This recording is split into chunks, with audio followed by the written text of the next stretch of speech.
I tried to lead a positive culture, a can-do culture, where if there was a problem, the question that was raised in the department was, how do we fix this? Now, that didn't happen all of the time. Of course, there were moments of frustration, but that was my overall attitude in this areas I led. And you can see, unfortunately, that we rubbed up against this deep unpleasantness at the centre. If I may say so, you're doing extremely well, Mr Hancock, in terms of the speed of your response. Could you, however, try to be a little bit more concise in your answers? I will. I asked you deliberately to give the inquiry some examples of where you feel the DHSC had excelled. And you've referred to testing, and you've referred to the vaccination programme, and also to shielding. The testing, it is self-evident, was a process that was underway, and a great deal of time and energy was devoted to it throughout 2020, but it really only reached its fruition later in the year. Yeah. Vaccination, obviously, was a matter only from 2021, largely, and shielding was... No, the work on vaccination started in January 2020. And the DHSC, of course, didn't... Mr Hancock, will you please wait for the question? The vaccination programme was rolled out, of course, in 2021, and it's obvious that work was done on commissioning it and funding it and so on in advance. That's self-evident. But the shielding programme was a cross-government exercise led both by the DHSC and the General Public Services Ministerial Implementation Group, latterly. But in the early part of the year, so we're focusing, of course, in this module, particularly on January, February, March, April, evidence has been given that the DHSC focused too much on itself and on the acute health system, NHS, as opposed to the wider long-term health of the public. By that, I mean a reference to, and the witness meant a reference to, health control, to infection control, to the core issue in the first part of the year of dealing with the spread of the virus. Do you think that the DHSC on this crucial issue of infection control, of dealing with that part of the public health crisis, was up to the mark? Yes. Now,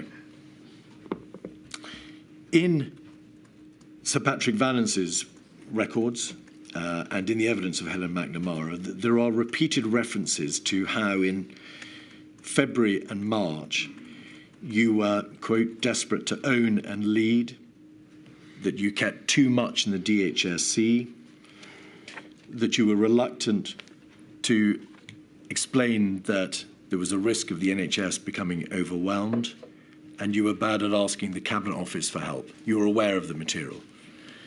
Does that not all rather suggest that in those vital days of January through to March, the DHSC failed to tell central government how bad it was and what could be done to address the question of infection control? No, that's completely the wrong way round. From the middle of January, we were trying to effectively raise the alarm. We were trying to wake up Whitehall to the scale of the problem. And this was a problem that couldn't be addressed only from the health department. Non-pharmaceutical interventions cannot be put in place by a health department. A health department can't shut schools. It should have been grasped and led from the centre of government earlier. And you've seen evidence that repeatedly the department, across the department, and I tried to make this happen. And we were on occasions blocked, and at other times, I would say our concerns were not taken as seriously as they should have been until the very end of February. So, for instance, the very first time I tried to call a COBRA, I was blocked, ultimately only for 48 hours, because I then went to get other voices to call for a COBRA, and it happened. And getting the machine at the centre of government up and running was incredibly hard and took a huge amount of effort. When it did finally get up and running at the end of February, then things started to move. And so I've heard these accusations that we tried to do too much. On the contrary, there was so much that needed to be done, and in some cases we just had to get on and do it. It would have been far better if, instead of thinking that we were overreacting, as the Cobra machine clearly thought we were, if they had embraced the challenges and it had been led from the centre. If I think had there been under another regime, under another cabinet secretary, I was a minister under David Cameron, under Theresa May. The centre would have chaired those early Cobras. Yes, of course, I, as Secretary of State, would have played a big part, but it would have been a cross-government effort. And in future, that's what it should be. The lead government department model works very well for small crises, for medium-sized crises, but it does not work for a crisis that is a whole of government, indeed a whole of society crisis. We'll come back to Cobra, and you're aware, of course, that I'll be asking you about particular Cobra meetings. You've given an example there of Cobra, and you've put it in the context of the difficulties in getting the government machine going until the end of February. Yes, at the centre. The department was working full-time on this from the middle of January. If it was hard to get the government machine going, and you've referred to the effort required and the difficulties that you encountered, may we take it from that the system took time to be geared up at the centre of government? Yes. Presumably, there was an avoidable delay, therefore, baked into this governmental system. If it took time to get it going, to react appropriately and sufficiently, then time would have been lost. Well, to be fair, the early actions that were needed were essentially health department and the health family actions, developing the early test, making sure that we supported the universities who were developing the vaccines, the very early contact tracing, the responses to the individual cases. The first cases didn't come to the UK until the very end of January, start of February. And so the early actions were for the department. So I thought it was reasonable, for instance, the very first Cobra, that I should chair it.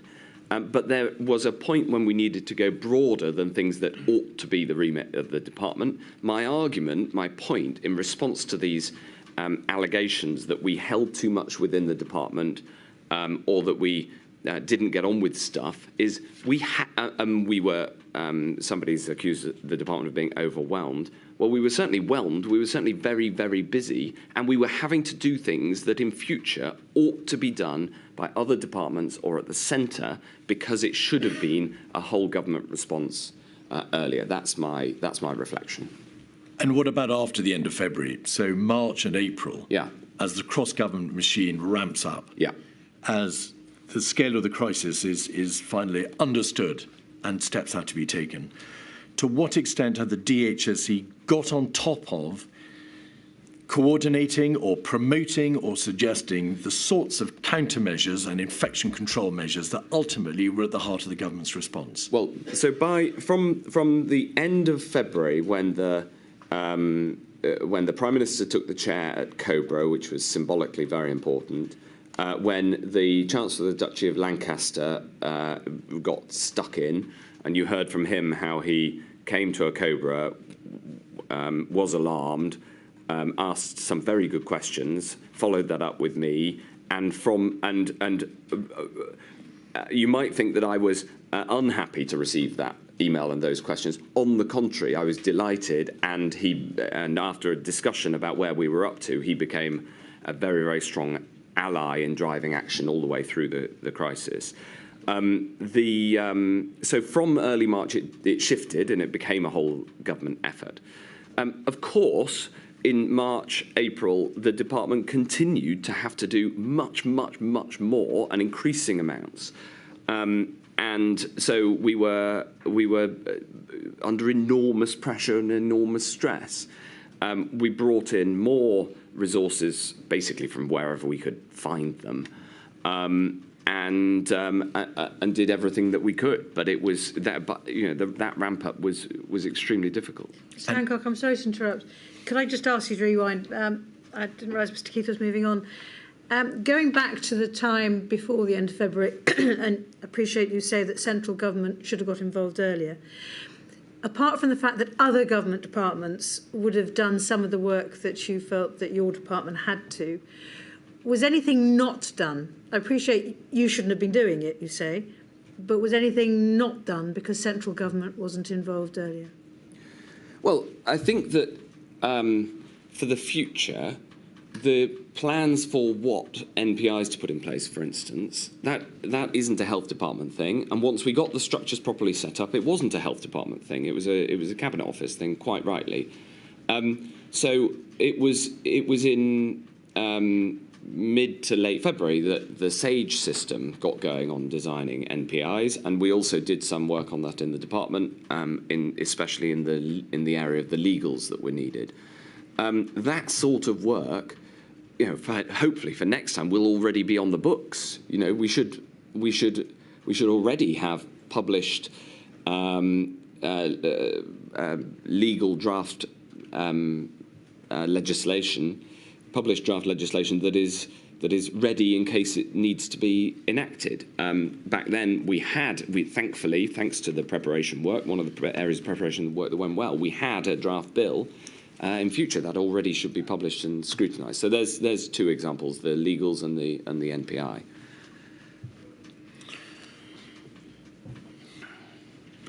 May we presume that, and you've just said it was an incredibly difficult task faced by the DHSC. Yeah. But by the beginning of March, as you were grappling with the emerging scientific advice as to the state of the transmission of the outbreak, how far it had got, to what extent it had become sustained within the community in the United Kingdom. Yeah. Dealing with the absence of plans and, as you say in your book, having to formulate a battle plan, having to consider for the first time in 100 years some of these extraordinarily stringent countermeasures.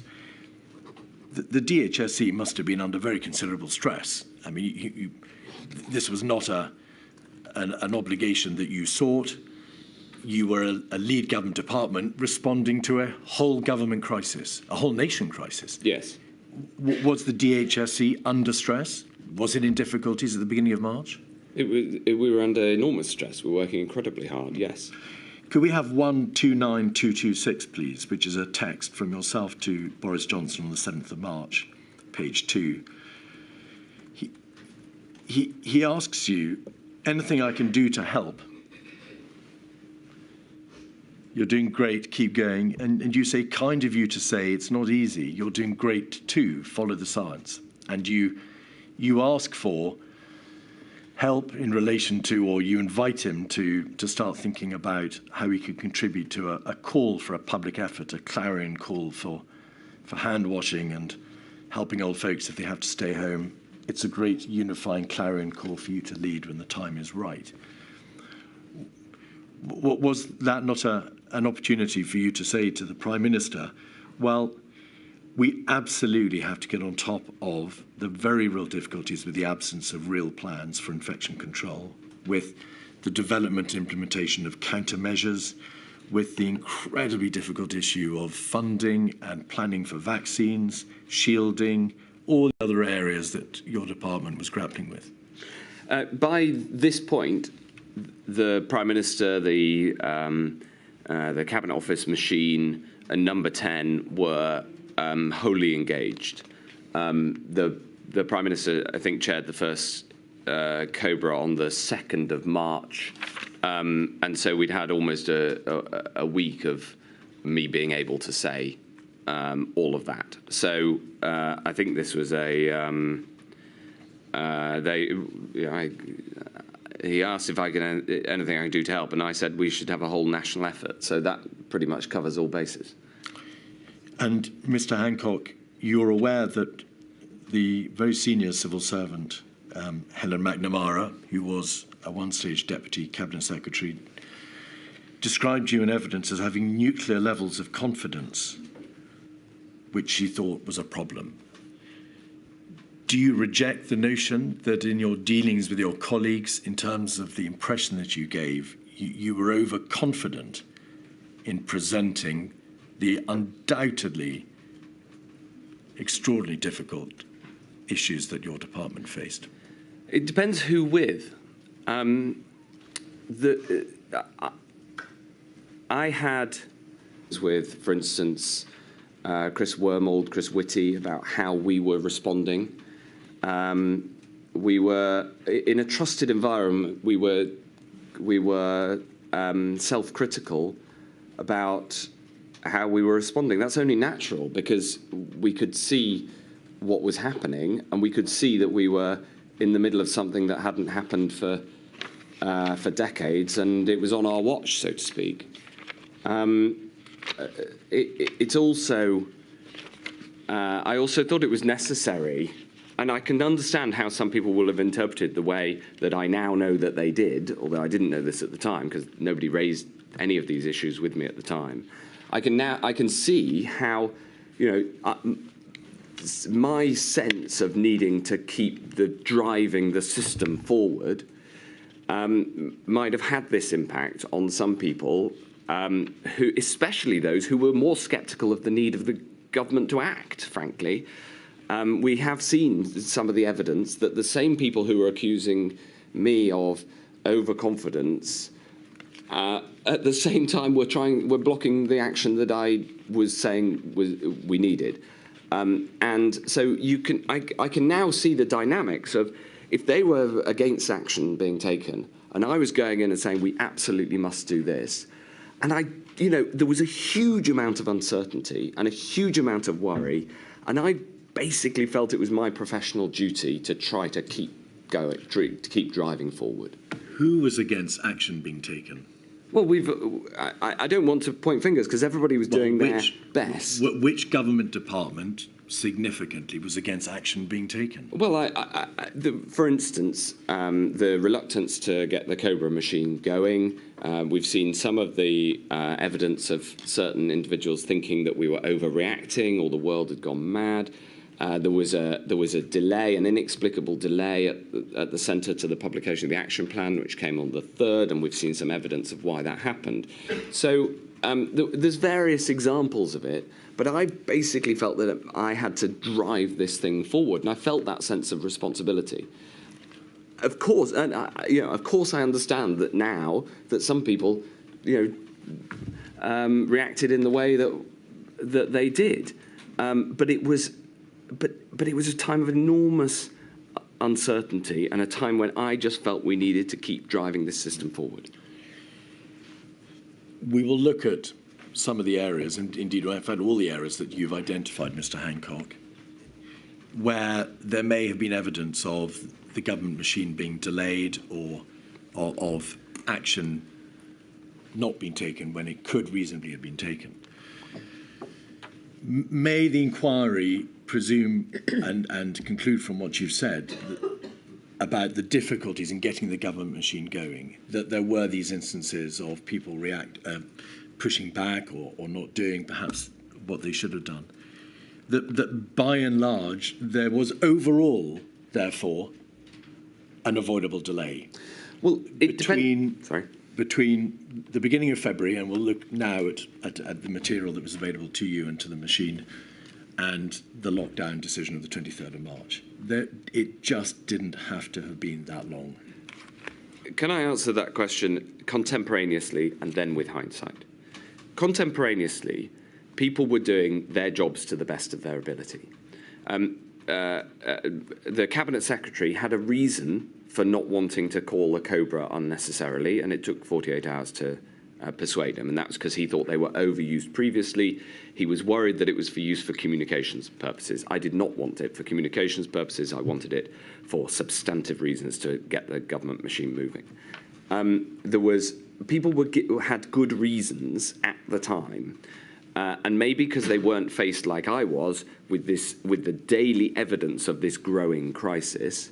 They simply didn't cotton on to the fact that this enormous wave was coming.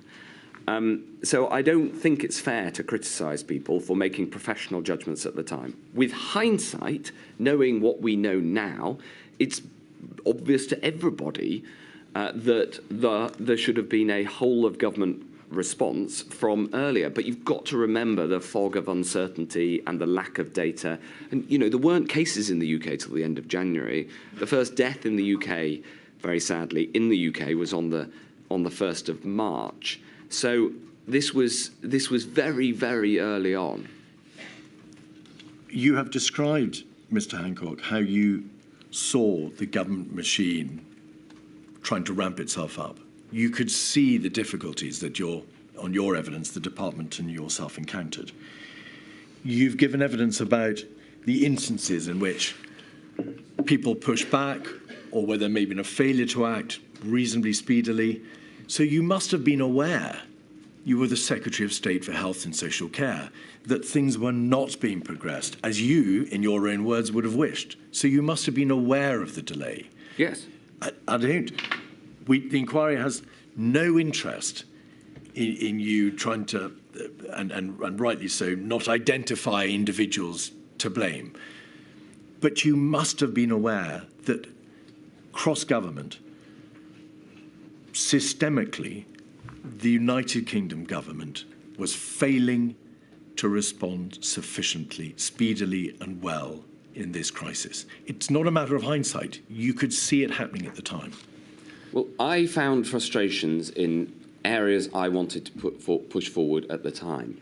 The evidence I'm giving is that now, having seen it from the inside, in many cases, people had reasonable arguments for why they were doing that. They were behaving professionally.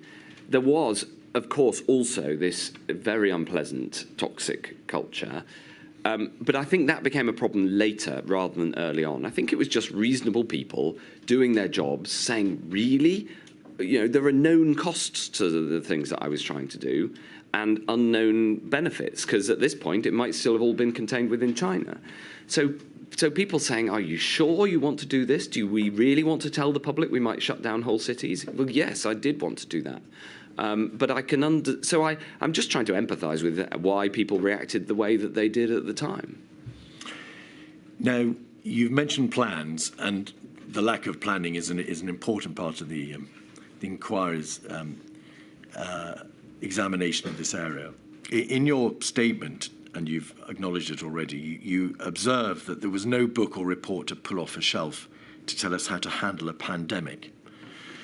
But in a WhatsApp message from you to Mr Cummings on the 12th of March, can we have 48313, page 68? In the context, Mr Hancock, to put this in its correct context, watching Question Time, we need to up gear on winning the public argument. So it's in the context of the debate that was then rumbling on, in fact, about reasonable worst-case scenario, herd immunity, behavioural fatigue, and so on and so forth. Yeah. You say we are better prepared than other countries. By the 12th of March, you were surely aware that we were not better prepared than other countries. There was, and you've acknowledged it already, a complete understanding that there was no scaled-up test, trace, isolate, contact isolate system beyond the first few hundred cases. There was no effective means of infection control. There was no border plans or quarantine system in place. You knew there was sustained community transmission in the United Kingdom by this date, and you knew that the infection fatality rate was 1%. 1% of all infected people would die. Why did you say we are better prepared than other countries? Well, I think there's two ways to answer that question. The first is this is about a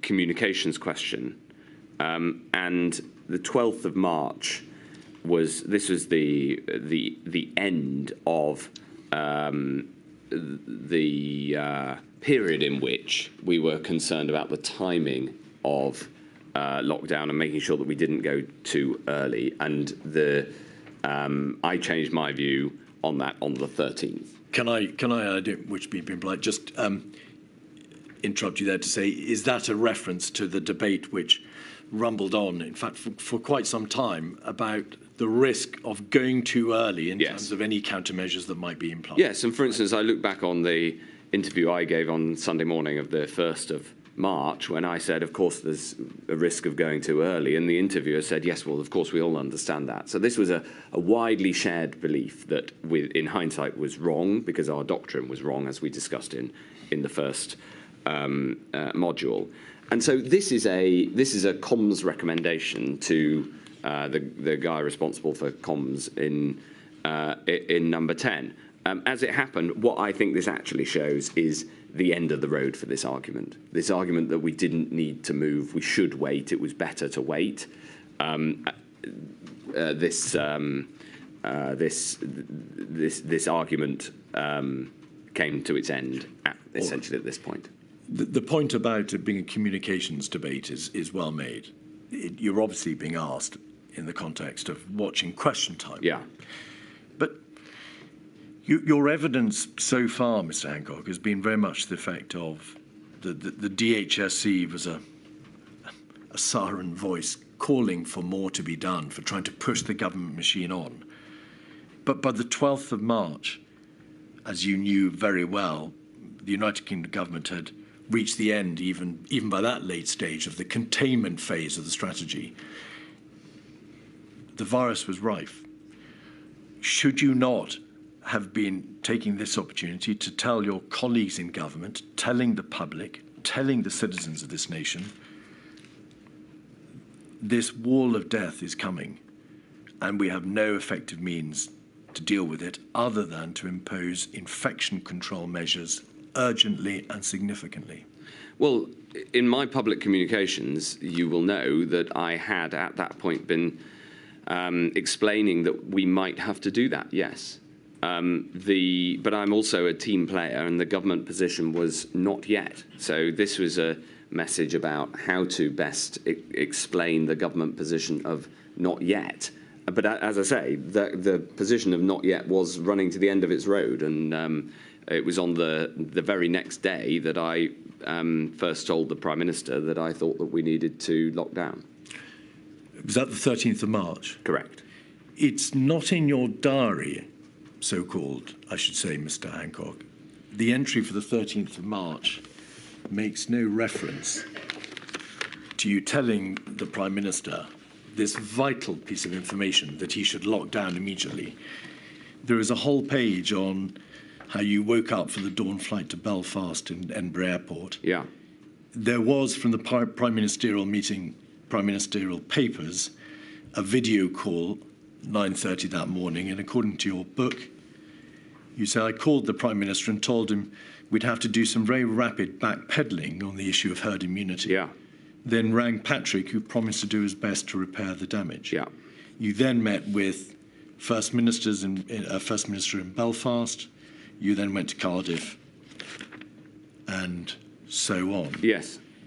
Telling the Prime Minister of this country for the first time that he had to call an immediate lockdown is surely worthy of some recollection, is it not? I didn't have full access to my papers for writing of that, and this came to light in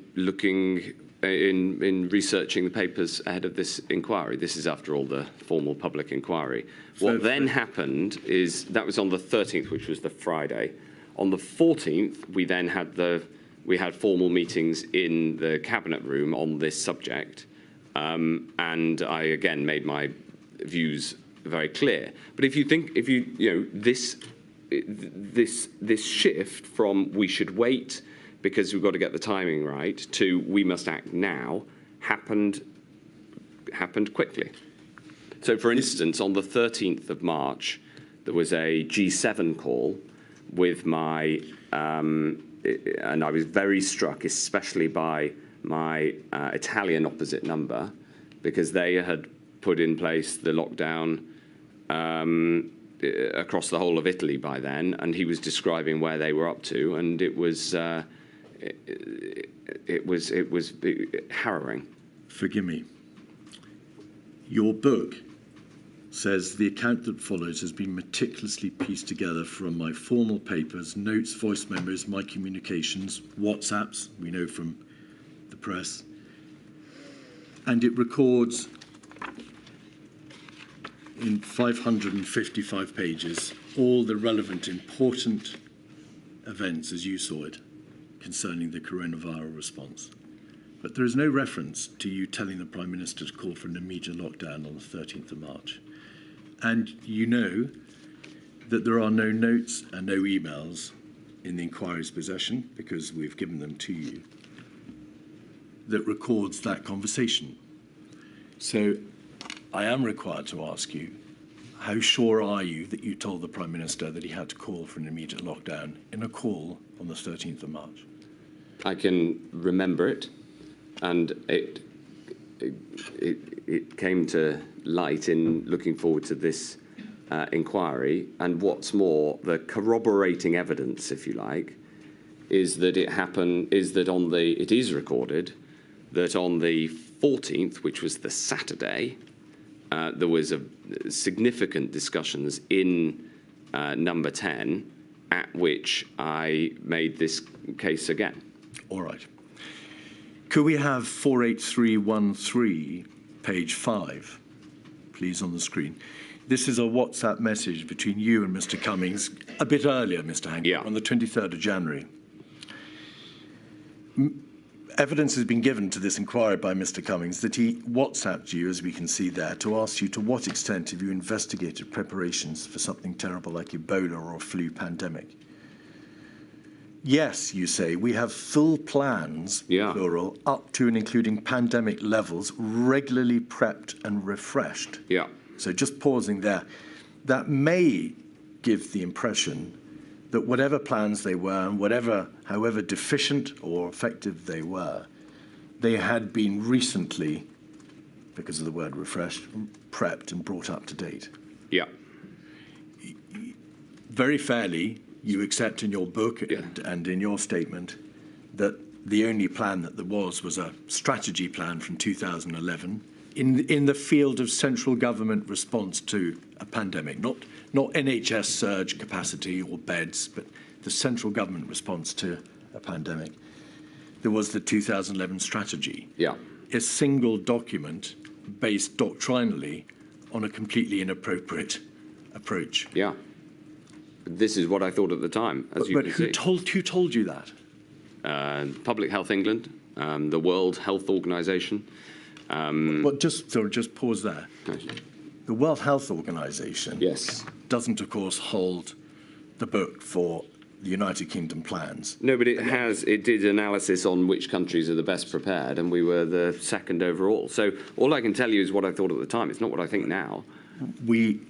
You wouldn't, as the Secretary of State, phoned up the World Health Organization and said, what are our plans? You would have made inquiries in your department. Yes. When you made those inquiries, what plans are there? Yes. What information, what description of those plans were you given? Well, it was essentially the output of the Cygnus exercise, the fact that we had legislative plans available if necessary. We had both the legislative vehicle of the 1984 Public Health Act, and we had the draft bill, which by then I will have known about. We had plans to get testing up and running within PHE. Now, that obviously happened far too slowly thereafter. But remember, at this point, PHE had performed extremely well in the early couple of weeks of the pandemic by developing a test within 3 days of receiving the data from China. We had, by then, in the department already discussed the vaccine, and we knew that we had a vaccine platform that had been funded in order to respond to Ebola that had the potential to be used in response to this new virus at Oxford University. With hindsight, it would have been far better if I'd said, I do know about this, I really need your help. The plans that we've got aren't up to it. But that wasn't what I thought, what I was being told at the time. You're the Secretary of State for Health and Social Care. Yeah. The country is facing an unknown but extremely serious pathogenic outbreak on the 23rd of January. Nobody knows how far it's going to spread at that stage, but you plainly need to know what the plans are. My question was put to you to elicit what your understanding was from your staff and your advisors and your officials of the government's central infection control plans. Yes. Prosaically, do we shut schools? Yes. Do we quarantine people? Do we have hand washing? Do we self-isolate? If so, for how long, and whether is it individually or is it for a household? Those sorts of issues. So not pandemic bill proposals. Why not? Well, It's important as well. Mr Hancock, because that is not the question I've asked you.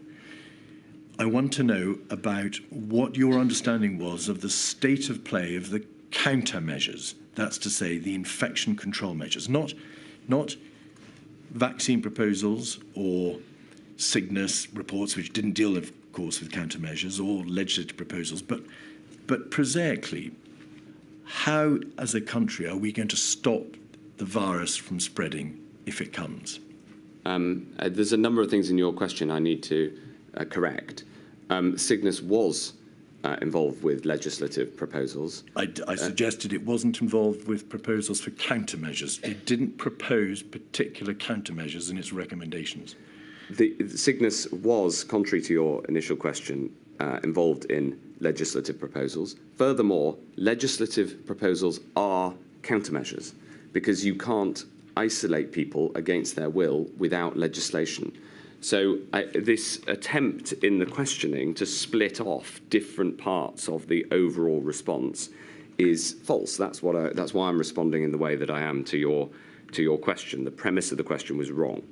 The reason that I held this confident view at that point is because, for instance, the Global Health Security Index in 2019 said that we were the second best country prepared in the world after the US, and that we were the best in the world in the subcategory of rapid response to and mitigation of the spread of an epidemic.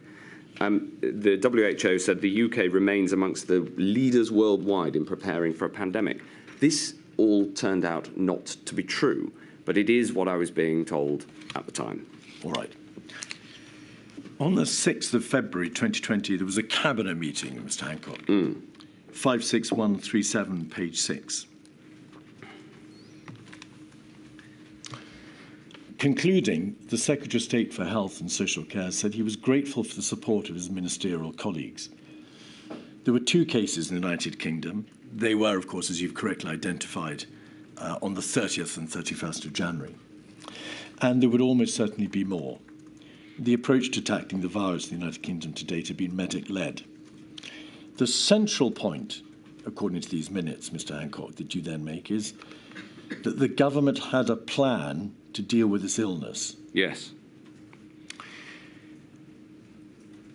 You didn't, in fact, within the Department of Health and Social Care, commission until the 10th of February the plan, the battle plan as you describe it in your statement, or the action plan as it was published on the 3rd of March.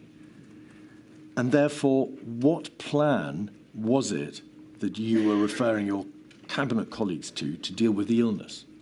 Well, firstly, we had the pandemic flu strategy set out in 2011. But by this point, we had a whole series of different plans for expanding different areas. So we had a plan for the expansion of testing within PHE. Now, that plan did not go fast enough, and I had to take serious action to change that in the middle of March.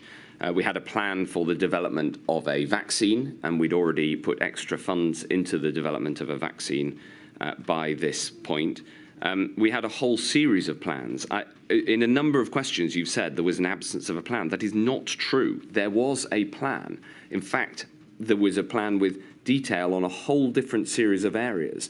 My critique of the plan is that it was not an adequate plan in doctrine or in level of detail, and it's absolutely incumbent on this inquiry to get to the substance of what the future plan should be. And it's that substance that really matters. So we had a plan. It was guided by the science.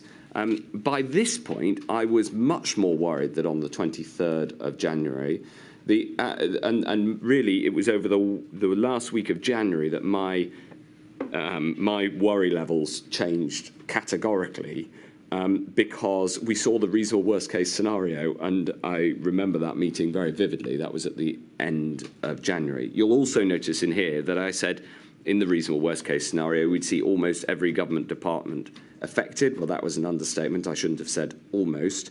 And that colleagues should attend personally or designate a junior minister who was dedicated to this task. Dedicated. So this is clearly me saying to the rest of my cabinet colleagues, we're all going to have to get stuck in on this. And yes, we did have a plan. It is entirely reasonable for me to both explain that we had a plan, indeed plans in place, but also critique for the future where those plans were flawed. One further question on this topic, please, Mr Hancock. On the 14th of February 2020, so a week or so later, we needn't put the document up, but at page 7 of the Cabinet minutes, or the note of the meeting, again, your Cabinet colleagues are told the government had a plan, yes, informed by science. Yes. Helen MacNamara has given evidence to the effect through her witness statement that time and time again, Cabinet was assured that, quote, we had plans in place. You have described the vaccine preparation work, that what was done, and we'll come to the detail of it in due course, what was done by way of testing.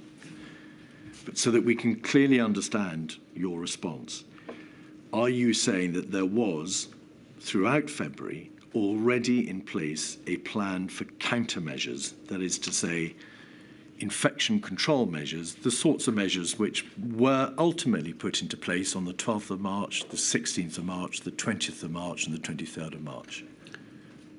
I'm so sorry, we didn't put measures into place on the 12th of March. 12th of March was the first day on which measures were put into place. You'll recall it was the order for symptomatic individuals to isolate for 7 days.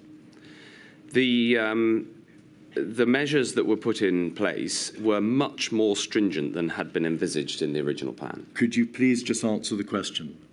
Were there, as far as you understood it, on the advice of your advisors and your colleagues, plans for countermeasures, for infection control measures in existence and informed to the Cabinet in February 2020? There was a plan as set out and based on the 2011 pandemic flu plan, updated with the conclusions of Cygnus. And in Module 1, we discussed at length the flaws in that plan.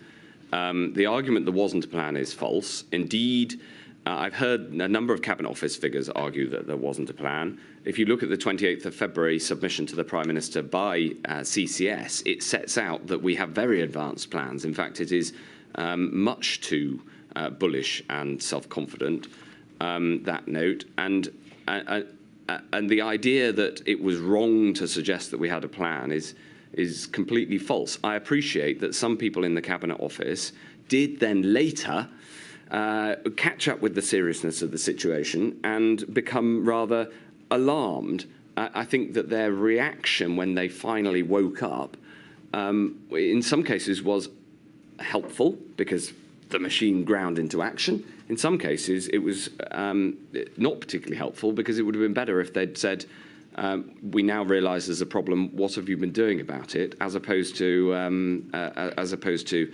the toxic blame culture that we've seen and referred to already. Milady, I'm coming to a completely different subject. Would you like to have a break then, or would you like me to trundle on? No. I shall return at 20 past.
Mr Keith. Mr Hancock, the different issue, the new issue, is asymptomatic transmission. Is it possible to add one small coda to an answer which I gave just before? By all means. Because you were questioning me about my call to the Prime Minister on the 13th of March and the fact that this wasn't in my book. Since I wrote that book, further evidence has come to light because I've been preparing for the inquiry. And if you look at INQ 000226628, you will, for instance, see an email from me to the Prime Minister on the 13th of March arguing for a suppression strategy and indeed making the case that we should make the argument globally for a suppression strategy because of the international exposure of the UK. So there is hard evidence that came to light since I wrote the book, which explains why I've been able to expand further on this period in my testimony. Mr Hancock, the inquiry is well aware of that email. There is an email to the Prime Minister and there are a series of WhatsApps on the 13th and 14th of March in which you attempt to corral support for a global strategy of eradicating the virus. Yes. In that email on the 13th of March, to which you wish us to have regard, do you use the word immediate or lockdown? I don't have it in front of me. Do you use the word immediate or lockdown? I don't have it in front of me. All right. Asymptomatic transmission.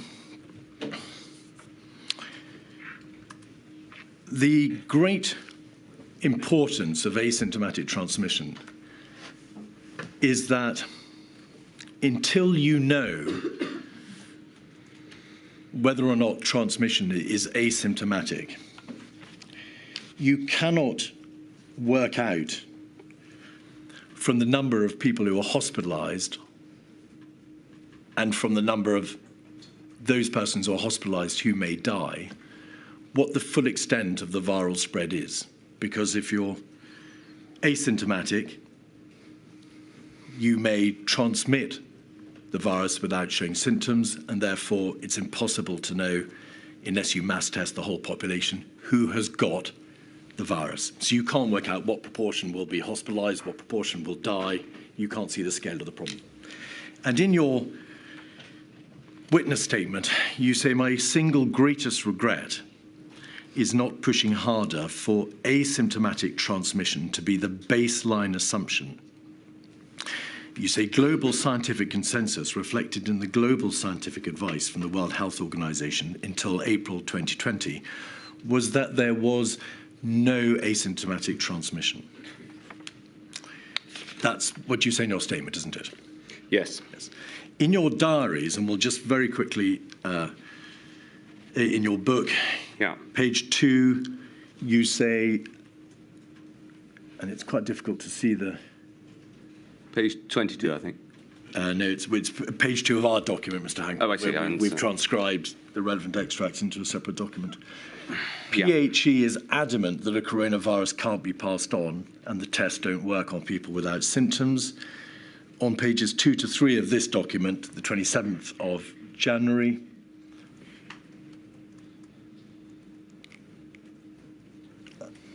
I pushed him, that's Professor Sir Chris Whitty, on my worries about asymptomatic transmission. He said that the global scientific consensus is still that this is unlikely, but is unlikely enough. If you can get it, pass it on and show no symptoms, it will be impossible to manage. Yes. And on the 29th of January, page 4 of our document, you say, feeling like a broken record, you push PHE about asymptomatic transmission. Yes. And it is correct to say that in your book for the 3rd of April, you note the publication by the World Health Organization of a report dated the 2nd of April, in which there is reference to evidence of documented asymptomatic transmission. Isn't that a CDC note, not a WHO note? Yes, in fact, there are both. But yes, your book may refer to the CDC, but the World Health Organization restated the position 2 days before on the 2nd of April, or a day before. So your regret appears to be that you were told and certainly did not understand, but because you weren't told, that there was likely to be, or there may have been, asymptomatic transmission at an early enough stage when it really, really mattered. Is that the number? Yes. All right. There was a meeting on the 27th of January. Yep. 106067, page 1.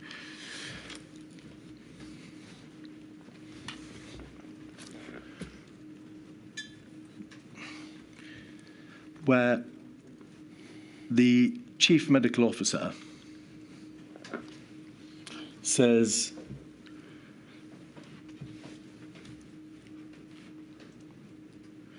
the CMO commented that previously our best understanding was that the virus was unlikely to transmit whilst patients were asymptomatic, but this is unable to be definitive. There is still a lack of clarity over what the Chinese official position is. CMO would expect that very symptomatic persons would be more likely to transmit the virus, and then CMO was confident but could not guarantee that asymptomatic persons would be less contagious than heavily symptomatic persons. If you could just hold that paragraph in your mind, Mr. Hancock, and we'll look at a meeting the next day, the 28th of January, 233747, page 2.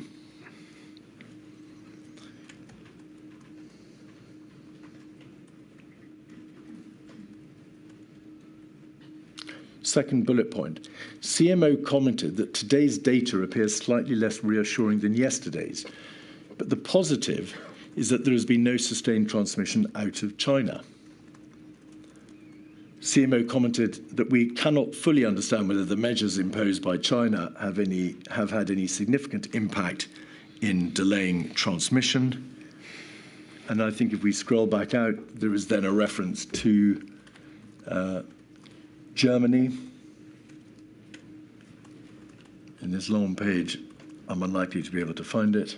CMO commented that there's now credible evidence of asymptomatic transmission within Germany. Thank you very much. It's about a third to half the way down the page. If we could just scroll in on that. CMO commented there's now credible evidence of asymptomatic transmission within Germany. PHE reiterated there is no test for asymptomatic patients, and this would not be possible without invasive tests. And I apologise again to you, Mr. Hancock, if you could just bear that document in mind.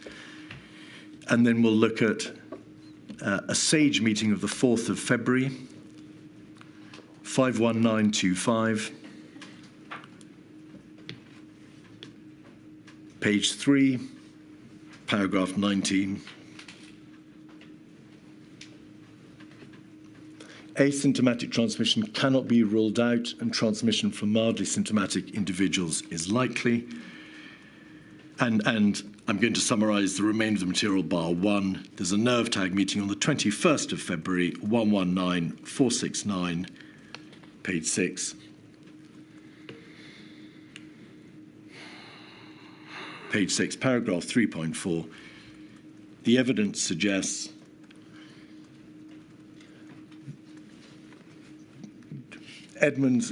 Professor John Edmonds commented on this after the meeting, taking into account the issue of asymptomatic cases, where the evidence suggests that 40% of virologically confirmed cases are asymptomatic. And that is, of course, in the context of the virus at large, but in particular, its spread in Singapore, South Korea, and Japan. So that material, together, Mr. Hancock, with another SAGE meeting on the 4th of February, tends to suggest that what the issue was whether or not there was a significant level of transmissibility in persons who were asymptomatic, that is to say, showing no symptoms. Putting it another way, if they're not symptomatic, they're not showing symptoms, then their transmissibility, the degree of contagion or contagiousness, is likely to be lower. This material doesn't say in terms there is no asymptomatic transmission. It simply says it reflects the developing learning. It's not likely, but it becomes increasingly likely, and indeed, by the nerve tide meeting the 21st of February, there is clear material to suggest there is asymptomatic transmission Yes. in relation to the virus and its application abroad. So what were you told at that degree of difference? Were you told there is no asymptomatic transmission, which is what you appear to have been told? Yeah. Or were you told it's very difficult to be sure, there are no certainties in this sphere, but it's possible and then likely to be asymptomatic transmission, and of course, ultimately, as you know very well, a precautionary approach is applied. We can't take the risk that there isn't. We better work on the premise that there is. Yes. So this I apologise for very... No, it's an incredibly important subject. This was a deep frustration to me at the time, and it is, as I said, my single greatest regret with hindsight was not pushing on this harder. And ultimately not overruling the formal scientific advice that I was receiving. So there's only one thing in your summary that I would challenge, which is that the WHO statement of the 2nd of April that you referred to, in fact said, and I quote, no documented asymptomatic transmission.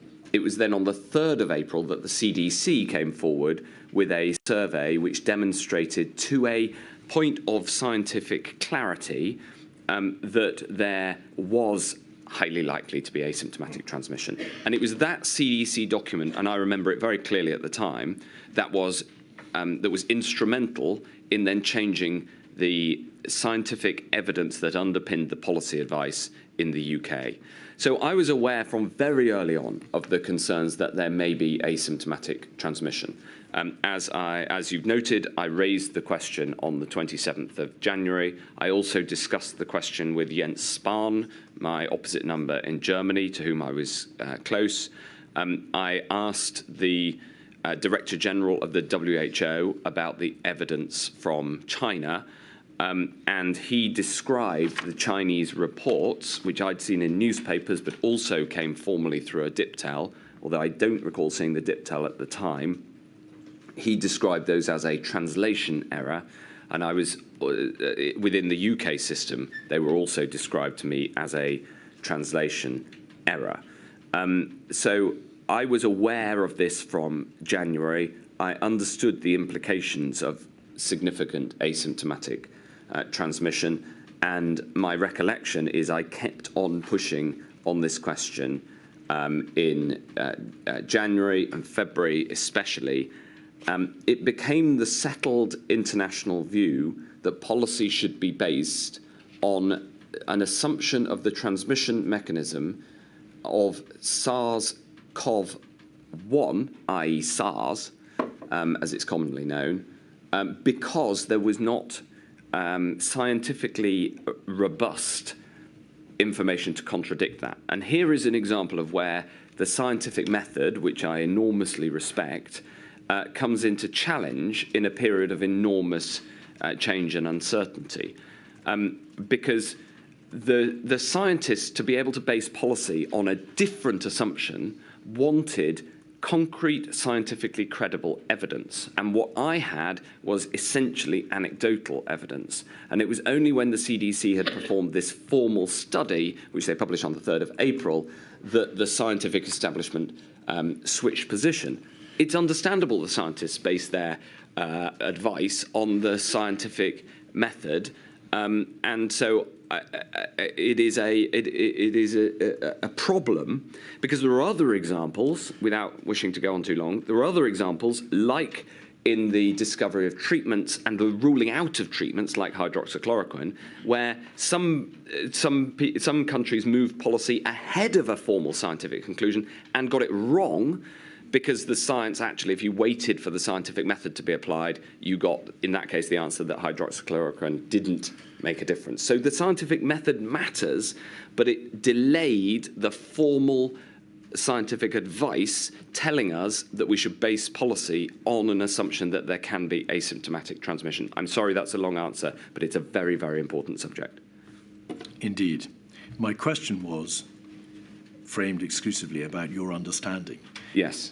In your book, you repeatedly state you were told that the coronavirus can't be passed on by somebody without symptoms. Yes, and that the previous 6 coronaviruses known to infect humans did not transmit asymptomatically. In evidence today, you have acknowledged that there were concerns that there may be asymptomatic transmission. Yes, I had them. And if you just allow me. Sorry.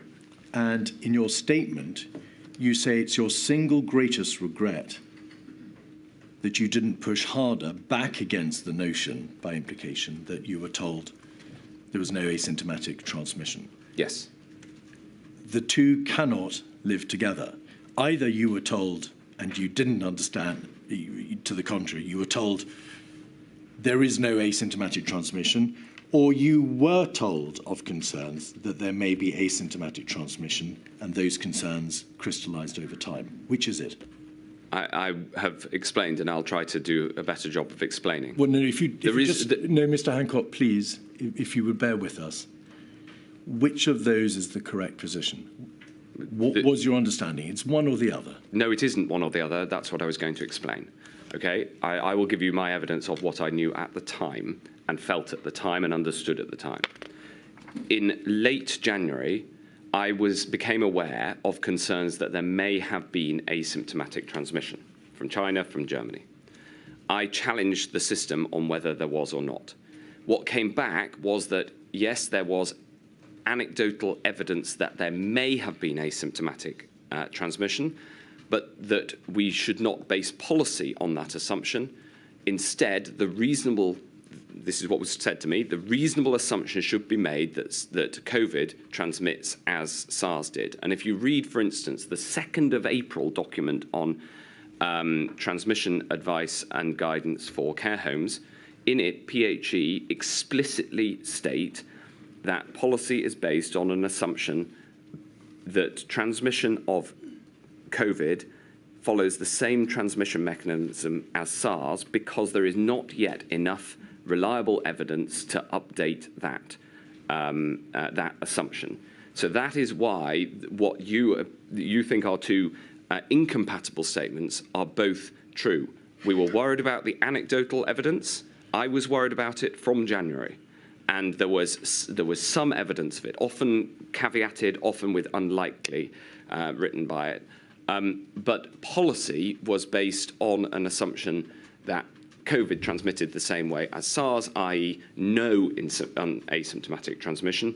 That was a source of frustration to me, but I couldn't get PHE to change it because it was a clinical, scientific decision, and I was the Secretary of State. The frustration I had is that with hindsight, I should have simply said, that may be your scientific evidence and advice to me. However, we shall base policy on an assumption that there is asymptomatic transmission. There would have been downsides to that assumption, and there's reasons that we didn't do that. But essentially, my hunch, which was that there is, I should have used that to overrule the science. But you can understand why I did that on a couple of occasions. And we can go through those if you like. For instance, the returners from Wuhan, which are required to be quarantined, when the scientific advice was don't quarantine them.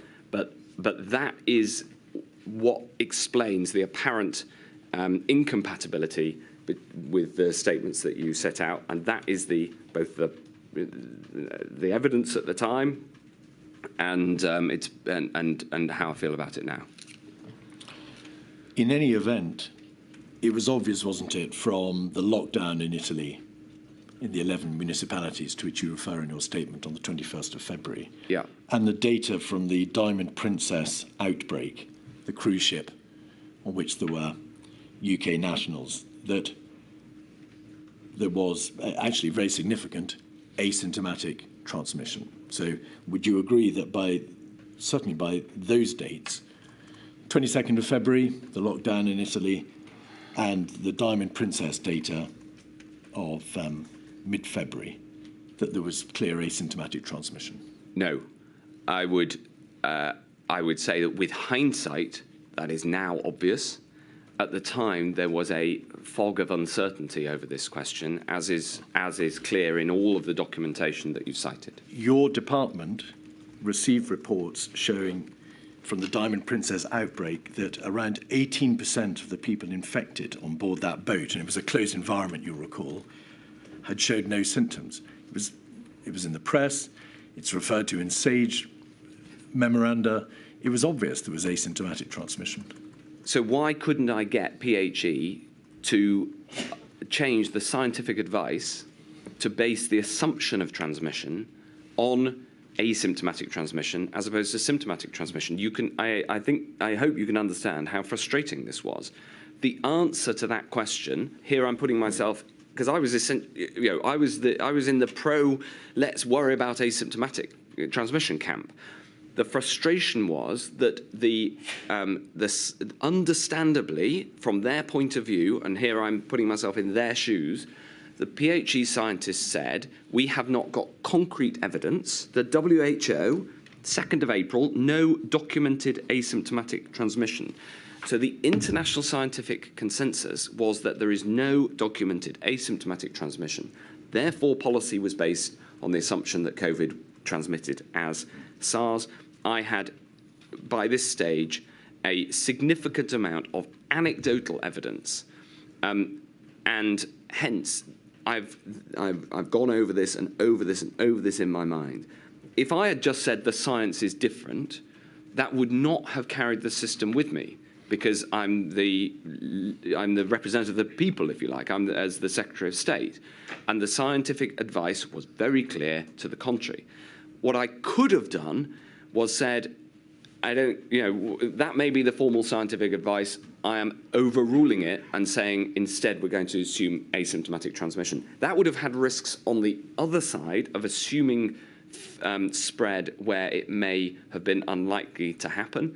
But with hindsight, of course, I wish I'd done that. Hence, it is my single biggest regret. But what I'm trying to do is Mr. Hancock, it's perfectly understandable.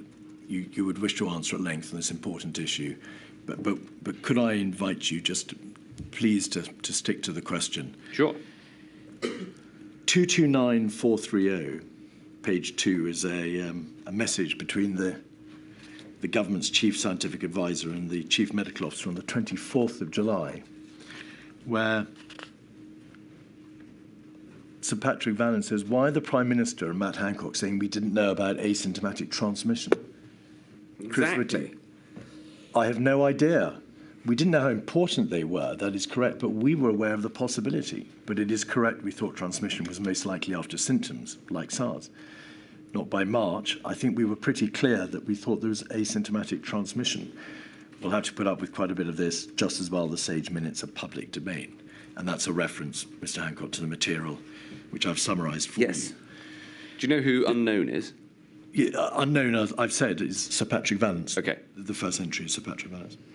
So would you acknowledge that the Chief Medical Officer and the Chief Scientific Advisor are stating there that they did know and they told you and the Prime Minister about the significance of asymptomatic transmission and the degree of it, and they are confounded by the notion that you and the Prime Minister are now apparently saying you didn't know about it? We're not apparently saying anything. We are clearly stating the position that was put to us as the scientific position, based on the global international scientific position, which was to base policy on an assumption of no asymptomatic transmission as set out by PHE. That is what is being referred to in the first of these messages. And I assume this is a shorthand from Patrick Vallance saying, why is PM and Matt Hancock saying we didn't know? What we were saying was the error was that the scientific advice required or formally advised that policy should be based on an assumption of no asymptomatic transmission. And the problem here in this exchange is demonstrated by the words pretty clear. We were pretty clear that we thought, right?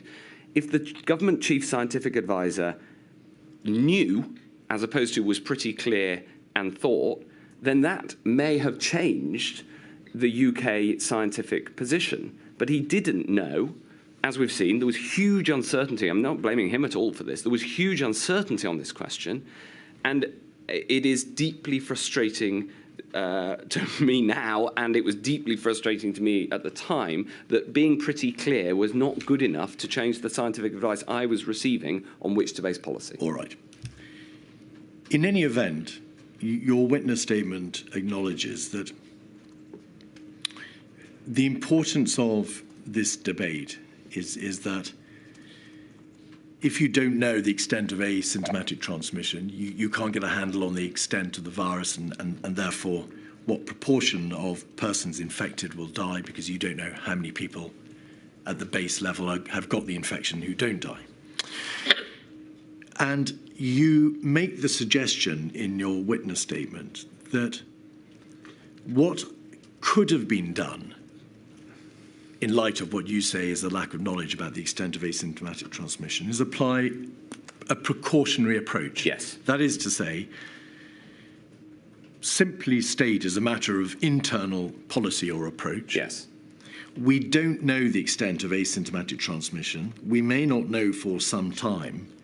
So why don't we just apply a careful precautionary approach, which is assume that it is at a significant level.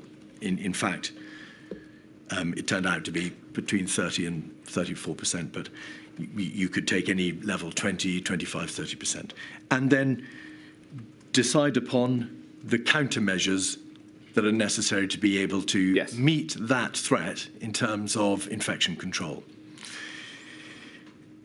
I apologise for the long preamble. The stage was reached, wasn't it, in early March, around about the 10th and the 11th, that regardless of the science on asymptomatic transmission, that was the correct approach. You simply had to plan on the basis that it was, regardless of how strong the science was. So did it matter, ultimately, given that you did apply a precautionary approach?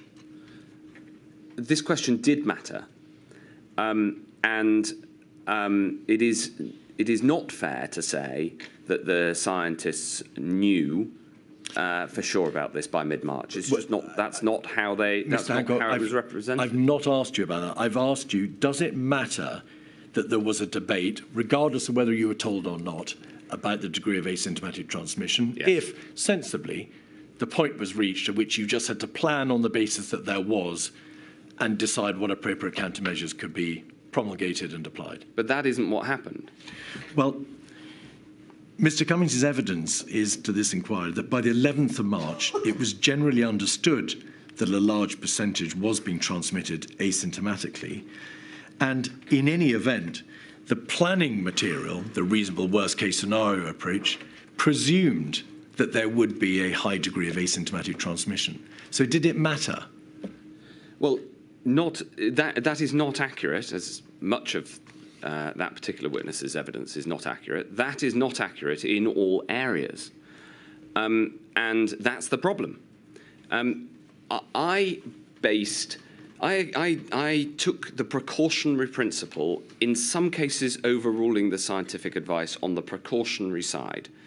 I mentioned, for instance, when we brought people back from Wuhan in late January, early February, the scientific advice from PHE was that they did not need to be quarantined, and I overruled that and said that they needed to be quarantined based on the precautionary principle. And this is, but then until the CDC evidence on the 3rd of April, there were decisions taken based on the PHE assumption of no asymptomatic transmission. Now, not all. And in some, in the case of lockdown, the asymptomatic or non-asymptomatic route of transmission wasn't really discussed. It was clear that the cases were going up and we needed to take action. The route of transmission for that decision was a second-order consideration, but it was a primary consideration in some other areas, and on those, the official advice remained as it was until the 3rd of April. Had you understood, and had it been widely understood, that there was significant asymptomatic transmission earlier, what measures might have been available and might have been considered to be applied? You expressed this as being your greatest single regret. Yes. What wasn't done on account of what you say was the information that you were not provided with? What practical countermeasures might have been available which were not appreciated because of this fallacy? Well, for instance, in the guidance to care homes on discharge from hospital... No, I've asked you about countermeasures in the context of infection control in March. I'm not talking about discharge from hospital. I'm talking about what policies in terms of preventing the spread of the infection around the United Kingdom, in response to which the government did, of course, impose measures on the 12th, the 16th, the 20th and 23rd of March ultimately. Yeah. What measures might have been applied differently had this misunderstanding, to use a neutral expression, not arisen? I don't think it would have made a difference to those specific decisions. I think it made a difference in terms of how infection prevention and control was done within health and care settings. That's very clear. How much time, if you like, doctrinally was given to this debate as the government machine trundled on in February and March? Ironically, in this case, not enough. You know, if the chief scientific advisor's view, as expressed later in July in that WhatsApp exchange with the chief medical officer, if there had been a successful engagement between his view then, as in we pretty much knew, and the PHE scientists who were making the recommendations for policy within health and care settings, if there'd been better engagement there, for instance, then the scientific advice might, I don't know, we can't be sure, might have been different. If, for instance, the evidence I've now seen, which I wasn't aware of at the time, amongst some of the most eminent scientists in the UK, like Professor Ferguson and Professor Edmonds and others, that they had a higher degree of confidence that there was asymptomatic transmission.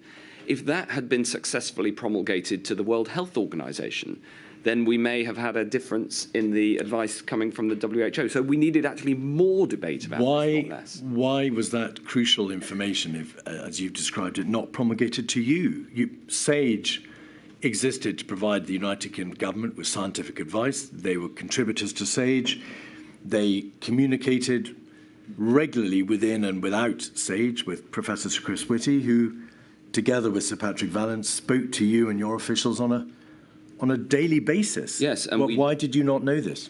I knew what they knew, and I read the SAGE minutes. And as you'll see, the SAGE minutes and the various other things that I did see at the time clearly state that there may be, or there is likely some, or there are all sorts of formulations of, in a fog of uncertainty, but it was all essentially unproven anecdote. Can I pause you there, Mr Hancock? You appeared to give the suggestion that the information that you were given was itself contained within a fog of uncertainty. I've put to you the nerve tag meeting of the 21st of February stated the evidence suggests that 40% of virologically confirmed cases are asymptomatic.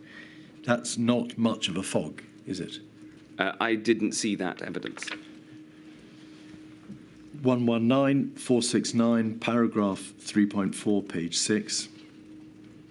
This was the reference to John Edmonds on nerve tag. We looked at it about 10 minutes ago. Are you saying you didn't see it at the time? Nerve tag, no. Right. I saw SAGE minutes, not nerve tag minutes. All right. There was another related issue, and you've referred to this in the context of the policy of discharging patients from hospital, and that's the testing for asymptomatic patients. Just before we say, yes.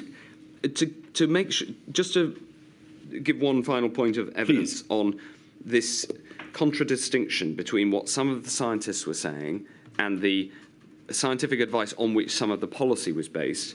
On the 24th of March, so later than these times we were discussing, PHE describes anecdotal cases of asymptomatic transmission, but concludes these, and now I quote, do not provide evidence for asymptomatic transmission.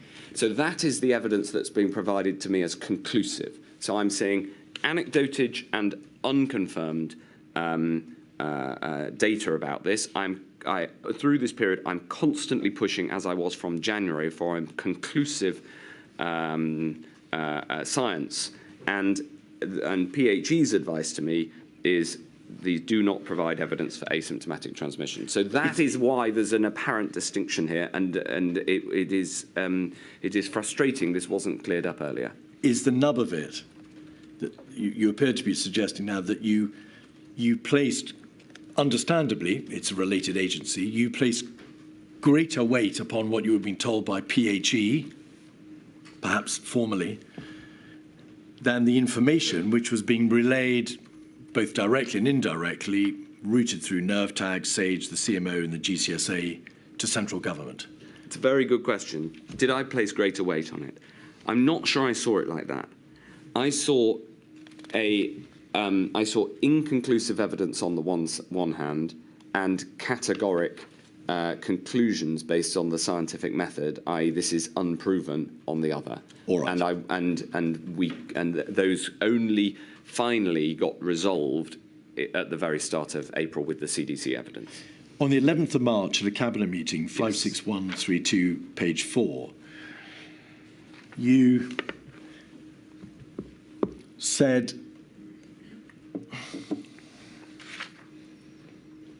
unless individuals were symptomatic, there was no point in being tested. Yeah. Test would not work.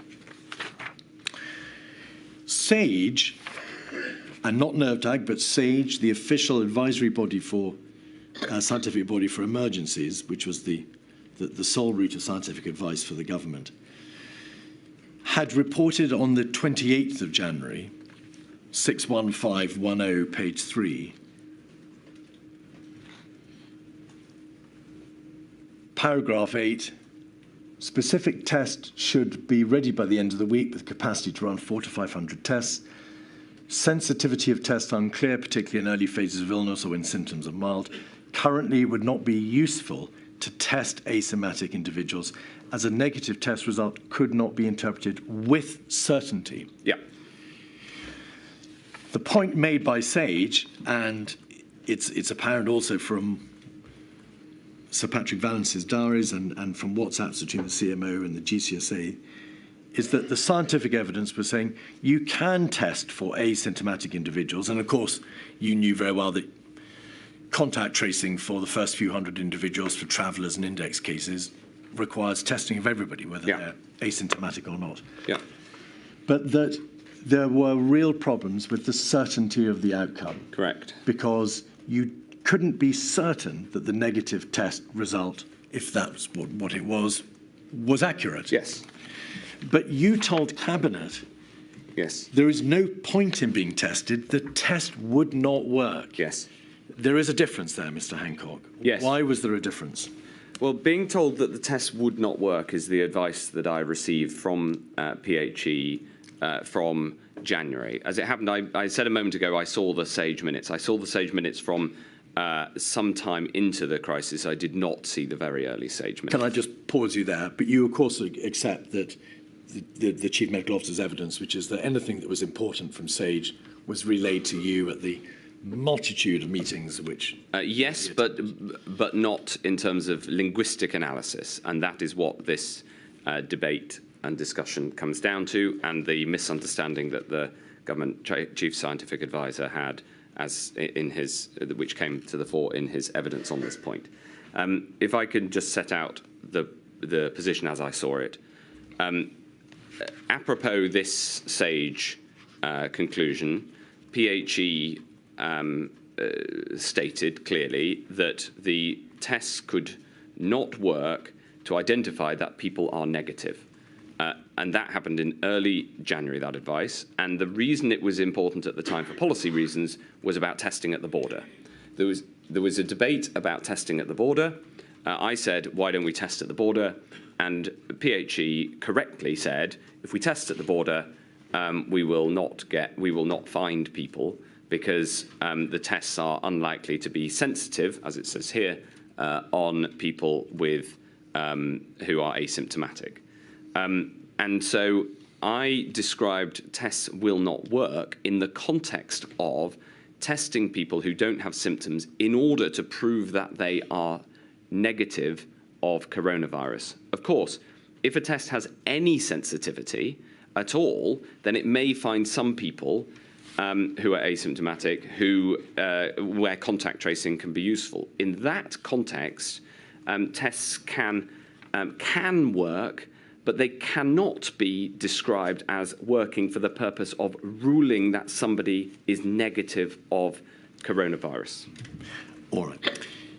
You accept that there was an important difference between, you described it as linguistic, but there is an important difference between being told that a test has concerns about the level of certainty and being told that a test, quote, to use your words, if the cabinet minutes are right, does not work. Yes, it does not work for what purpose? That's the key thing.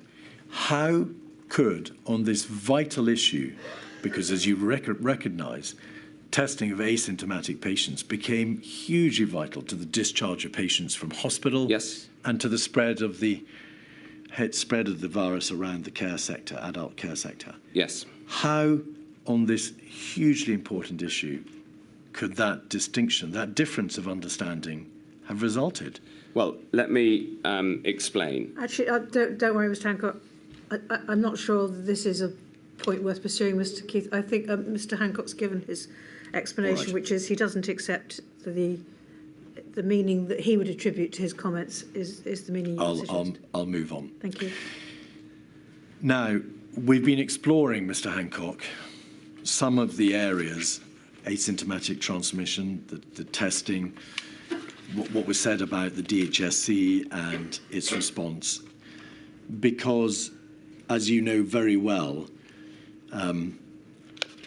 Mr Cummings, Sir Patrick Vallance in his diaries, Helen MacNamara have made reference to you lying, to you getting overexcited and just saying stuff, that you say things which surprise people because they knew the evidence base wasn't there. Out of fairness to you, and because this is a vital issue that goes to how well the system of government was operating, you being, as you describe in your book, in the hot seat, how could, to a significant extent, important government advisers and officials have concluded that the Secretary of State for Health, in the maw of this public health crisis, in the maw of the beast, was a liar? Well, I was not. You will note that there's no evidence from anybody who I worked with in the department or the health system who supported those false allegations. And indeed, where there have been specifics attached to any of those allegations, I've gone through them, and I'd be very happy to answer questions on any of them. And then in a couple of occasions, there were general sweeping allegations which had no evidence whatsoever. In one case, the witness said, I haven't got this in black and white. Well, of course not, because Prince Xavier better when he made his intervention. I could echo that one. I'm born and raised in the shadow of the Berlin Wall. My first international political meeting was in Russia in '85, attending an international youth festival. As many of you, I felt the sense of optimism when Euro emerged. I hosted Putin in Copenhagen. We inaugurated a Danish-Russia business forum. We spent a night together in Tivoli.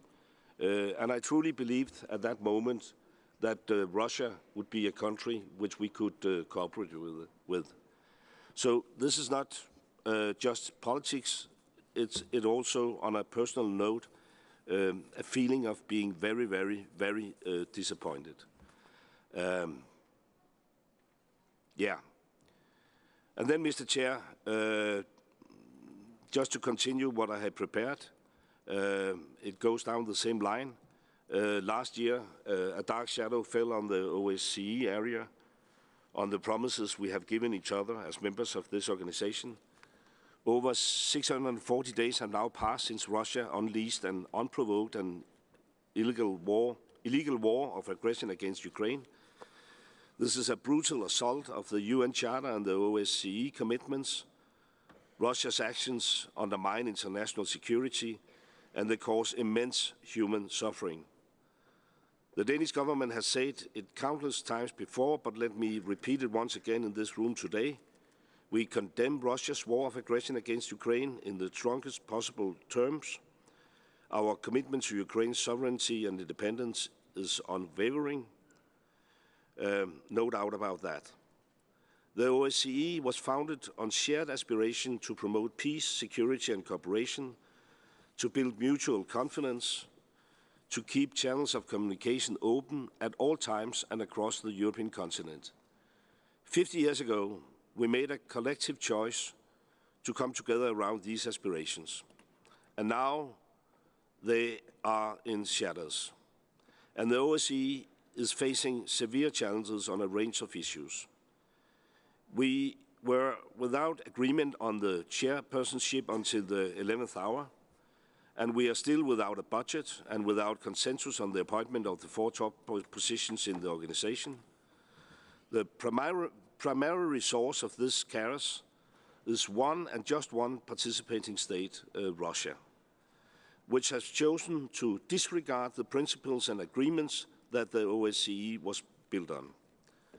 Mr. Chair, since last year's Ministerial Council, Russia has withdrawn from the Treaty of Conventional Armed Forces in Europe. This is just one more example of Russia's disregard of the pillars of the OSCE, the common principles of conventional arms control and confidence-building measures. Following Russia's withdrawal, Denmark has decided to suspend its participation in the CFE treaty. However, it remains our hope that developments will allow for return to the treaty at a later point. Denmark remains committed to the principle of effective conventional arms control as a key element of Euro-Atlantic security. And we commend the OSCE autonomous institutions and their leaders for their efforts to promote and protect democracy, human rights and the rule of law in our region. Your work, mandates and repository of emergency response, knowledge, understanding, experience within government, and it was the appropriate place to run this response until it became so big that it needed its own systems of decision making, and eventually the COVID-S and COVID-O system was put in place, which is what I'd recommend for the future in an all-engulfing crisis like this. So up to a point it was a problem. Was it unpleasant? Yes, it was unpleasant for a whole load of my staff as well, who was subject to this sort of abuse from the chief advisor. It went wider than I thought at the time, but my job was to lead the health and care system, the whole thing, 1.4 million people in the NHS, over 3 million in social care. And so I just got on with doing that to the best of my ability. Mr Hancock, can I interrupt? You said systems need to be in place, and then you spoke about COBRA and COVID-O, COVID-S, yes, that we know did come into place. Yeah, to a degree. Right, so what are you suggesting should happen in the future if you have, as you described it, a malign influence? Well, whether or not you have a malign influence, unfortunately the system needs to be there in case, irrespective of the personalities of the people who are involved. The way I would recommend it is that when you have a small or medium-sized crisis, the lead government department model works. When a crisis becomes clearly cross-governmental, then you need either the CDL, and the CDL really should be also the Deputy Prime Minister. You know, that is the role. It's how it's normally done. It's how it's done at the moment. Occasionally, the Deputy Prime Minister is another Secretary of State. Far better if CDL. And so you can escalate to a CDL to have a cross-government response, and that would also bring in more senior resource from other departments. Then you can escalate the COBRA system to the Prime Minister, and then the escalation above that is to put in place specific structures, cabinet subcommittees, for response to an all-engulfing crisis. We tried with the MIG process. That was it helped, but it wasn't as good as the COVID-S, COVID-O structure, which I think is the best in class of all my decade in government in terms of how to run a national level response. Thank you. I need to ask you about 3 ancillary issues related to the issue of the atmosphere and the operations of Number 10, Mr Hancock. So we're not done with this subject yet, I'm afraid. Firstly, evidence has been given that Mr Cummings may have exercised an unhealthy degree of influence on the Prime Minister. You may or may not be aware that it is contested evidence. Some witnesses, or one witness has said he did, another witness directly after said he didn't. Are you in a position to comment on that particular aspect? That is to say, whether or not a special advisor exercised too great an influence on the decision-making process. And I invite you, please, to stick to this rigid structural issue. In terms of the decision-making ability of the Prime Minister, was there too great an influence operated? At times, yes. Right. And I'll be very specific about what I thought went wrong. As the COBRA system was running, in February, the Prime Minister's chief advisor decided that he didn't like the COBRA system. That is on the record. And he decided instead to take all of the major daily decisions into his office. And he invited a subset of the people who needed to be there to these meetings. He didn't invite any ministers. He didn't regard ministers as a valuable contribution to any decision-making, as far as I could see in the crisis, or indeed any other time. And so that's the COBRA. He took the decisions, attempted to take them from the COBRA process to a meeting that he ran daily at 8 a.m. He invited some of the right people, but not all of them. He didn't check with me beforehand and clashed it directly with my daily meeting, which was frustrating because we had a daily meeting in the department to feed into the Prime Minister's meeting at 9:15. The reason these meetings are important is because there is a proper government emergency response system, and it was actively circumvented. And in one of these early meetings, the chief advisor said, decisions don't need to go to the Prime Minister. Now, that is inappropriate in a democracy. And I saw it simply as essentially a power grab, but it definitely got in the way of organising the response for the period it was in operation. It was then replaced with the MIG system, which was better. We'll come back to that later. So your position is it, and the inquiry asks you, because of course the inquiry asks Mr Cummings to what extent the view taken by him and others of your unfitness for the job was a matter of atmospherics or toxicity, or whether or not it actually affected the running of the government machine and led to deleterious consequences. Do you assess that generally Mr Cummings's role, by contrast, of itself had a significant impact on the smooth running or significant operation of the government machine? Yes, of course. Right. It may be thought to be rather remarkable, Mr Hancock, that whilst you couldn't have been unaware of the damage, as you say, being done to the government machine by Mr Cummings, and he and others, and I emphasise, you've referred to a malign influence, but it's not just Mr Cummings who questioned your fitness for the job. How could, in the face of this unprecedented crisis, how could this position have been allowed to eventuate?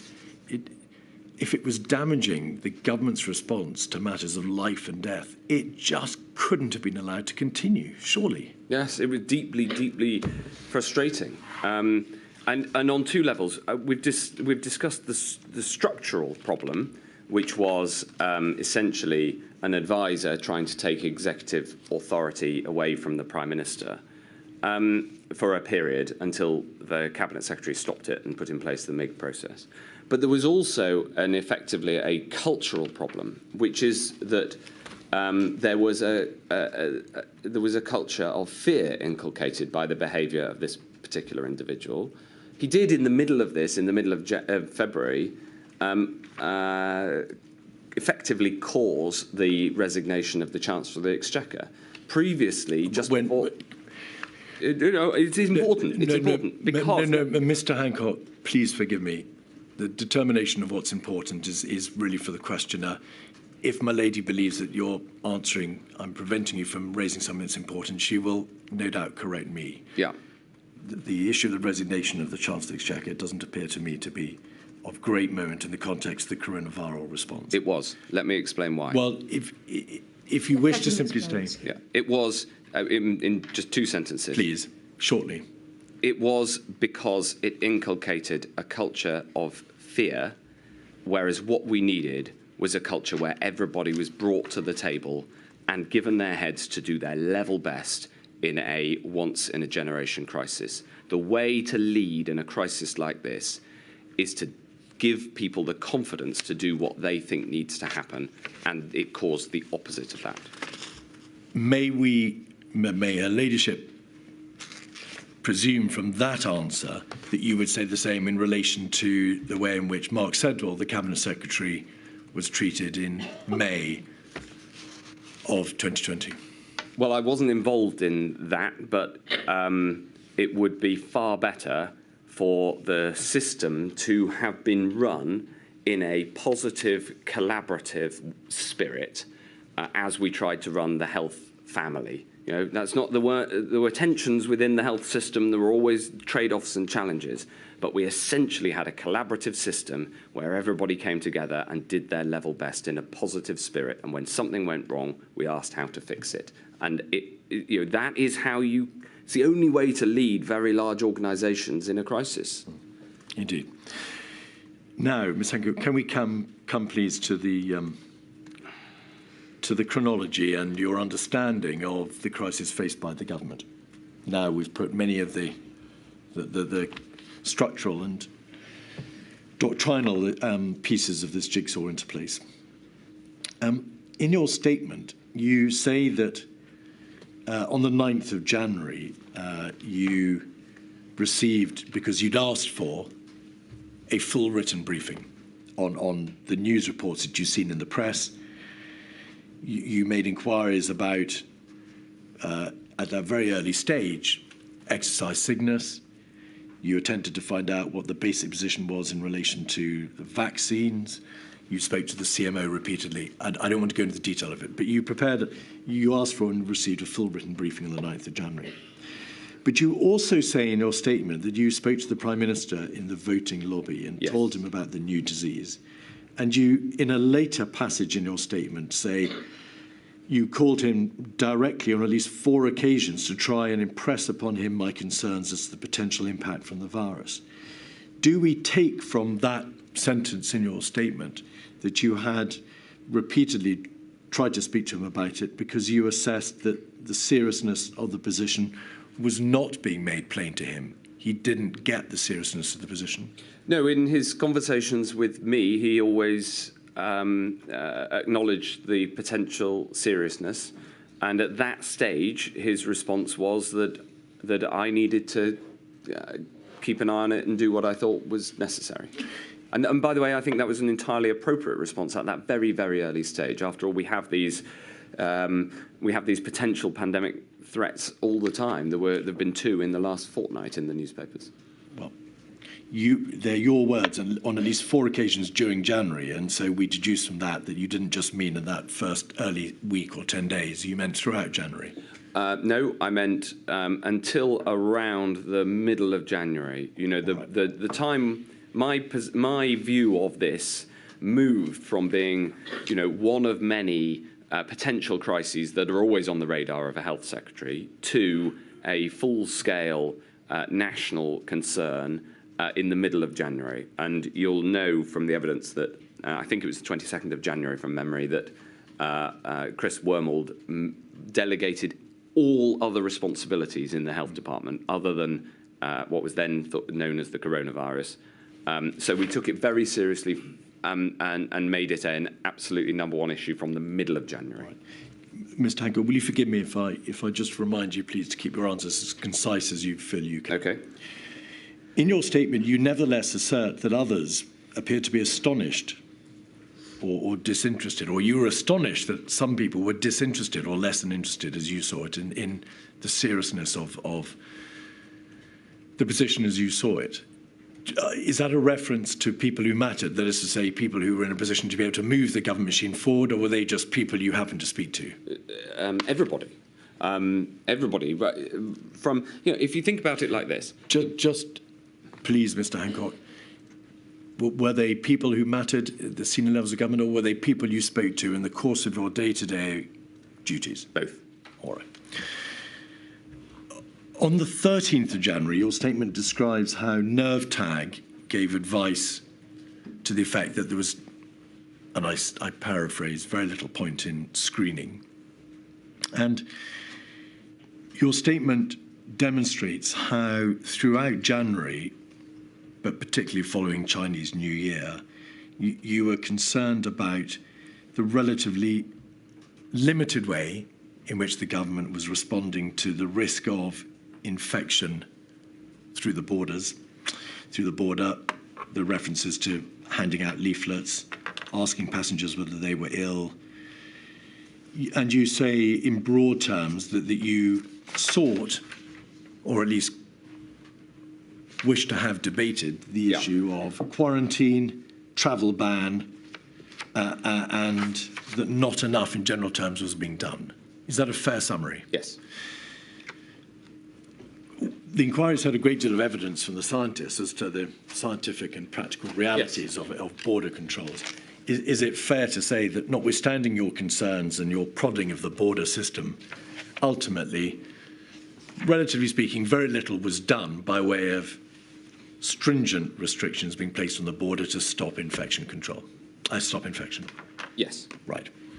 And I accepted their advice, and then when in mid-February the virus blew up first in Italy, that was proof point they were right, because Italy had put in place more screening at the border, and then they became the first place known to be widely infected in Europe, and that was confirmation, if you like, that the scientific advice had been right.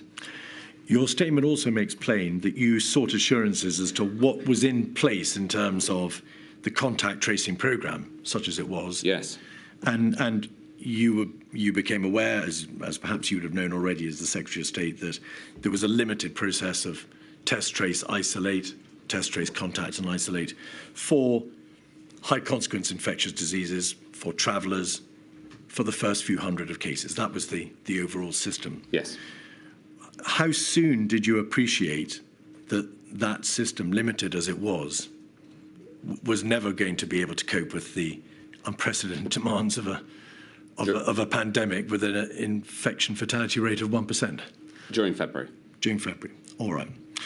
Sir Chris Whitty has described to the inquiry that he had no illusions that the United Kingdom was well set up to meet the challenges of a major pandemic, in part because of the absence of a sophisticated TTI system. He knew the investment in health, public health, for the purposes of dealing with the pandemic was suboptimal, to use his words.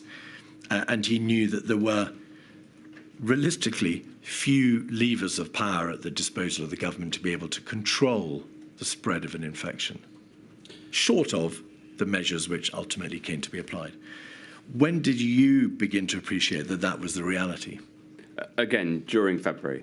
During January, there was very high quality science undertaken. The scientific performance of PHE was superb, and the advice I got was reassuring that we were well placed, and it gradually became clear to me that this wasn't right. In your statement, you refer to how in late January, and in spite of your contact with the Prime Minister, your team was still getting calls from Number 10 and being dragged into meetings about how you were going to deliver manifesto commitments. Yes. What was that about? Well, the Prime Minister had just won a thumping majority, and his team understandably wanted to make sure that the manifesto was delivered in full over 5 years so that they could successfully run for re-election. Mr Hancock, you raised this in your own witness statement in the context of raising your concerns with the Prime Minister and then noting that your team was being sidelined or being diverted from dealing with the crisis because of the manifesto meetings. They're your words, not the inquiries. Yes. Did that matter? May we presume from the fact you've mentioned it that it mattered? Yes, it would have been far better if that time had all been spent on the gathering storm. All right. On the 23rd of January, you'll recall that you gave a statement to Parliament. I refer to that because it is a matter of record and not by way of an implied or indirect breach of parliamentary privilege. Because on the same day, you say in your statement that the Chief Medical Officer told you that there was a 50-50 chance that the Wuhan quarantine would not work. Yes. Did you deduce from that that if the quarantine in Wuhan did not work, there was no practical means by which the further escape of the virus could be prevented? Essentially, that is what I was told. And that's why you were told by him also that there would be a global outbreak. There was a 50-50 chance of a global outbreak, not a 100% chance. And that is also, I thought that it was a day earlier than the 23rd, but I'm not exactly sure of when he first said it to me. But this is also why I wanted a Cobra to try to wake up Whitehall to this threat. You must have appreciated, Mr Hancock, having been told by the Chief Medical Officer that there was a 50-50 chance that the quarantine wouldn't work. And if it didn't work, the outbreak would be global, that the virus was coming. Yeah. That once the virus had spread beyond China, yes, which of course it did at the end of January and the very beginning of February, indeed it had started by that stage already, but it wasn't sustained, that the virus was coming, that there was no means of stopping it. If we were in the wrong side of that 50-50, which it turned out that we were, yes, that's exactly why I tried to get the whole government system going, yes. So why did you and your department and the central government machine spend so much time in meetings in February, in March? There's a meeting on the 2nd of March, there's a meeting with the Prime Minister on the 8th of March, one with the Chancellor of the Exchequer on the 8th of March, debating the probability, and it was expressed in terms of 1 in 5, 1 in 10, 1 in 2, of the reasonable worst-case scenario eventuating. The reality was that once the virus had spread from China, it was game over. The virus would come. Why was so much time spent debating the relatively arid issue of what is the probability of the reasonable worst-case scenario coming to pass? I don't recall being involved in that debate or wasting any time on it at all. On the contrary, in late January, I stated and concluded, I think, at Cobra, that the reasonable worst-case scenario should be the planning assumption for the country. I have since discovered, through the paperwork for this inquiry, that there was this wider debate about what were the chances of that. Now, there's two parts. First is it going to escape China? The second is, if it goes global, how bad will it be? Will we hit the reasonable worst-case scenario or something more central? I took the prior decision based on the precautionary principle at the start of this, I think it was on the 29th of January, that we should base our approach on the reasonable worst-case scenario happening. It took, as we've discussed earlier, it took time to get the rest of the system to believe that that was not an overreaction. As we've seen, that some people describing my position as mad. It was not mad. It was the correct precautionary principle at the time. And of course, with hindsight, it was right. 56226 is a Cobra meeting on the 29th of January, which you chaired. And just while we get to that point, can I just ask you to confirm what you referred to earlier, which is that you had, I think around the 22nd of January, called for a Cobra. Yeah. But Downing Street had put obstacles in your path And I just want to establish that by way of the chronology. That's a matter of fact. I'm asking you. I also requested that I make a statement to Parliament. That was also delayed because the Downing Street grid didn't include a pandemic. All right. But there was, of course, a COBRA meeting on the 24th of January, the first one that you chaired, and then there was a second one on the 29th. And this is yes. At page 5, paragraph 3, there were 2 scenarios to be considered, said the CMO. The first was that the spread was confined within China. The second was that the spread was not limited to China and there would be a pandemic-like scenario with the UK impacted. So Chris Whitty has acknowledged in evidence, Mr Hancock, that he was telling COBRA there that if the second scenario came to pass, which is that the spread is not limited to China, there would be a pandemic, and by necessary implication, it would hit yes. the world, yes. and the UK would be one of the countries. Yes. So what the inquiry wants to understand is, to what extent was it ever thought by you or others, well, if it does leave China, it doesn't really matter, or it may not matter absolutely, because there are practical measures which may mean that it won't come to the United Kingdom, and if it does, there is a means practically of stopping its spread. That wasn't my view at all. On the contrary, this COBRA meeting happened the day after we'd had the reasonable worst case scenario meeting in the department, which is the first time that I was really faced up to the fact that hundreds of thousands of people would die if there was a reasonable worst case scenario, or could die. And that's when I said, where are we up to on the vaccine? Can we accelerate the vaccine? Can we get testing going, etc.? So by this point, the Department for Health was fully engaged. The Permanent Secretary was fully spending all of his time, and I was spending as much of my time as I could on this, in case the second scenario, as it's called here, happened, in case there was a pandemic. If we then look at paragraph 4, the CMO said the reasonable worst case scenario was similar to the reasonable worst case scenario for pandemic influenza, that there was a 10% likelihood of the reasonable worst case scenario happening, but this figure had not been agreed by SAGE. Can you explain to the inquiry why, if on the one hand the CMO is saying to you there's a 50-50 chance of it leaving, and if it does leave China, to paraphrase, game over. Yeah.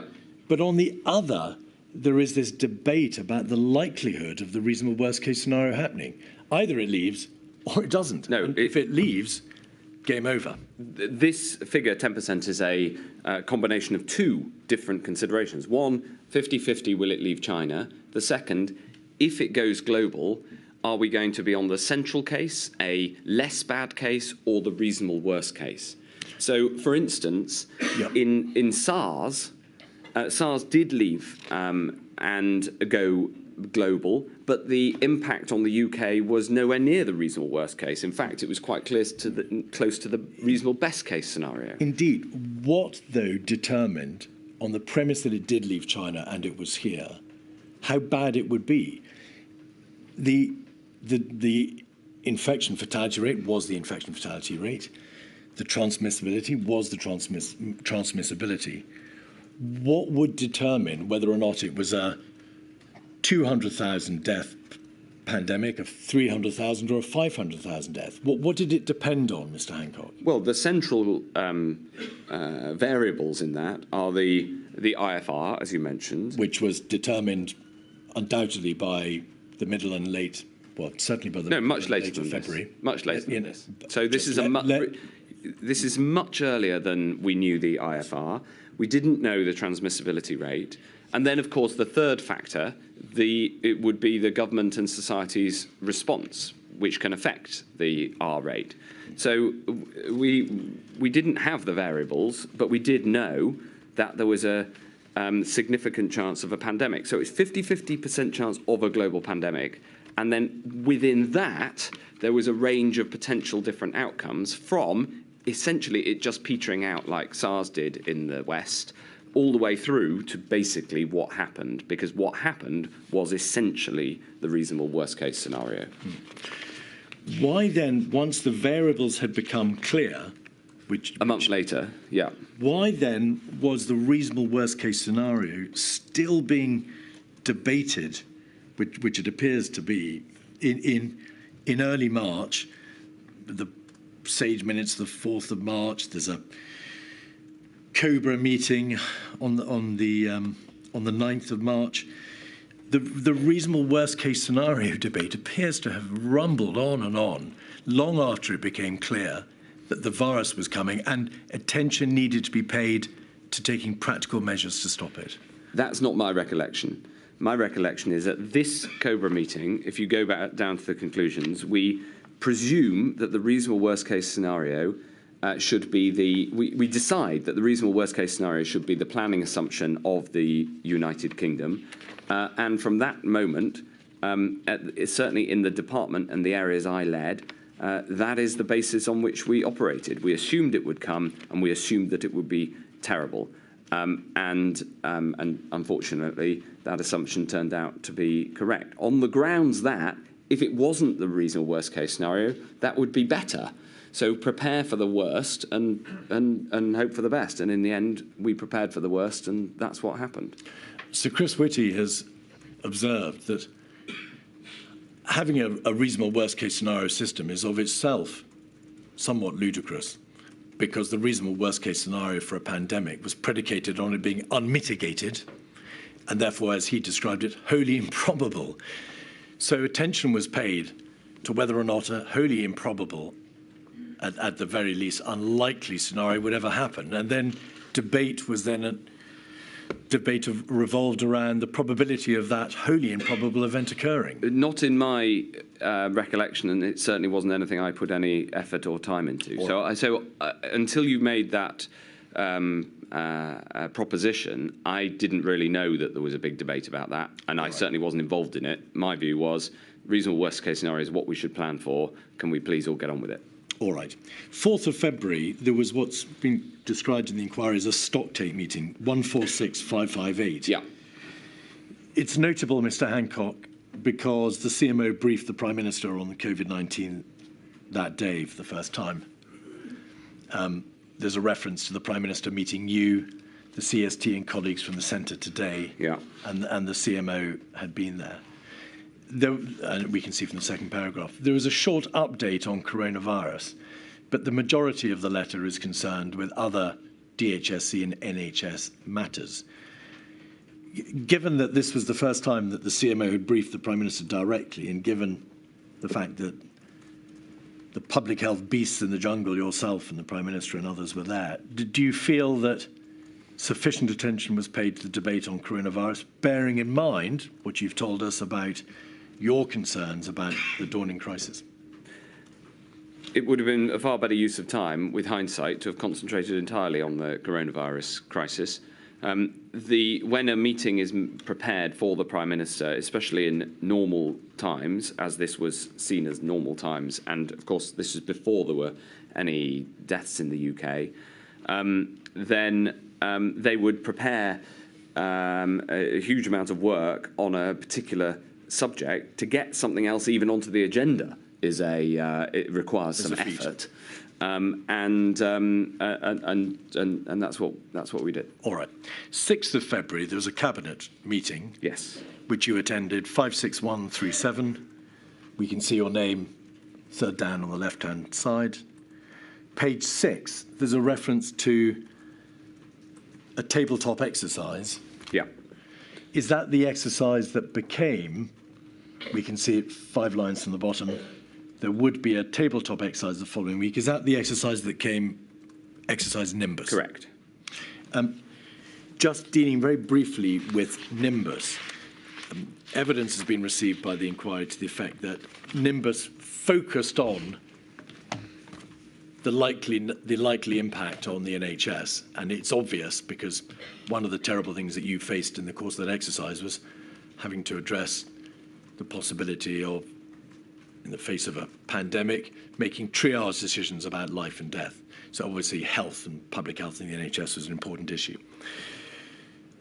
Was that an exercise which you assessed was useful in terms of its attendees, or the learning that came out of it? It's an exercise that was specifically designed to deal with the coronavirus. Yeah. Did it work? It worked only in one sense. So the Nimbus minutes demonstrate this, INQ 000195891. And the Nimbus minutes do show that the NHS asked the question of how to prioritise when there is insufficient NHS capacity. And there was a debate around that, as you can see in the minutes. And then I concluded that it should be for clinicians, not for ministers, to make a decision on this basis, and that's how we went on and proceeded. That is, the minutes are really clear on that, and that is also my clear recommendation, my clear recollection. But there was one really important lesson that came out of Nimbus, which was that there was no way we could allow the NHS to become overwhelmed. So the whole debate, for however long it was, an hour and a half, I can't remember the exact length of the exercise, was all about how do we manage once we're in the peak, when we have all these deaths. And my only sort of conclusion from it was we must not let this happen. And of course, the question of who decides should there need to be a prioritisation is a horrific one. Thankfully, we never needed that. My view was that it should be clinicians, and that's in the minutes. But thankfully, as Sir Simon Stevens said, that situation never came to pass. Partly because, coming out of Nimbus, my view was, well, we can't ever let ourselves get that way. You said it worked only in one sense. Do we take it from that there were ways in which it didn't work? Were there opportunities lost there for learning, for perhaps the learning to be embedded into the machine? Yeah.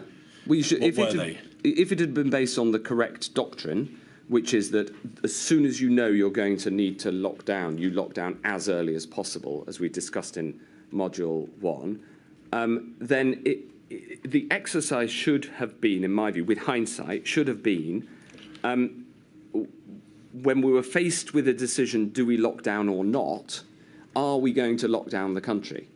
And at what point? How much data do you need? Because, of course, these are all times of enormous uncertainty. How much data do you need before you make a decision?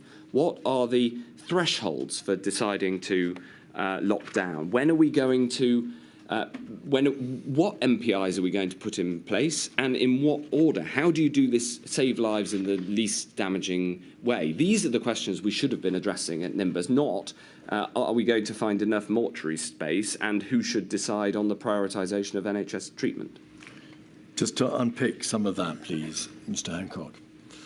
So there was an obvious debate around an understanding of the likely impact on the NHS of this case scenario eventuating. Mm-hmm. There couldn't not have been, given the debate about body bags and the sheer numbers. It was a sort of presumption at the start of the exercise. Indeed. If the people who attended, ministers, officials and advisors, had no illusion but that a coronal virus pandemic, and we've debated, of course, the understanding as to when you realised the game was over and it was coming and there was no effective way of stopping it. Having appreciated that these were the sorts of deaths that were going to eventuate, yes. Why was there not consideration given, not just to the doctrinal point that you raise, which is what do we do about lockdowns, and if we have a lockdown, should we go early? Why was there not, in a more general sense, any debate or thinking about infection control countermeasures, home isolation, household isolation, shutting schools, all the other measures which in due course were imposed? That debate is absent. Why do you think that was? Because the Nimbus exercise was put together on the basis of the 2011 pandemic flu strategy, which was based on the wrong doctrine that the government's job in a pandemic is to manage the consequences of a pandemic, not to stop it happening. And that is an absolutely fundamental learning that we must, as a country, embrace. If there's one thing that this inquiry learns, and I think it's very good that the inquiry is proposing to do a report after modules 1 and 2, because this central question of when do you lock down, what are the triggers, in what order should NPIs be brought in, how much data do you need? Because, of course, this is all done in a time of growing data. If you wait, you get more data, and so you can make decisions with more confidence. What are the legal structures? What are the operational structures that we should have ready in peacetime so that we can then bring them up to speed quickly? For instance, having a testing system ready to go, having a vaccine contract ready, having the domestic vaccine manufacture, which in my view is critical national infrastructure, and we should not rely on that happening abroad. All of these questions are central to the, in my view, to the inquiry, but they're also should have been at the centre of Nimbus. But I'm not criticising the people who put Nimbus together. They were putting together an exercise that was based on the then plan, the 2011 pandemic flu plan. And at this point, it was still 50-50 whether it would escape China. Your point about learning lessons for the future, and it needs no emphasis.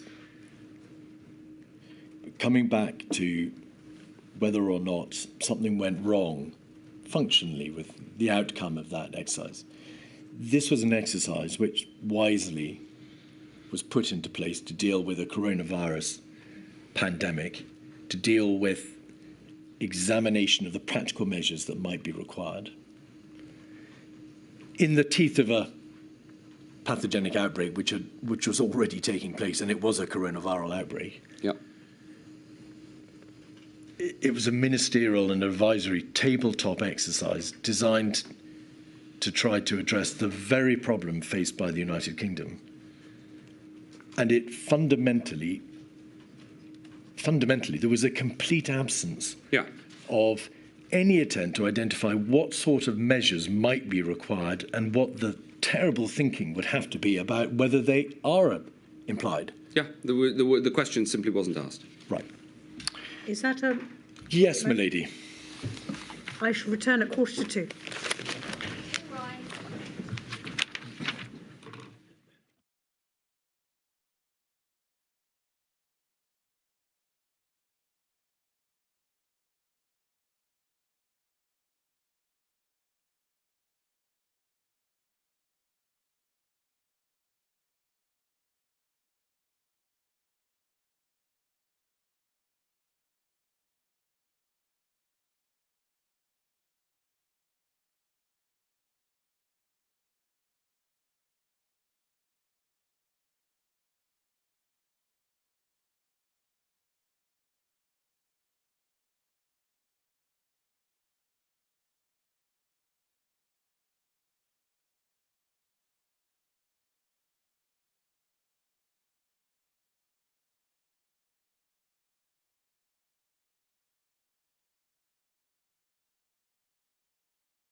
Mr Keith. Could we have, please, 47779, page 2 on the screen? Mr Hancock, this is what's called a reasonable worst-case scenario clinical alignment planning meeting. There are references to the Chief Medical Officer and also to Sir Patrick Vallance to reasonable worst-case scenario.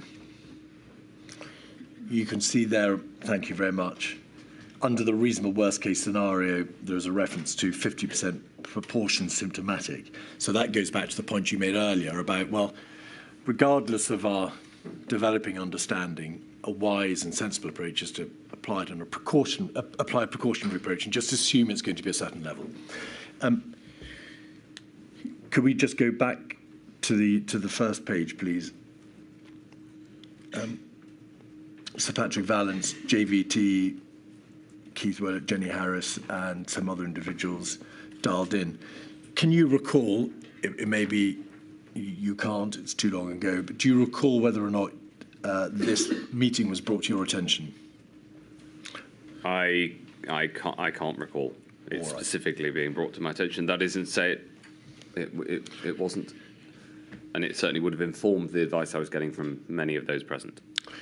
A day before, according to your statement, on the 13th of February, Mr Hancock, paragraph 191, we needn't put it up, you say that SAGE came to the view that China had failed to contain coronavirus.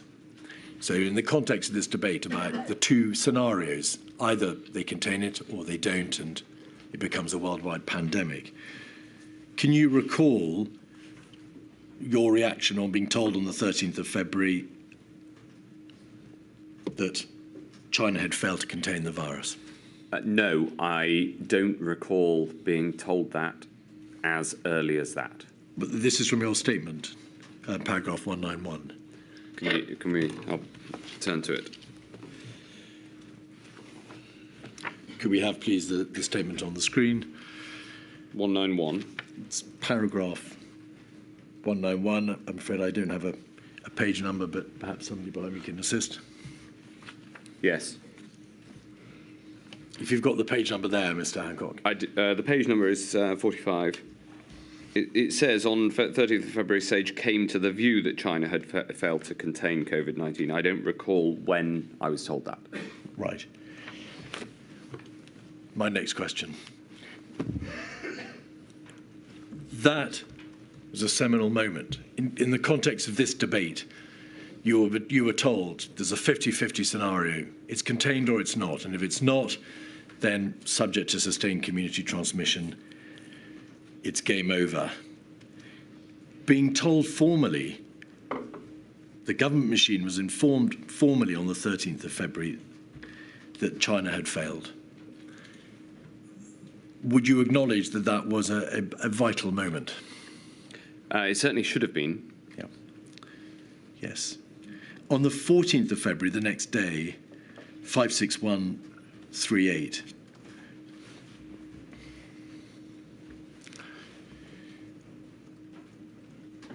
Page 7.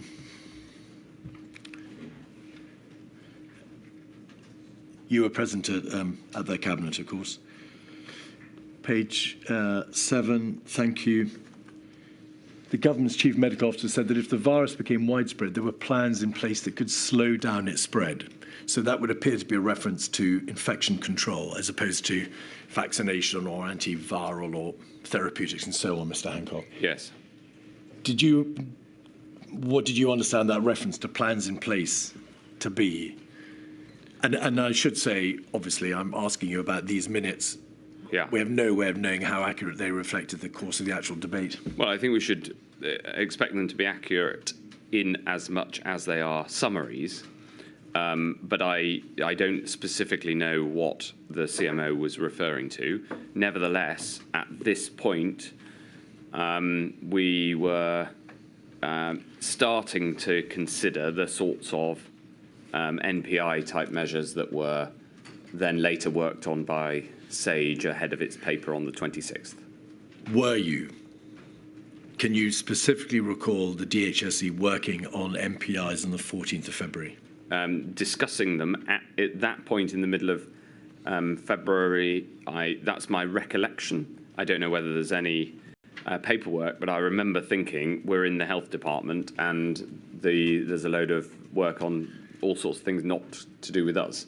The first papers on this that came to ministers came from the Cabinet Office. Indeed, and they were, as you rightly say, I think it was the 24th, not the 26th of Sage, but they're debated at great length in Sage around the time period that you've indicated. Yeah.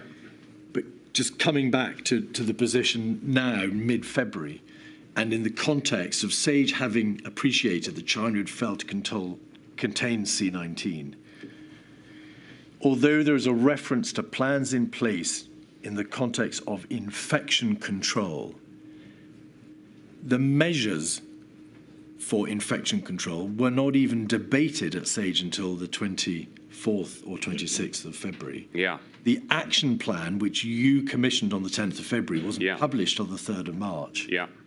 And as far as we can tell, there were no plans for expressly, except everything you say about vaccines and antivirals and all the other great work being done by the DHSE, there was nothing on infection control.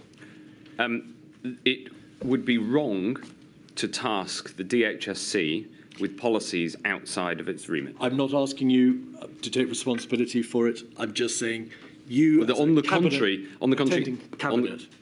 my recollection is that we did take responsibility for it. We did work that was out with our remit, and I think that it was Secretary of State Gove who said too much was asked of the DHSC. I think that's a reasonable presumption because it wasn't happening elsewhere. What plans for infection control were in existence at this cabinet date, the 14th of February, Mr. Hancock?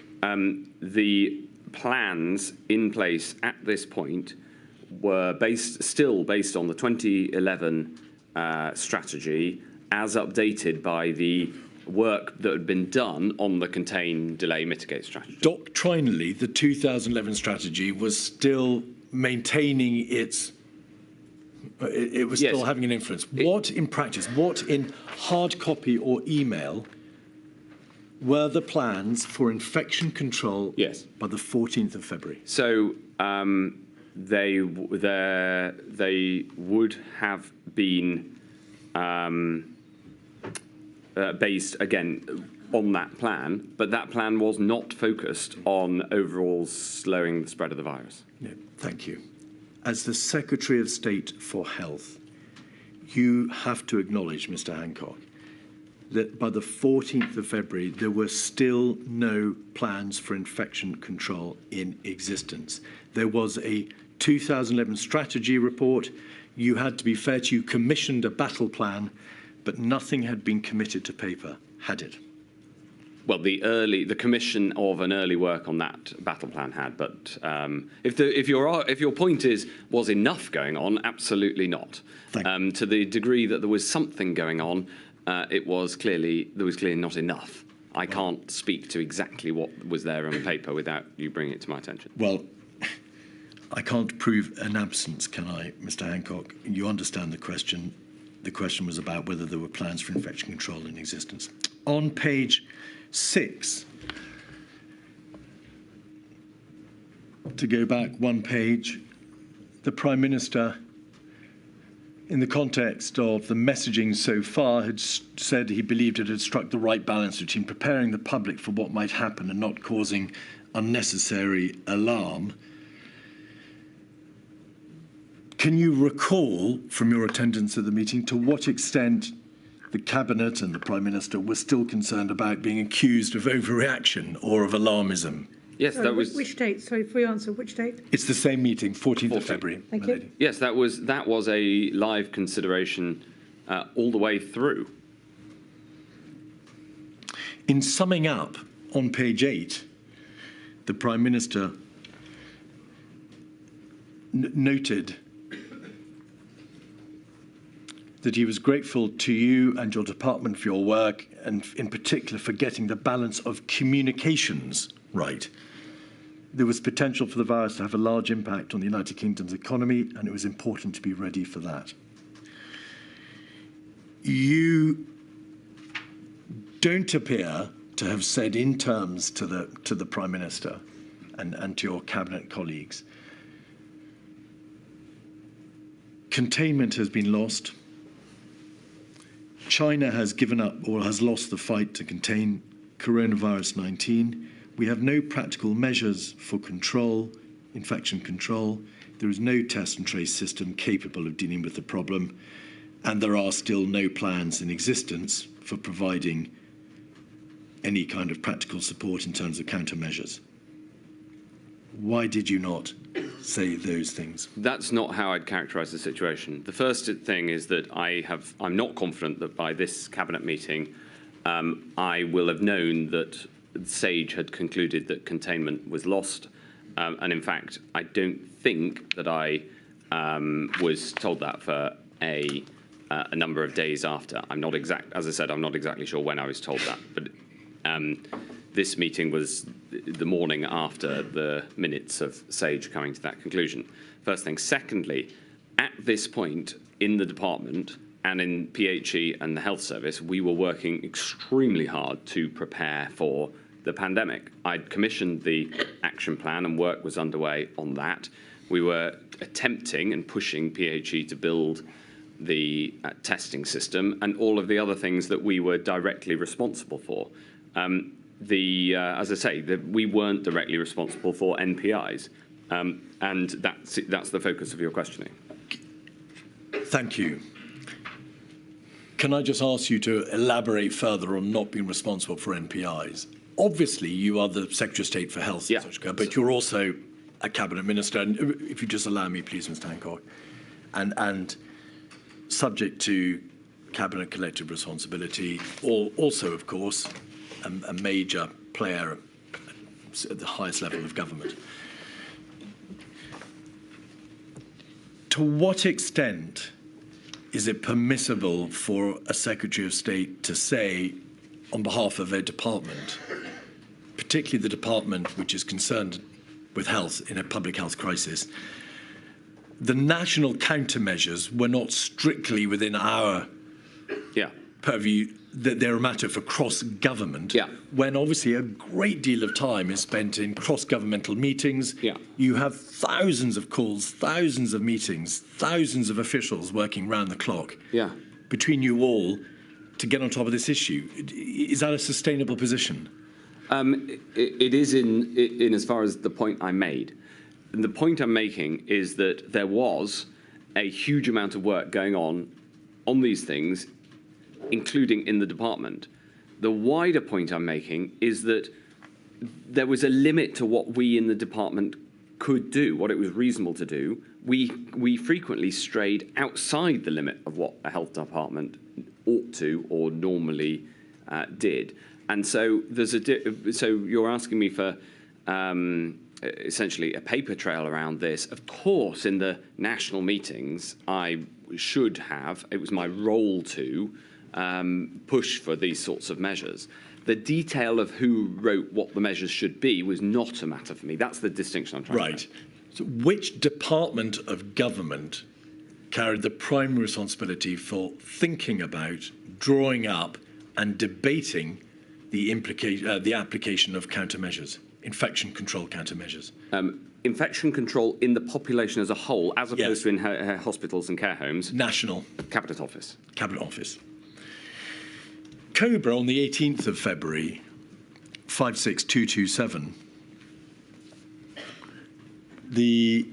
Again, you chair this Cobra, Mr Hancock. It's one of them, I think 5 or 6 Cobras at that time that you chaired. Sir Professor Chris Whitty on page 5, paragraph 2, provides an update on the global risk. Both escalation to a global pandemic and isolation of the majority of cases to China remained realistic possibilities. Now, mindful of what you said, that you don't know when you were told that SAGE had concluded that China had failed to contain coronavirus 19. This is now 4 days further on. Did anybody think, as far as you're able to tell, think to stop and say, well, if China has lost control, to what extent can we be assured that it is only still a realistic possibility that the majority of cases will be confined to it? There seems to be very little debate about this assumption. This final sentence that you've brought up here is my recollection of what I was being advised at the time and what I thought at the time. So when I was struggling to answer the question of when I was told that, the conclusion from SAGE, this is closer to what I remember understanding at the time. Right. Yeah. On the 18th, and you have to remember, in terms of process, apologies, SAGE outcomes were reported to me by Professor Whitty. Did you not read the minutes? Later in the pandemic, I took the minutes directly, but at this early stage, I was given a readout from Professor Whitty. Did anybody know that the Secretary of State for Health was not reading the minutes day in, day out from the sole Scientific Advisory Committee on Emergencies? I don't know. The evidence before this inquiry, Mr Hancock, is that the minutes were deliberately consensus-driven and short. They were quite short. Yeah. To enable them to be read by Cabinet Office, DHSC, Civil Contingency Secretariat, Number 10, and so on. But they weren't read by you. They certainly were when they were presented to me, and they were and they came up and they were reported to me by the CMO, and this is my understanding of the situation at the time. Can I press you, please, to help us with when you first regularly started being presented with and reading SAGE? I asked for them at some point in the middle of, at some point in February, to be regularly put in my box alongside being. But the formal process was not that. I mean, we can come on to this because I've got quite a lot of thoughts about how this interaction operated, and it's very, very important. With hindsight, I think I should have gone and listened directly to the debate in SAGE. I don't think that would have queered the pitch. But the process of SAGE was that SAGE was a committee that, remember, at this point did not have the sort of nationally known significance that it does now. It was a group of scientists who came together to make recommendations and bring the science to the CSO and the CMO. Regardless of their public prominence, Mr Hancock, the position is that SAGE was the sole body providing science on the characteristics of the virus, what it amounted to, what the threat was, what in theory could be done, and the minutes from that body, which were being produced on a tri-weekly basis, were not, you say, being put before the Secretary of State responsible for public health. Not in the first instance until I asked for them, but also the premise of your question is not correct. They were not the sole and only body. They had subcommittees like SPIAM. There was NERVTAG, which reported formally into the department, and of course there was a much wider body of publicly debated scientific advice. So SAGE was an important body, but I think that it would be wrong to fetishise the existence of and the role of SAGE. Was there another scientific body concerned with emergencies for the United Kingdom government? Yes, NERVTAG, for instance, had a significant NERVTAG was a DHSC subcommittee which reported on new and emerging viral threats, an advisory group reporting to DHSC. What other scientific emergency body provided advice to the United Kingdom government? As I said, NERVTAG did to me through JVT, he was my rapporteur on NERVTAG, and then SAGE, of course, had a number of subcommittees. Right. On 18th of February, your witness statement records, paragraph 194, that you were told by Public Health England that the country's approach to tracing all contacts was unsustainable. Yes. Did you know that on the day or by the time that you chaired the COBRA on the 18th of February? I don't know. On page 7 of COBRA, of those minutes, paragraph 17, the Civil Contingency Secretariat said there was work to be done to create a clear plan of activity across the United Kingdom government from the moment of sustained transmission to its estimated peak, which was likely to be a period of 3 months.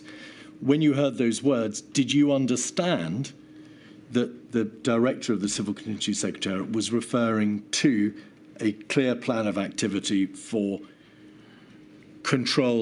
infection control measures, i.e. to do with the subject matter of what came the 12th, 16th, 20th, 23rd March measures?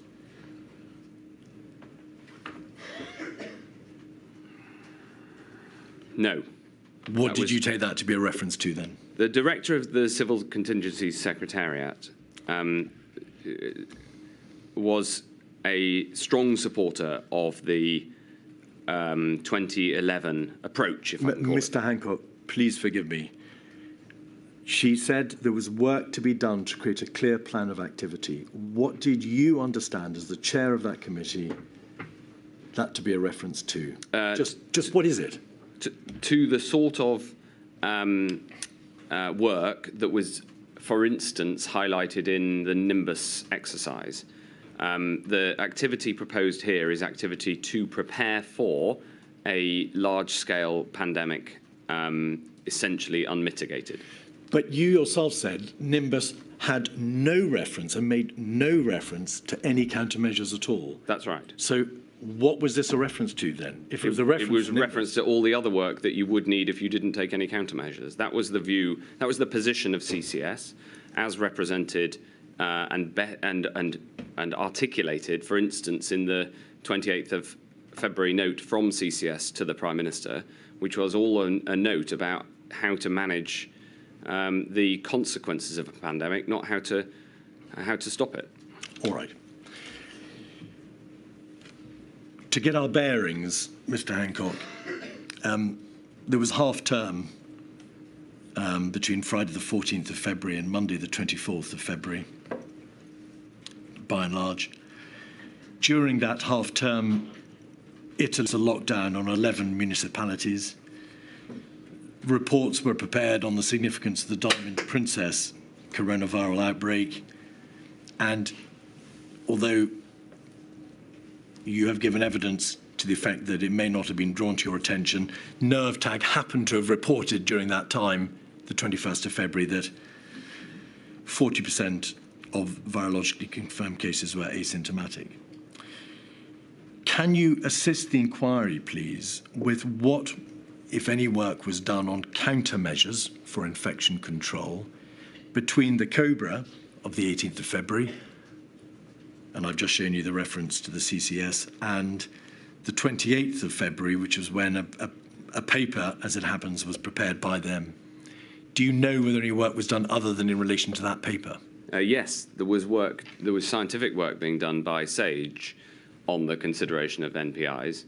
There was a note that was put together by SAGE, which is dated the 26th of February, that was considered at the 27th of February meeting by SAGE. You referred to that earlier. Yeah. Do you know whether or not pen was put to paper in any way by government to set out even a broad outline of what practical infection control measures might be required to be implemented? Yes, the department was drafting what became the action plan. Now, there's a genesis of that plan. We started, I commissioned a... Can I, forgive me, I'm going to come to the plan in a moment. Okay, and but at this point it was being drafted, so yes. Right. So the plan, which was published on the 3rd of March, was being drafted, worked and on. SAGE was doing scientific work, yeah. But there was no draft anywhere being circulated amongst relevant bodies between COBRA on the 18th and the 28th of February when they reported, setting out possible countermeasures. The work was being done on the action plan. That was the work going on in the department. And there was work being done within the SAGE structure, which came to the 26th of February paper. And furthermore, there was work being done by lawyers on the legal framework needed. The pandemic bill, the coronavirus bill became the Act, all that. And the measures that were needed under the Public Health Act 1984 in order to have legal recourse for mandated quarantine. Legislative proposals are not non-pharmaceutical interventions? Yes, they are. All right. Well, they, as a matter of fact, they are. And it's very important that I correct you on that point, because if the inquiry comes to the wrong conclusion on that, it will be a mistake. Communications are very important non-pharmaceutical intervention. Legislation is a very important non-pharmaceutical intervention, because if you want to have, for instance, a stay-at-home measure, you can't have it in a mandatory sense without legislation. So I'm emphatic on that point, because you've made that mistake twice. Mr Keith, I think we're going round in circles. I think we were here this morning. On the 28th of February, a view was expressed by the Prime Minister when this CCS report was debated, that the biggest damage may be done by overreaction. Yes. What was your response? I don't recall being told that that was his view of the paper. On the 28th of February, your statement records, however, that your belief that Number 10 was stopping the Prime Minister from saying publicly anything about the virus. Yes. So the 27th of... Sorry. And you knew that that was because there was a concern that it would be seen to be overreacting. Yeah, the 28th of February was an important day in the response, and it was important in this way. I had a readout from the SAGE on the 27th, which both took the paper on NPIs that we've just been talking about and also discussed the 1% IFR figure. The 1% IFR figure is very important, because if you have a 1% fatality rate, at an 80% of the population getting it, you end up with a reasonable worst-case scenario of just over 500,000 people dying. And I found that out on the evening of the 27th, if I recall correctly. On the 28th, I was still not being allowed to communicate in the way I'd want on this, not able to go on certain radio shows, including the Today programme, which is a very important part of the national debate. And I phoned up the Prime Minister, and I remember it very well, because he didn't take the call, and then he called me back, and I was in a classroom in a primary school in Suffolk, in Haverhill, in my constituency, and I had to say to the kids, I'm really sorry, the Prime Minister's calling, I've got to go. And it was quite a moment. I came out and I said, Prime Minister, you need to chair a COBRA, and we need to be able to communicate properly, including on all of the programmes, instead of having this political boycott. That led to, I wanted a COBRA that day, and I told him he should chair a COBRA immediately. In the end, we had the COBRA on the Monday, which I think was the 2nd of March.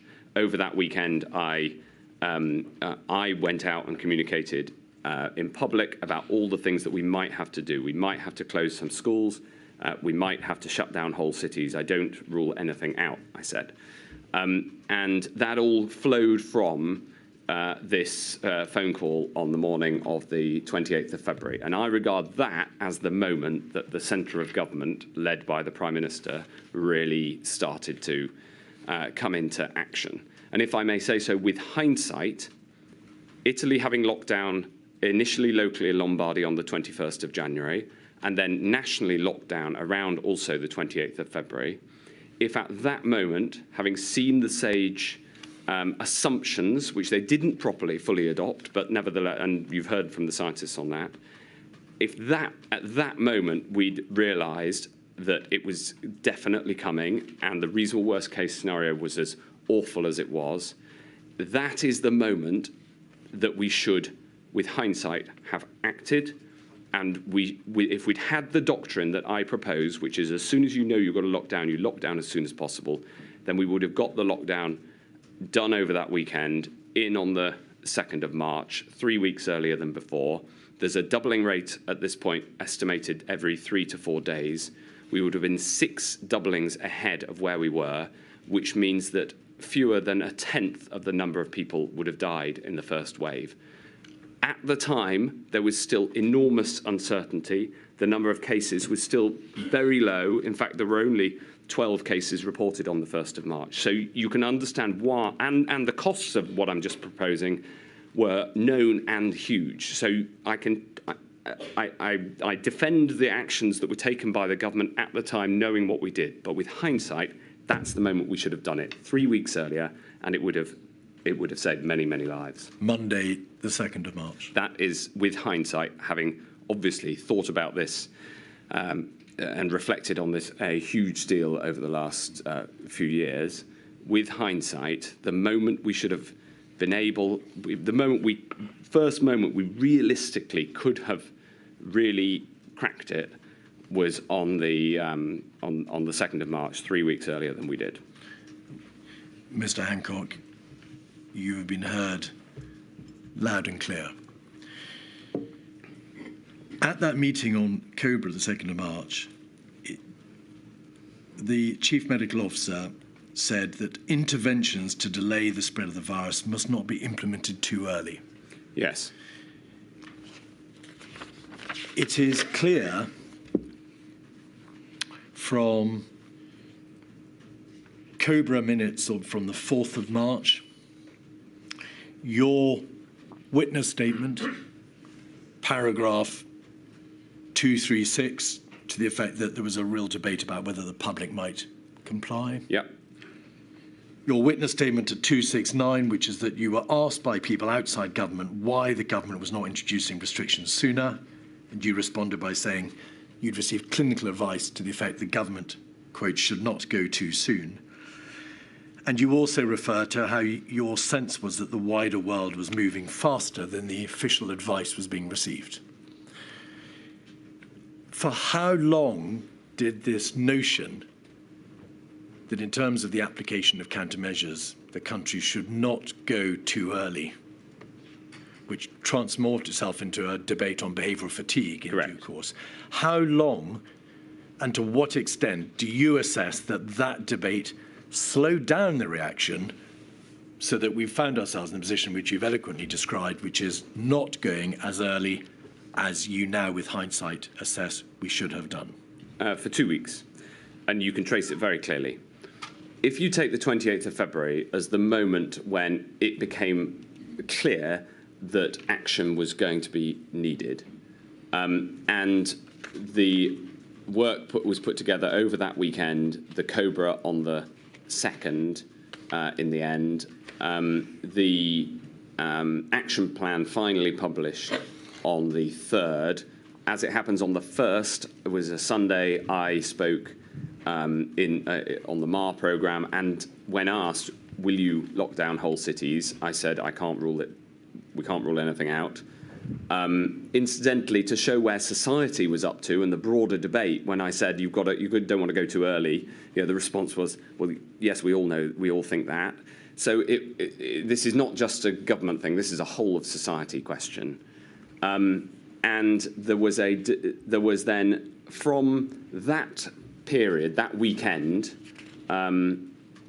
the discussion was then when to go, not whether to go. So it switched from whether to go to when to go.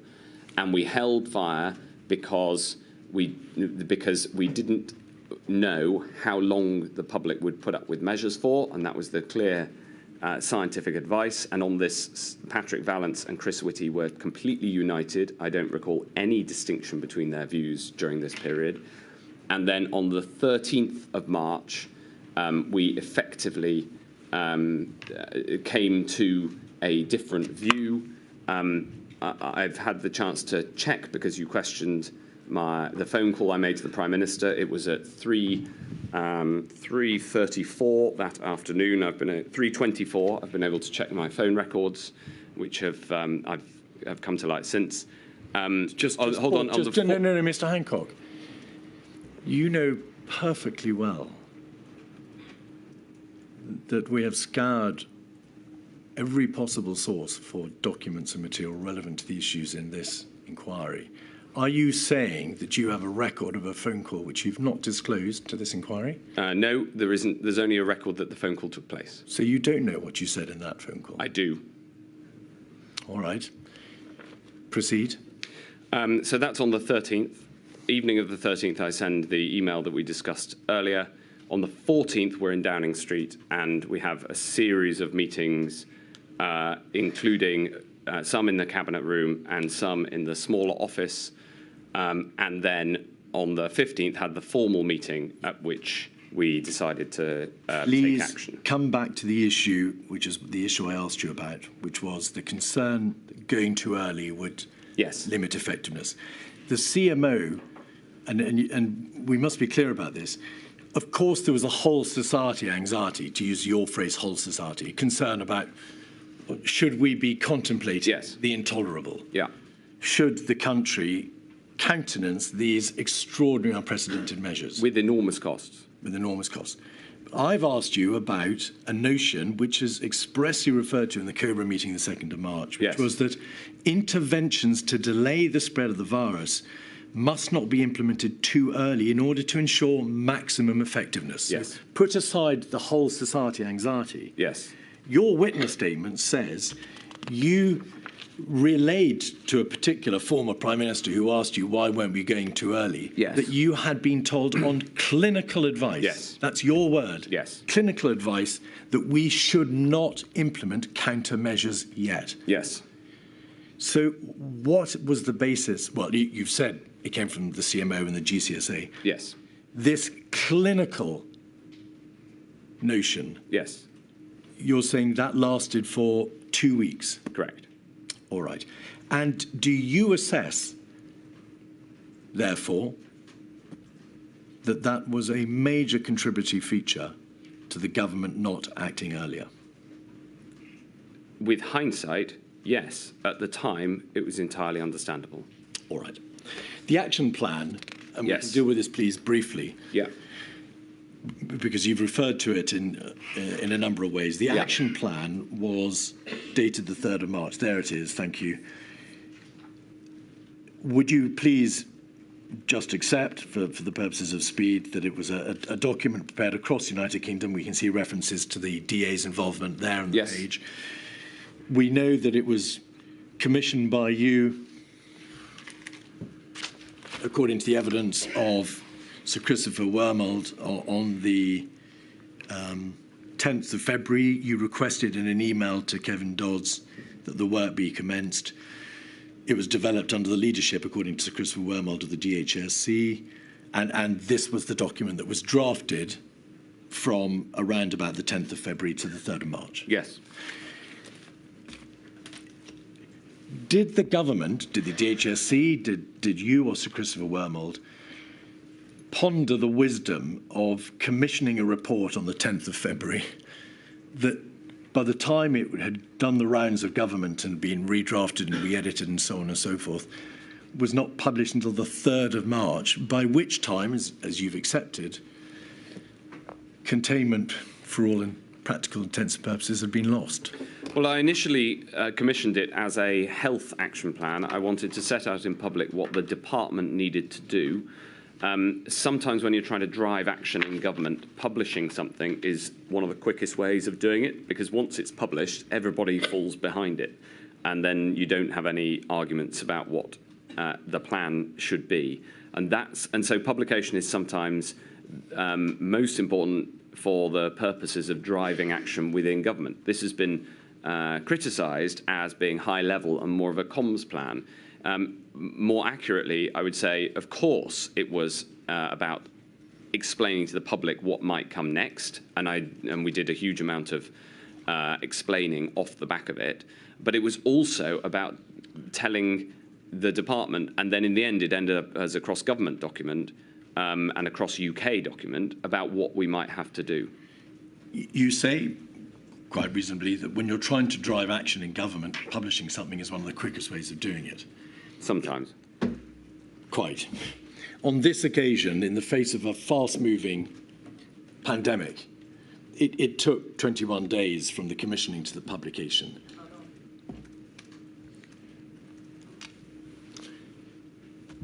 So it wasn't terribly quick.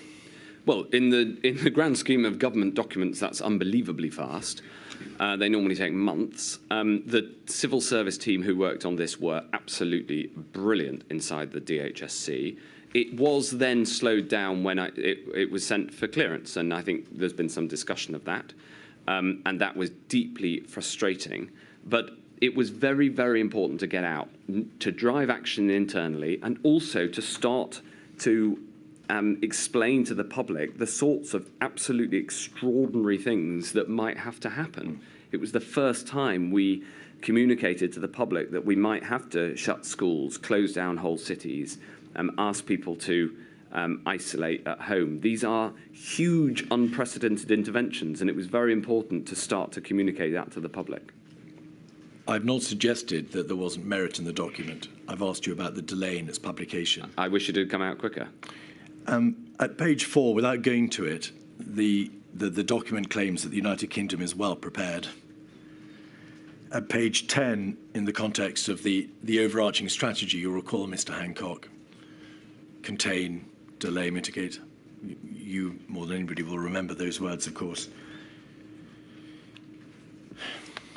The document significantly overpitched the reality. We weren't well prepared, and in so far as the strategy envisaged future loss of containment, and if control is lost, then we'll move to delay. Well, when it was this already over. Absolutely, when this was commissioned, that was the clear strategy, and that strategy remained formally in place until the 12th, 13th, 14th, exactly. 12th of March, indeed, containment was officially departed from. Can I ask you about... Just forgive me interrupting. I've just had another look at the action plan. There's quite a lot of information in there. What I can't find is too much of the action points. No, there's not nearly as much as I wished that there had been. They are in there. They're buried at the end. And it was enough to allow the media to then report it as we wished, which was these are the sorts of things that might have to happen. So closure of schools, for instance, they're mentioned, but they're not up front nearly as much as they should have been. You would say... I'd say better than nothing. I was going to say, you would say better than nothing, and I suspect you'd also say, remember that at the time this was commissioned, the DHSC expressly understood, and you've said yourself, that it had its doctrinal genesis in the flu plan. In 2011. And that's why there was a reference to closing schools, which was very much part of a flu plan, but no reference to the sorts of terrible countermeasures which we ultimately had to consider. Well, there are oblique references, but it was not as... Obviously, if I went back and rewrote it now, it would be completely different. Mr Hancock, forgive us, though. I asked you basically what the worth of it was. You've accepted that there are only, in your words, oblique references to the sort of countermeasures which ultimately came to pass. Yeah. Schools is different because that's based on the genesis of the 2011 strategy. Your officials and others worked for weeks on it, for 3 weeks. Yes. It was informative and perhaps revelatory to some. Yes. As the government's sole strategy document, it had significant flaws. It was, when it was commissioned, we were still on the strategy, which I have... Explain. I've been pretty clear that I am not a fan of the strategy the doctrine that we went into this pandemic. So why did you sign off on it? Because that was our thinking at the time. And by the time it had then been delayed and stuck in the Cabinet Office, it was better to have it out and driving action than not at all. Nothing. Yes. All right. Can I ask you briefly, please, about 2 other relevant events around this time? Did you call, in fact, the World Health Organization about the need for a declaration of a pandemic? On the 2nd of March, it wasn't, in fact, announced till the 11th of March. Yeah. Had you also spoken to the World Health Organization earlier about their declaration, which you, as you saw it, was delayed? Yes. Because the PHEIC wasn't, in fact, announced until the 30th of January, notwithstanding an earlier committee debate at the WHO. Correct. I mean, I pushed and pushed and pushed on the WHO on both of those declarations. Well, I want that to be acknowledged. I mean, what I haven't been able to find is a record of the 22nd of January call, which I remember, which is when I was told we can't have a PHIC because somebody's on a plane, and it was a ridiculous excuse. And I thought that there might be some politics. It's not worth, which is outside the remit of this. Maybe you'll find that call in that little notebook that you've just produced. It's not a notebook, it was a phone record. All right. The 2nd of March, and another vital point, the Minister for Care was Helen Whately, was she not? Yes. At that time. You refer at paragraph 230 of your statement to how, at this time, the 2nd of March, your department and she made inquiries about the state of planning in the care sector. Yes. And was there a revelatory moment in relation to the state of planning, not countermeasure planning, but the planning broadly in the care sector? Yes. And what was that? So our early position had been, essentially the constitutional position, which is that care homes are legally responsible to, contracted by, local authorities. And therefore, they reported action through local resilience to local authorities, through local resilience fora up to MHCLG, and the department is responsible for social care with respect to policy, but not to any of the legal contracting or indeed the reporting. That was the position going into the pandemic. It is anachronistic, and it has needed reform for a long time, and those reforms have been delayed. That was the position going in. Helen Whately then, in early March, came to the very firm view that not enough was happening. In February, we had discussions with the care sector. We'd had round tables. But the policy position going in was that local authorities are responsible, and it turned out that it was something else that we as a department had to grip. Thank you for the description of the background. What you refer in paragraph 232, however, is that in terms of the planning, there is obviously an obligation on the sector, Mr Hancock, to produce plans for itself. Oh, yes. Regardless of the financing, regardless of the funding and so on and so forth. She appreciated, and she messaged you, she'd only been provided with 2 existing pandemic contingency plans in the whole of the care sector. Yes. And that's what she told you? Yes, that's correct. All right. So I'm aware the LGA have said, no, there were more around. I don't know the facts of this. What I do know is what I was told, and I was told I'd asked to see them, and there were only 2, and they were inadequate.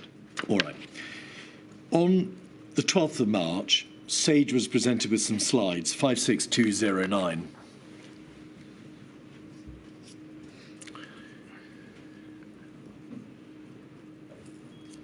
At page 2,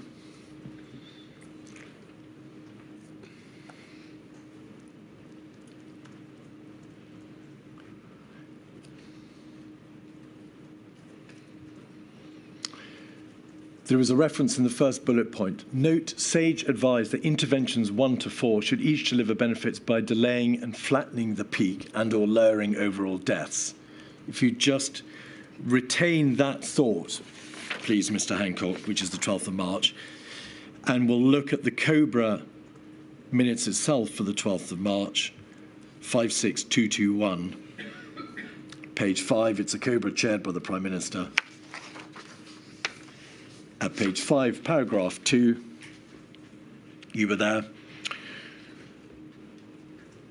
The chair invited the GCSA to outline the objectives of implementing the interventions. And you've explained how, of course, by this stage, there is now debate about the nature of the infection control interventions.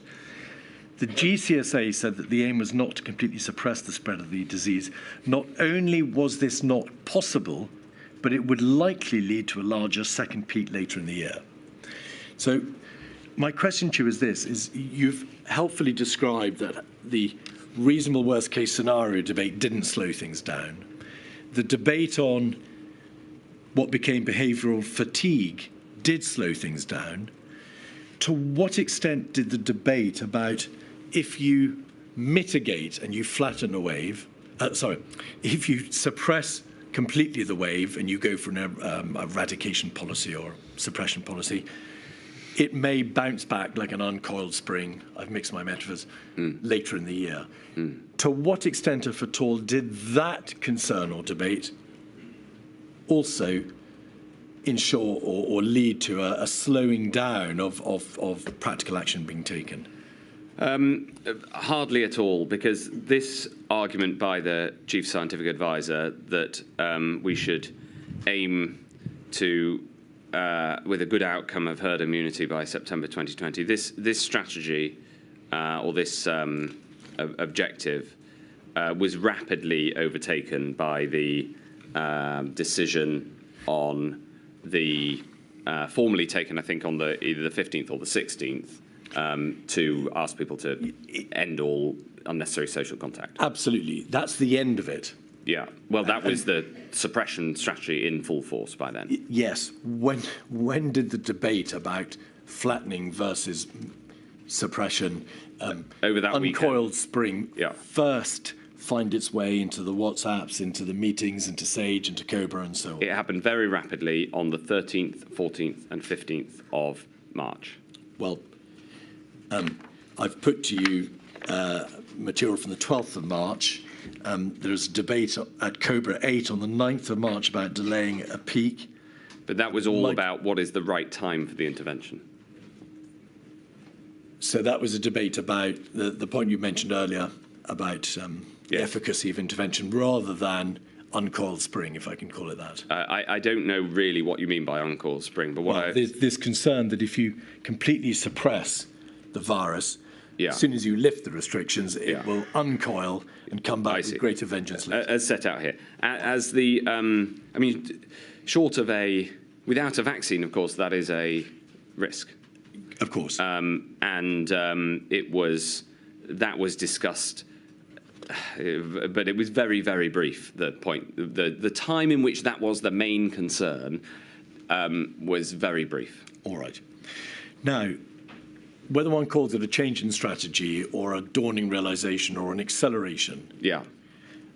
On that Friday, or perhaps the Thursday, the 12th of March, Friday the 13th, and the weekend of the 14th and 15th, the government took what may be considered to be a very significant change of direction. Yes. The inquiries received evidence that there was a body of scientific material built up by that stage from the London School of Hygiene and Tropical Medicine, Professor Edmonds, Professor Ferguson at ICL, also at Sage. There were papers from, in particular ICL, there were papers from Professor Riley. Professor Ferguson had emailed Ben Warner on the 10th of March. Sage on the 10th of March had been asked by Neil Ferguson, or rather the officials at Sage had been asked by Neil Ferguson, do they know what an epidemic with 4,000 deaths a day looks like? And there were, according to your witness statement, there was much more data available by that weekend on the likely impact on the NHS. Yes. Could you just assist with the contribution from the DHC in terms of that acceleration?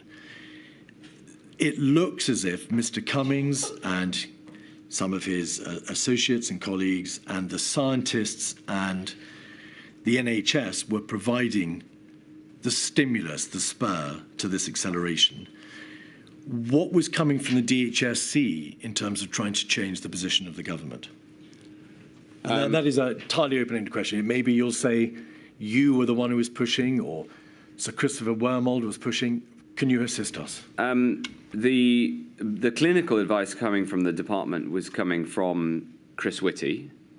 My contribution in this period was that on the 12th, I decided at this point that we were going to have a UK-wide response, and of course health is a devolved matter, and we can come back if you want, to whether or not that's a good idea with a contagious disease as opposed to a health service. So I went to Edinburgh and then Belfast and Cardiff and discussed with my opposite numbers in the DAs. And then I had a G7 call, which I actually took in the health department in Cardiff. And that had a very, very significant impact on me because I heard directly from my Italian opposite number. And we thought the Italians had acted early, but he was saying he wished he'd acted earlier still. And this argument that you should delay and to time it right, he had no truck with. So that had a very significant impact on me. And that was the point at which I started actively agitating for very firm action for a lockdown. I spoke to the Prime Minister. I emailed him that evening. We'd been through this a couple of times. So essentially what happened was that over the period for the first 2 weeks of March until then, we continued to work on all of the health-specific things that are necessary. The NHS response, it was at that time we were working on, we got the Nightingale Hospitals programme. If I may interject, acute health measures, perhaps. The measures directly within the Health and Social Care Department's remit. Yep. The question of lockdowns by then was correctly located within the Cabinet Office as the lead department on it. This had all happened since, which effectively was kicked off on the 2nd of March, Cobra, when the Prime Minister took the chair. So my time in that period was essentially focused on what are we going to need in the health and social care area, given that this is clearly coming. On Saturday, the 14th of March, and I'm not going to take you through what you know to be the number of meetings which you attended. Yeah. That there were a number of crisis meetings attended by various people. Yeah. But you contributed to a WhatsApp group debate together with the Chief Scientific Advisor, the Chief Medical Officer, the Prime Minister and Mr Cummings, pithily called the CSA CMO Matt PM DOM group, 48399, page 3. On the 14th, on the Saturday at 7:30,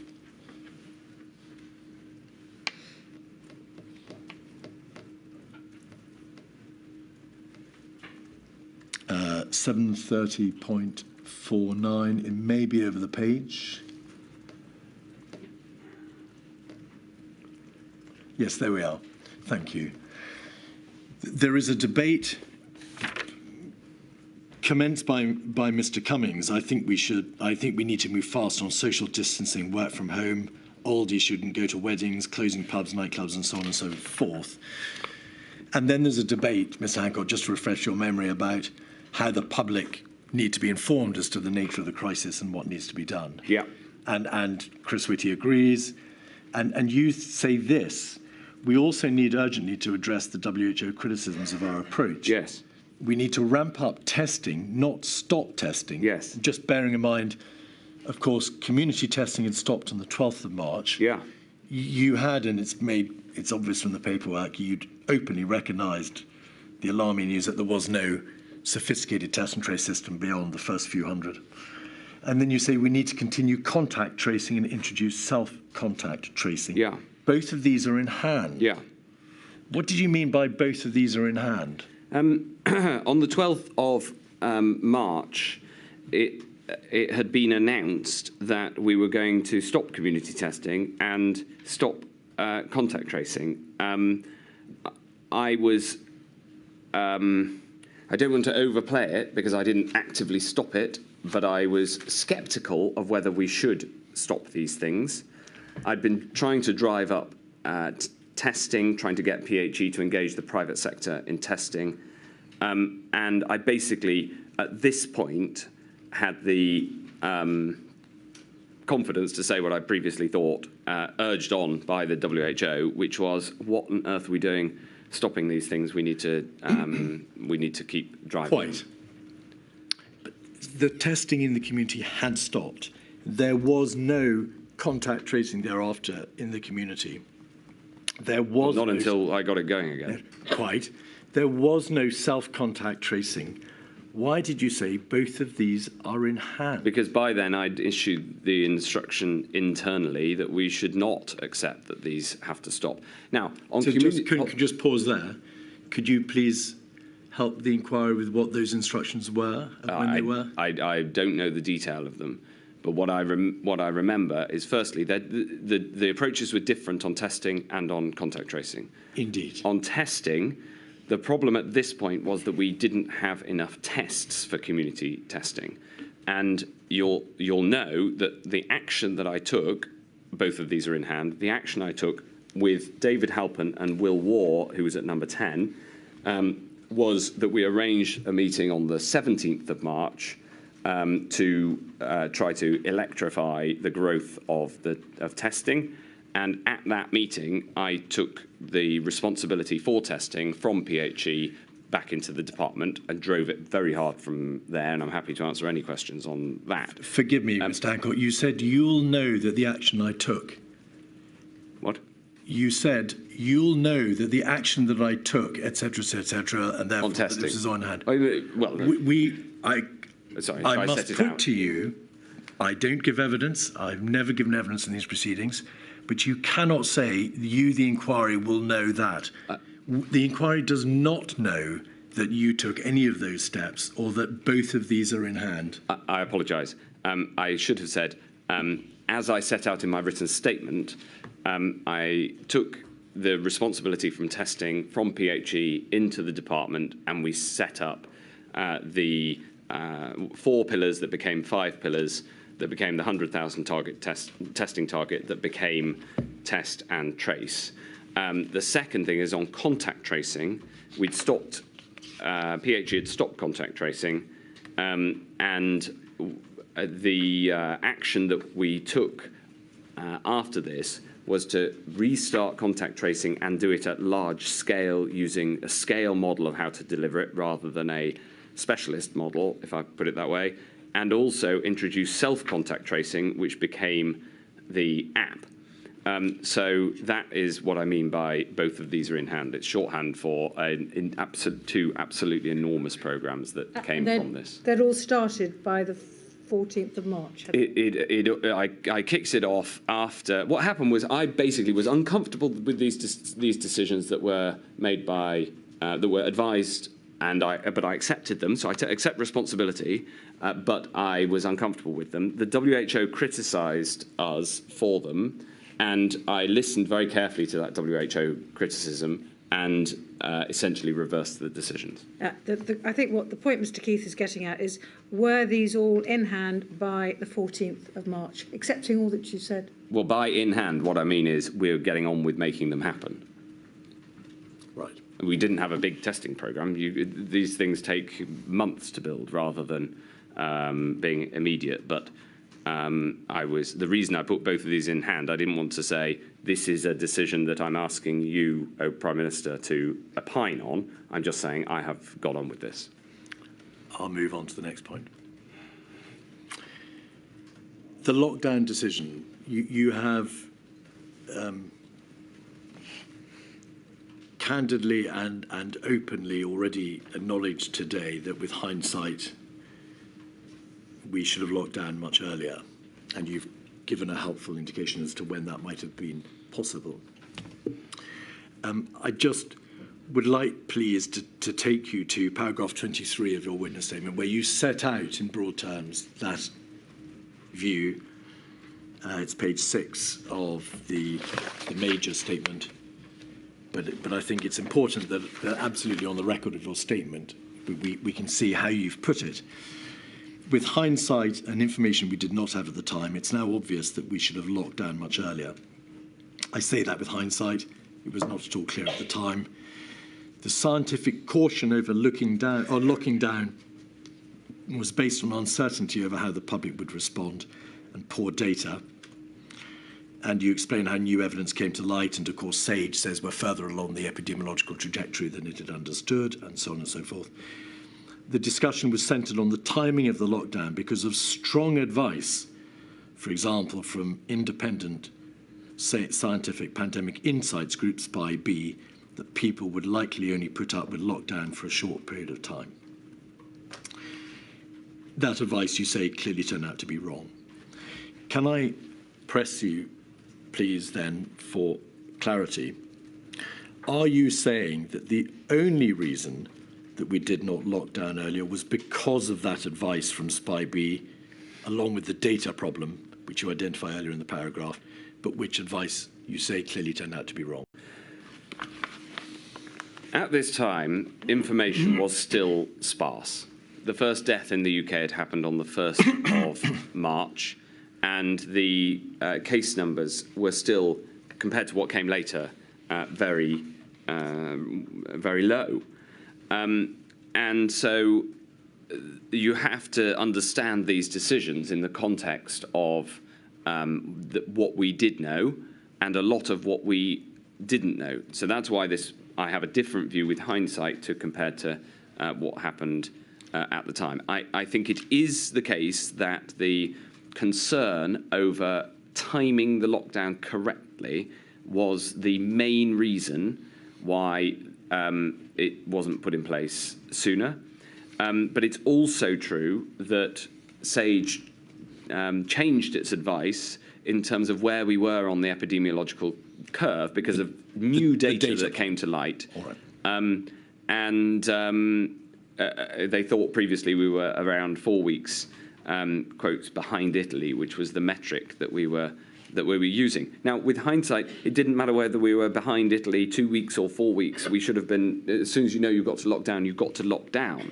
But this was the data that came to light. And in fact, David Halpern put it rather, he reminded me of a phone conversation I had with him when he was the first person to report on this, the key SAGE meeting to me.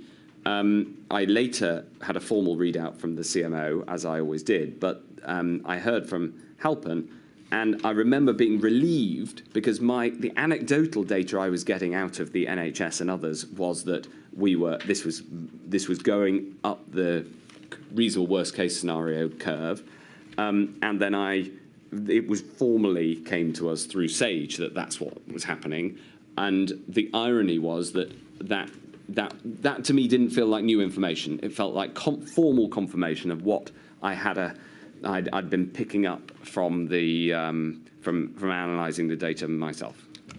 2 points, please, Mr. Hancock. You referred to SAGE, of course, saying, well, we're not as far behind Italy as we understood we were. Yeah. If I may suggest, it must be right to say it just didn't matter, because nothing that you and the DHSC or nothing the Cabinet Office was doing, nothing that SAGE and NervTag and all the other various parts of government was doing had been throughout February and early March predicated on what is Italy doing. Italy was doing what Italy was doing. So there can be no suggestion that any failure, if there is a failure, and if Milady finds there's a failure to impose the lockdown earlier, what was because of a misjudged reliance upon where Italy was in the epidemiological trajectory. No, on the contrary. On the contrary, if I may explain. If you just accept that proposition, we're in agreement. The United Kingdom government wasn't planning its response between January, February, March, and the 14th of March on what is Italy doing. It was just a feature. If I can explain, if you think that the timing, if you think you've only got a limited period lockdown that you can put in place, the timing of that lockdown matters. And watching the Italian curve was the best way of thinking what would happen here. And so the Italy data were important in that sense. And then you had to judge, compared to where we were on Italy, where to bring in the lockdown. And indeed, we brought in the lockdown earlier in the epidemiological curve than Italy and others did. My point is not about whether or not it's right to base yourself off Italy. My point is the whole doctrine of waiting, sort of allowing it to come towards you and hold, and now we go. That was wrong. Instead, the moment you need a lockdown, you need to lock down. Indeed. I was making a point for the absence of any confusion or doubt that there was no doctrinal approach taken by the United Kingdom government necessarily predicated on the Italian approach? No, of course it was that Italy was an example. Indeed. Yeah. The second point is this, is that the clinical advice, as you describe it in your own statement, to the effect that going early would limit effectiveness. Yeah. That is obviously and plainly an issue relevant to a lockdown decision, a mandatory stay-at-home order, because that is, just wait, that is obviously the ultimate decision. It's a stay-at-home backed by force of law. To what extent does that behavioural fatigue notion explain or mitigate either delays in the system of operation of government, if that's what my lady finds it there to have been, or in the promulgation of plans, or in any failure just to say how it was, control is lost, the wave is coming, we must practically act now. Where do we put the behavioural fatigue fallacy into the general picture? It had an impact on the decision both to recommend actions to the public, which is an NPI because communications are an NPI, and the mandatory decisions that came thereafter, notably the closure of schools and then the full legal lockdown on the 23rd.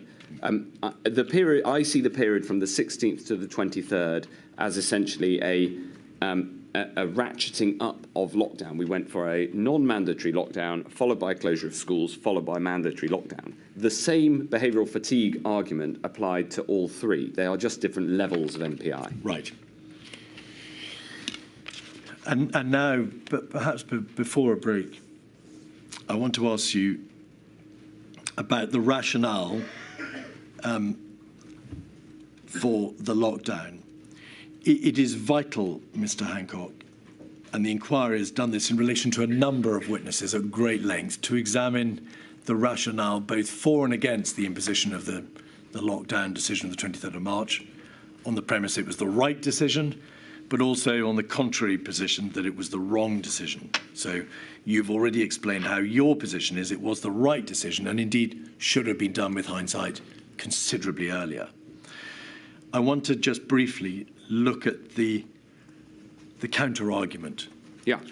It is obvious from the evidence in Cobra, the evidence before the Prime Minister, and in particular the Cobra meeting of Friday the 20th of March, chaired by Michael Gove, that material was being placed before the relevant bodies to suggest, firstly, if we don't proceed to the final ultimate mandatory backed by law stay-at-home order, there will be many more deaths than there would otherwise be. And secondly, that the impact upon the NHS, if those further final steps are not taken, will be devastating. The paperwork shows that on the Monday, the 23rd of March, there was a great deal of debate about non-compliance during the previous weekend, attendance at parks and so on and so forth. There is, by contrast, very little debate on the face of the minutes from the 23rd of March of the data relating to the likely impact on the NHS and also on how many more deaths will be incurred if those steps aren't taken. Do you follow? And as the Secretary of State, I want to ask you, how clear were you that the data showing the terrible consequences of not acting, how robust was it? How clearly was the position set out? Well, by the 23rd of March, the trajectory of those data was unknowable because the trajectory on the 16th was knowable, predicted, and the reasonable worst-case scenario was happening. Of course, we took very significant action on the 16th. The stay-at-home request, if I put it that way, undoubtedly changed people's behaviour and therefore will have reduced R.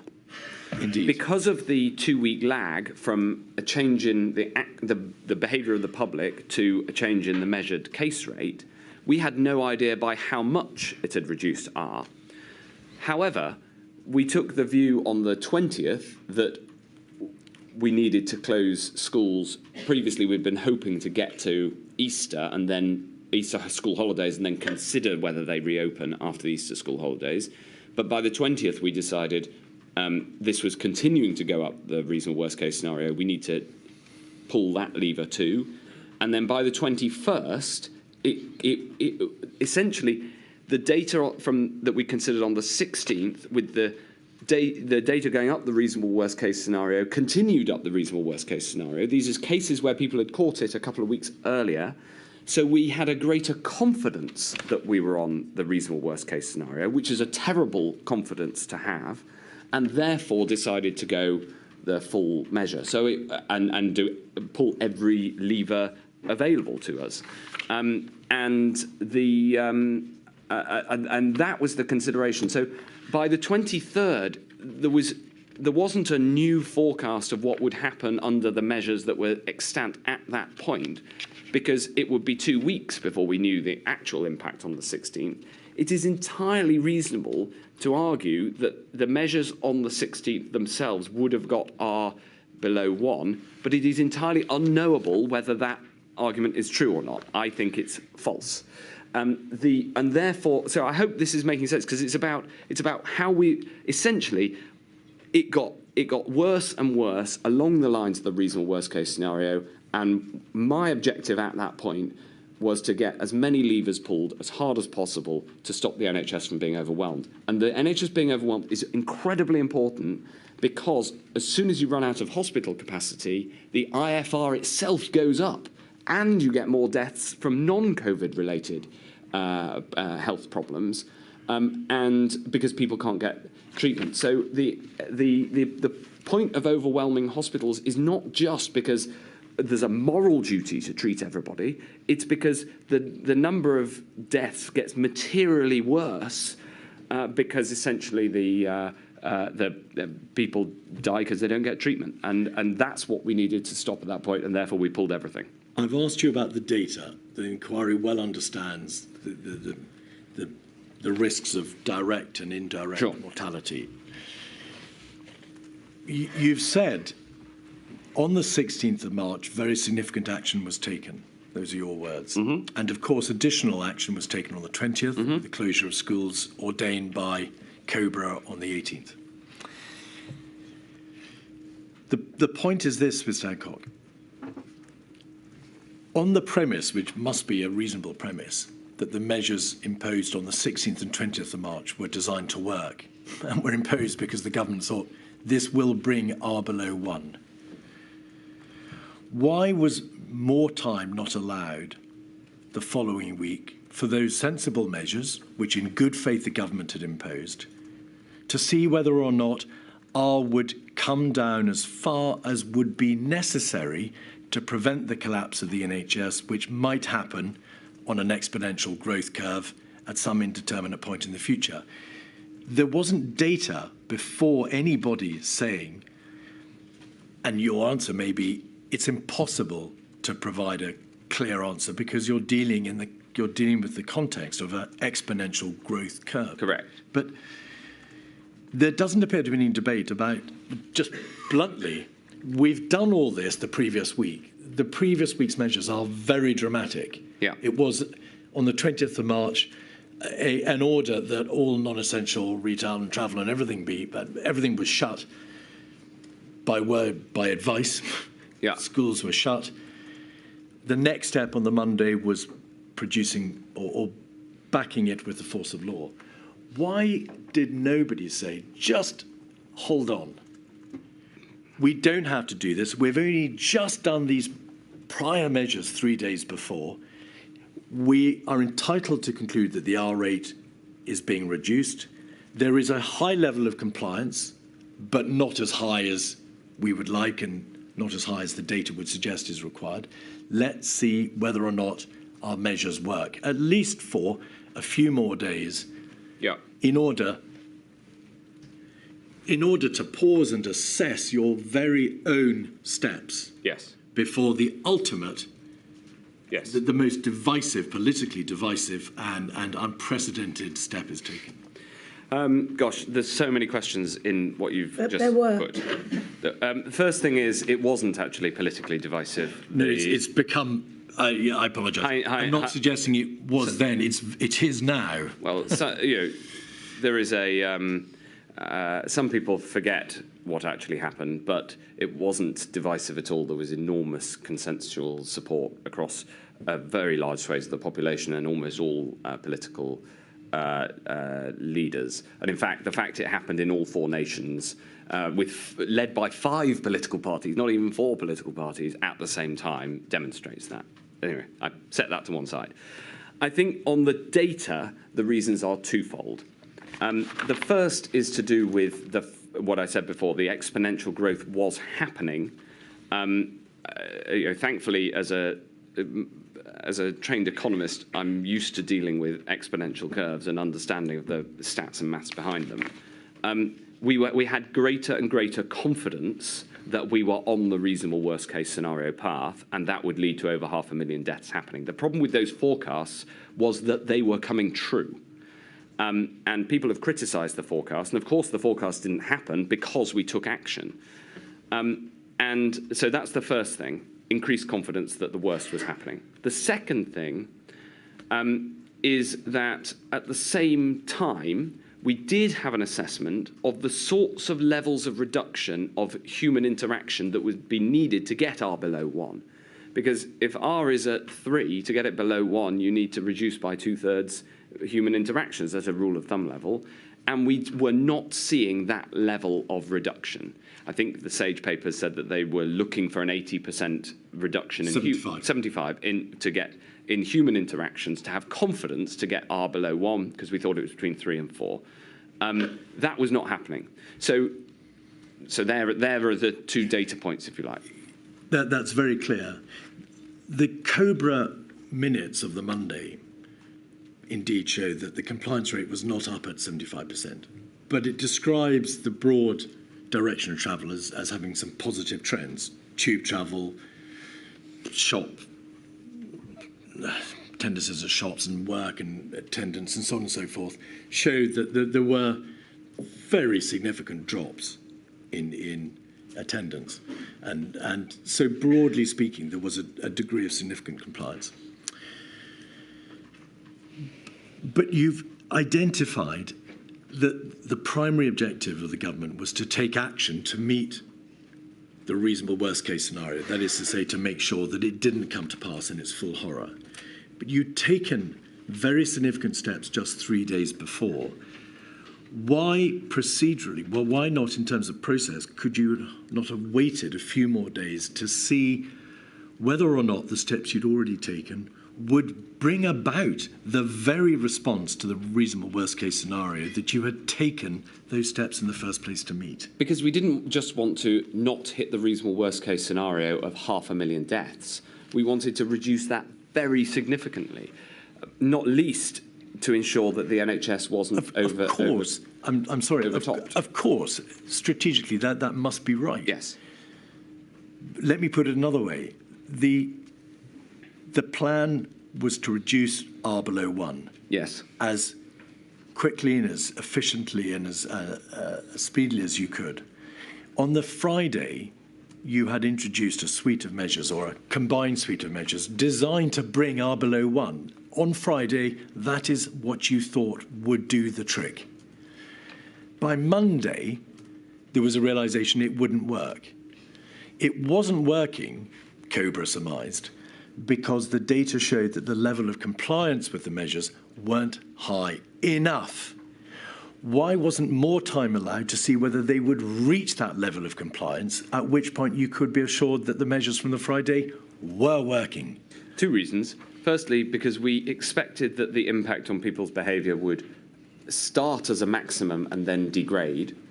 In the end, the public were brilliant at, that there wasn't that degradation at all, but that's what we were worried about. The second is that, from my point of view as the Health Secretary, my absolute, totally primary task at this point was to ensure that nobody went without NHS provision. And that needed a very significant reduction from the reasonable worst case scenario. And we only just got it low enough. So from my seat, I was just in favour of all the action you could possibly take. And I knew there'd be other voices that would argue for caution. And in fact, we did. The marginal item was whether we should mandate the closure of outdoor building sites. And in the end, we did not mandate that. But they almost entirely closed anyway. So of course, there was an argument about how far do we go. And we effectively pulled every lever except that one. But the building trade decided to pull it for us. We're going to stop there, Mr. Yes. Chief, I'm afraid. Otherwise, I'm going to have rebelling stenographers. I'm sorry, because it is mid-discussion. I should come back at 25 past.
Mr Keith.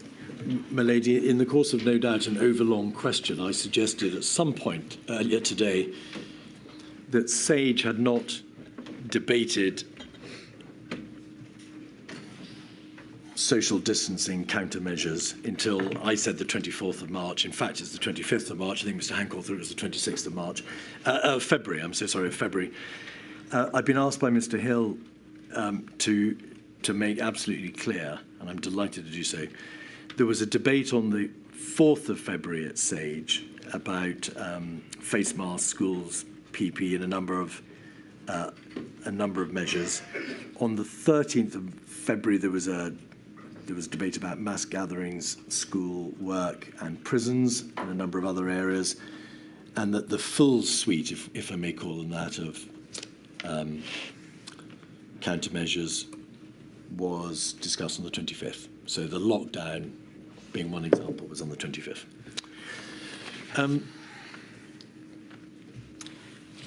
One final question, please, in relation to the lockdown decision, Mr Hancock. Could we just have up 274026? This is a summary, and the inquiry doesn't expect you to read through it or to recollect, if you have, the detail of it. It's a summary of the references from SAGE meetings, COBRA meetings, ministerial meetings, and so on and so forth, of how the likely damage to the NHS, the impact, was put at various times. So sometimes there are references to the NHS being overwhelmed, to it being overtopped. If we can come forward, please, and it'll mean scrolling through to about page 7 or 8. A bit more, please. We've got there the 21st of March, the ministerial group meeting over the weekend, where some figures are given about ITU beds. And this is just to get your bearings, Mr Hancock. And then if we go further forward one page, we will see information from the Chief Executive of the NHS about the number of beds, ventilated beds, number of beds in London, and so on. You'll see that there's a reference by the Government Chief Scientific Advisor 4 lines down from the bullet point relating to him. The worst case scenario was that ITU capacity in London would be overwhelmed, so he uses the word overwhelmed in 9 days' time. Yeah. But the projection, the actuality, 15 days. And then if we scroll through further in the document, you will see the 22nd of March ministerial group meeting, current number of deaths, number of beds, and a reference to the drive to free up capacity. 23rd of March, of course, the Monday, how the NHS is being stretched in intensive care, and over the page 11, the COBRA and the Cabinet meeting 23rd, 24th. It is obvious, and you've described to the inquiry how COBRA and the Prime Minister rationalised that the NHS would be overwhelmed at some point if R continued on its exponential growth and was not brought below 1, inevitably, as certain as night follows day, the NHS would collapse because of the sheer number of deaths. Yes. Not because of the sheer number of deaths, because of the cases. Cases and deaths. But the point is that the NHS would not survive because of the nature of an exponential growth. To what extent did the government collectively have a view as to when that point might be likely to arrive? And I put it that way because you've explained, as has Professor Sir Chris Whitty, that the final analysis was based upon the correct understanding that an exponential growth would only ever end in disaster for the NHS. For the NHS, yes. But could you, and were you able to go any further in terms of understanding when that was likely to be? Would it be an overtop? Would it be an overwhelming? Would it be a complete collapse? Would it be in a matter of weeks? Would surge capacity be able to ameliorate the position? Explain what level of understanding was. I mean, in a way, the true answer to that question is nobody fully knew what that would look like, but we knew that it would be catastrophic.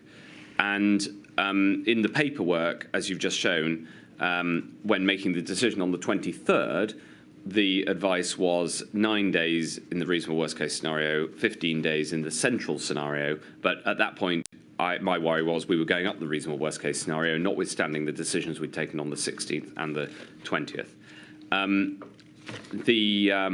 What that would look like, what that would mean, would be people going without treatment, and I was absolutely determined that that would not happen. And that came back to the Nimbus discussion and other discussions around that. And so we took a huge amount of action, and I thought that Lord Stevens, described that extremely well in his evidence. I pushed for him to expand both the physical capacity and expand the effective staffing.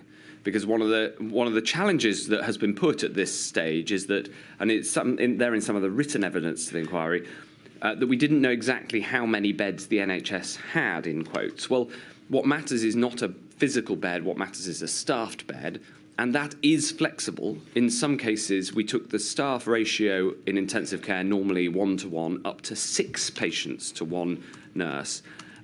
So it is flexible. The NHS would, you said in your question, would the NHS have survived? Of course the NHS would have survived. It would have done its level best and is an amazing and adaptable institution full of extraordinary people. But it would not have been able to provide care to everybody.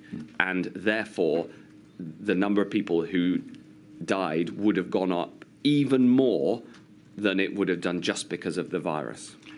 And therefore, is this a fair summary? Notwithstanding the remarkable ability of the NHS to cope, notwithstanding the flexibility that there may be in the system for an increase in staff beds, in ICU beds, in surge capacity. Yes.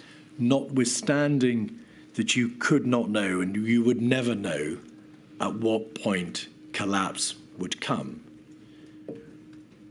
it was a risk that no Secretary of State responsible for public health could countenance.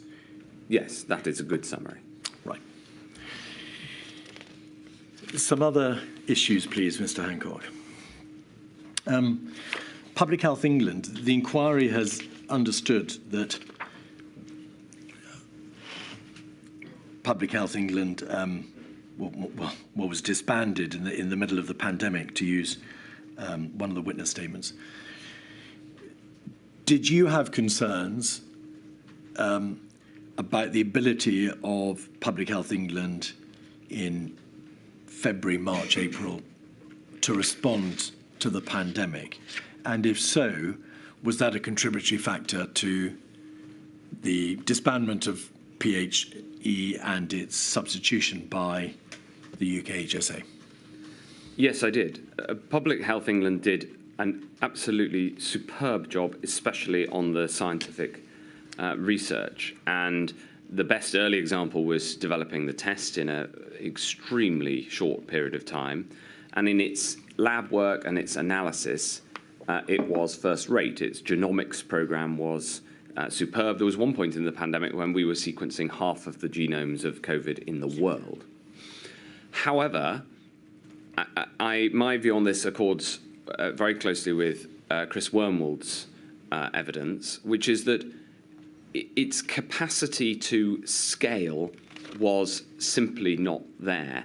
It hadn't had the experience of scaling. This isn't a criticism of any individuals. It had a contact tracing system that was based on top quality, highly trained experts, whereas what we needed was much more like a call center Henry Ford style high volume contact tracing system that we eventually built. It was deeply frustrating that there was a unenthusiasm, if I put it diplomatically, to engage private sector testing capacity, and I personally had to get involved in sorting that out. Can I just pause you there? You refer in your statement to a particular problem in relation to the extent to which PHE found itself able to assist a particular commercial entity in its development of a test. No, the problem was that it wouldn't engage any private commercial entity. There were a couple, which I mentioned in my statement, who I asked them to contact because they'd come to me. I wanted them to support any private entity that could expand testing. It wasn't about these particular companies. What I wanted was testing capacity. There was a view which was that there is across the country a large number of very small university or hospital-based and a couple of PHE-based labs, and that we should use these. But they were not scalable models. They were small, and they were essentially structured for science rather than structured for throughput. And so my concerns with PHE were really about its inability to scale. That was the first. The second was about a longer-term change that I thought was needed. And this was the problem of PHE having two goals. Is this the health improvement? Correct. It was responsible for health improvement, that is, improvement of people's health with respect to non-communicable diseases, obesity being the most important, but anti-smoking drives, for instance, PHE was very strong in these areas, as well as responsible for communicable diseases, either the normal ones that happen all the time, the occasional outbreak of Legionnaire's disease or Mpox or what have you, and preparation for very rare but extremely high consequence communicable diseases akin to a pandemic. And I have a background at the Bank of England, and it is akin to financial stability. Most of the time there isn't a problem with financial stability, but when there is a problem with financial stability, you absolutely need an institution that is going to lead in the response, and we have one. It's the Bank of England. All right. We did not have the equivalent, and now we do because of UXA. The second point you mentioned, the systemic change, if you like, to recognise that the new body focuses on health prevention, is plainly understood. Was it, in relation to the first point, though, truly the fault of Public Health England that it was unable to scale up the testing process? I mean, wasn't that a reflection of historical institutional failings? There just wasn't a system in place, and nobody, let alone PHE, could have scaled up in January, even if they'd been minded to do so. Do you think practically it had been open to them to take those steps, but that they failed to do so? I don't want to ascribe blame. It would have been better for the UK response had those companies that were experienced in diagnostics, albeit relatively small scale, especially compared to some countries like Germany, had been given the full-hearted support with the sputum they needed, for instance, early on. From mid-March, we did manage to develop this sort of capacity. It was slower than it ought to have been, and it's a vital lesson for the future that we need a testing system ready to go. And I'm worried that that is not there right now in case it's a pandemic. Maybe what happens if one of these diseases that we've read about in the last couple of weeks, the influenza in northern China, becomes pandemic? We need to be able to. My question now to the Secretary of State would be, how quickly can we get to 100,000 tests? How quickly are we going to get a vaccine? How quickly are we going to have 5,000 people in a call centre doing contact tracing? Do you happen to know for a fact whether or not the hugely impressive and extremely extensive testing system that was, of course, ultimately put into place has become degraded since the end of the crisis, or whether it is still in place? No, of course it's been stepped down. But you'd want to step some of it down. We built a capacity of almost 1 million tests a day. You don't need 1 million tests a day in normal times. What you need is the ability very rapidly to put it back in place. So, yes, for instance, Mr Hancock, I'm sorry to interrupt. You said, I'm worried that is not there right now. Correct. In case. So I'm asking you, do you know that it is now not there? Or are you saying it is still there, it's been stepped down reasonably, but you've got concerns about whether it can be stepped back up? That is what I'm concerned about. For instance, there were recently one of the major labs was put on the market, I think it would be better if it were mothballed and ready to go at the flick of a switch. All right. And can I just make one point on this? We spend £50 billion a year on physical defence, and we spend less than £500 million a year on UXA. We spend less than 1% of our total budget for defence on health security, yet health security failings have killed more civilians than any other external threat since the Second World War, and maybe even further back than that. And I think this is a spectacular imbalance in the amount of resources that we put into defence of this country against, say, a terror threat compared to a health threat. And I've got one particular axe to grind. I attended the National Security Council in my role as Secretary of State occasionally. The head of UXA should be on the National Security Council all of the time, not just brought in when there's a health issue on the agenda, because health security threats have been demonstrated to be the biggest threat to the civilian population of this country. Previous witness observed that had this been a threat Yes. in national security terms rather Yes. than a risk Yes. in public health terms, that the government may have, well, it would have had different structures in place, but it may have responded significantly differently. It would have had basically the same structures in place. It would have used them. Imagine if I'd gone to... I'm going to ask you very, very politely, just not to go any further. We understand, Mr. Hancock, the point you make, and you've made this point in your witness statement. We understand the point about the difference between national security and threats and risks.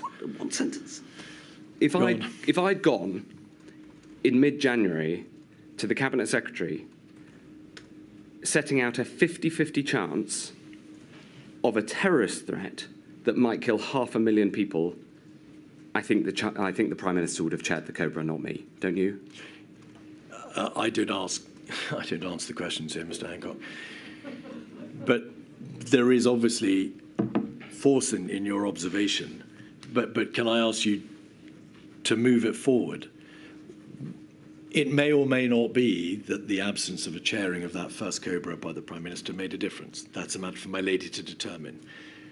Can you go further and say that over the course of perhaps the following 4 weeks, there would have been a material difference in the whole system response? Yes. Right. So I didn't specifically mean the very first one. It was reasonable very early on. The responses were almost entirely within the health remit. That would have been like an MOD minister, the defence secretary chairing a Cobra on a defence matter. Totally reasonable at first.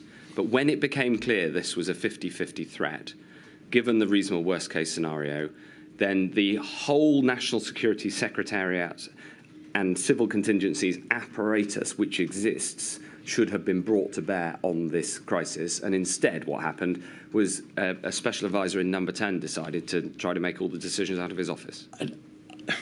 Mr. Hancock, again, you've overly focused, if I may say so, on the structure and the committee structure. My lady would be much more assisted, I think, by understanding whether, if it had been a national security threat, that not just would there have been changes in the application or the approach or the utilisation of the committee structure, but would there have been a material response in the way in which the government responded practically in terms of the measures, the actions, the steps it might thereafter then take? Yes. Right. Thank you. The 100,000 test goal of April. Yes. I don't wish to linger on this subject.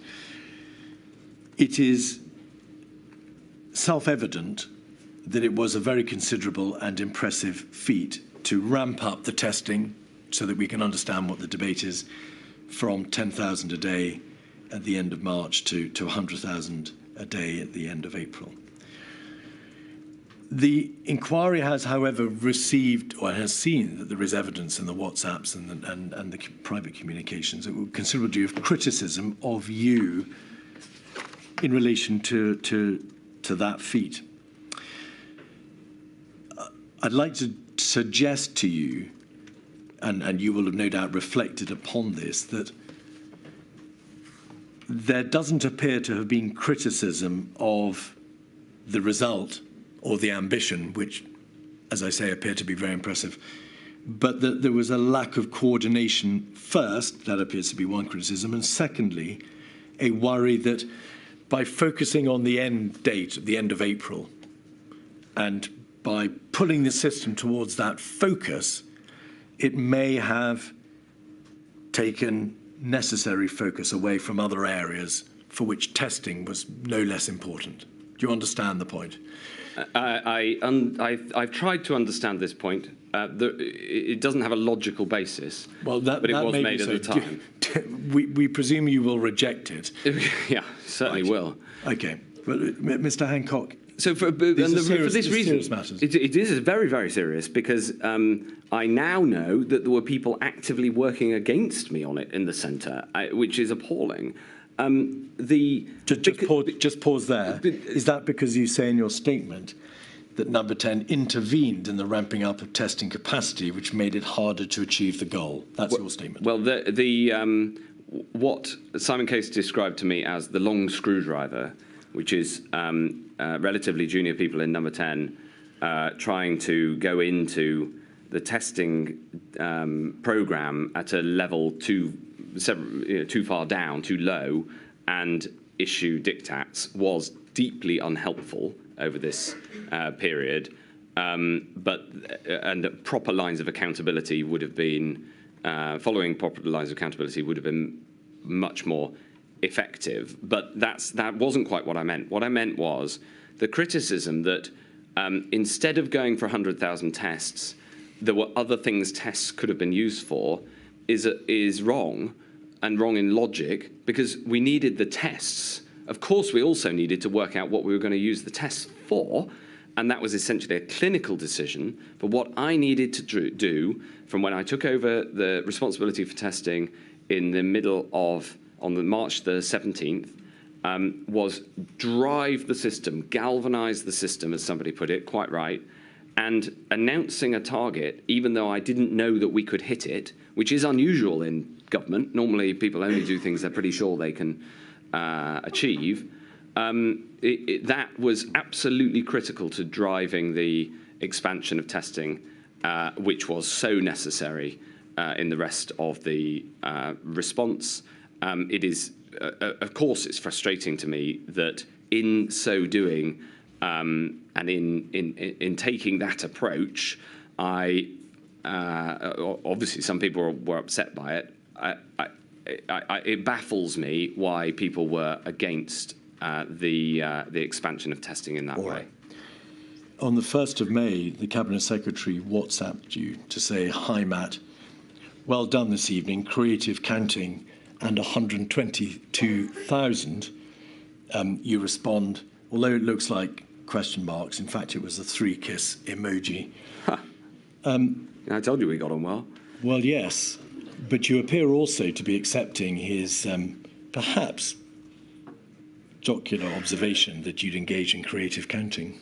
This reference is about how we went about counting a new innovation, which was tests that people did at home, on which there was work in the department.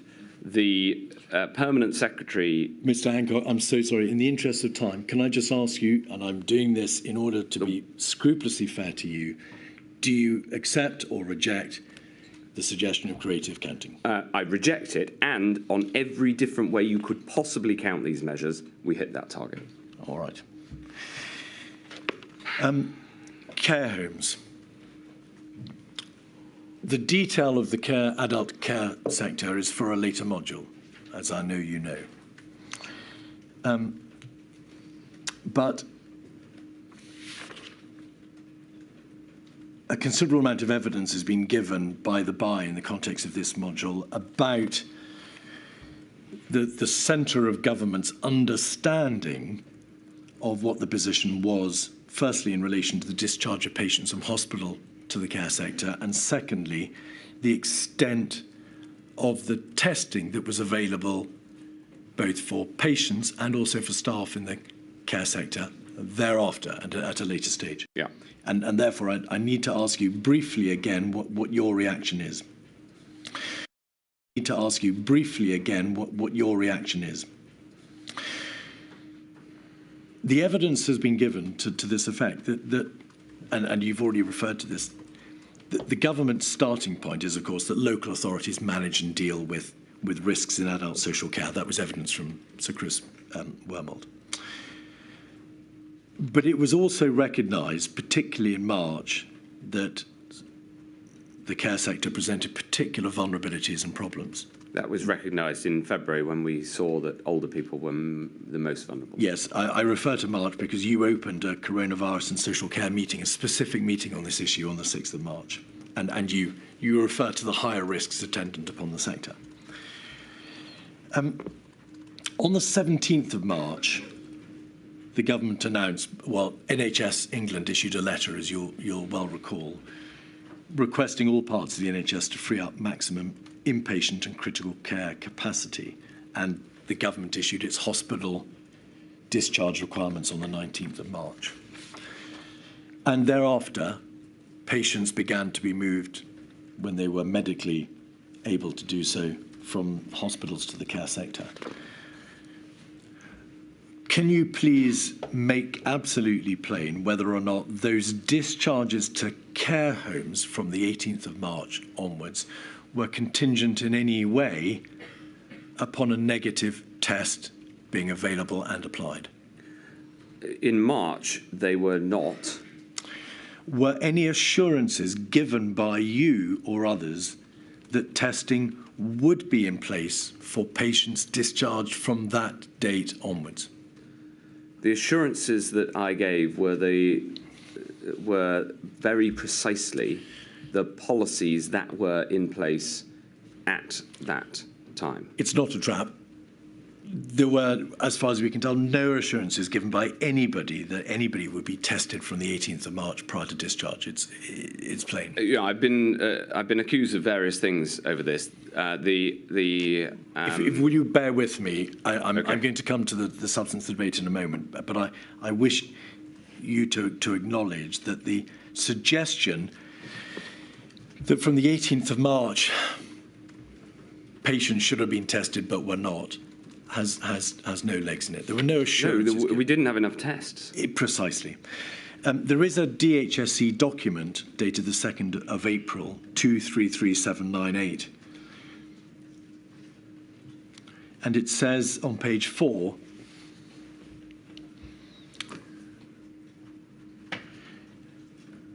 negative tests, you can see it's the sentence towards the bottom, Mr. Hancock. Yeah. Negative tests are not required prior to transfers admissions into the care home. That's right. But on page 5, there was guidance given that any care home resident presenting with symptoms. Yeah. I've now lost. Oh, yes, thank you very much. Any resident presenting with symptoms of COVID-19 should be promptly isolated and separated in a single room with a separate bathroom, if, of course, as we can see from the heading, they were already residents. Yes. Right. So that's very clear. Subsequently, and I don't want to go through the detail of them, there were announcements about testing of symptomatic care home staff. Yes. 15th of April. There was an action plan for adult social care.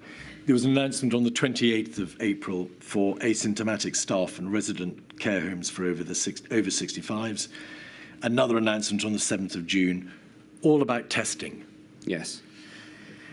Was the core point this, that whilst the government could announce a policy of testing, because for the very reason you've identified there was a shortage of testing, it could give no guarantees as to whether testing in reality would meet that aspiration.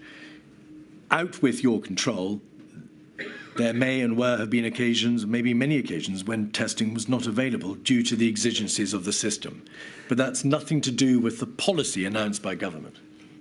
Is that a fair summary? It's a little bit more complex than that, and if I might have the opportunity to set it out a little bit, the it is certainly true that, especially in a pandemic, if you make a policy decision at the centre, then it takes time and it is sometimes uneven in how that is promulgated. That's true across all policy, especially when done at pace. Nevertheless, even having said that, the testing policies that we put in place for adult social care were essentially based on clinical advice of what tests would be reliable and effective, combined with the operational advice of how many tests were available. So, for instance, there was a discussion on the 14th of April when clinical advice for the first time said, yes, you can test asymptomatic people and a negative test will be reliable, really important, apropos our earlier discussion. But then we combined that with the operational advice as to how many tests were available, by that stage around 35,000.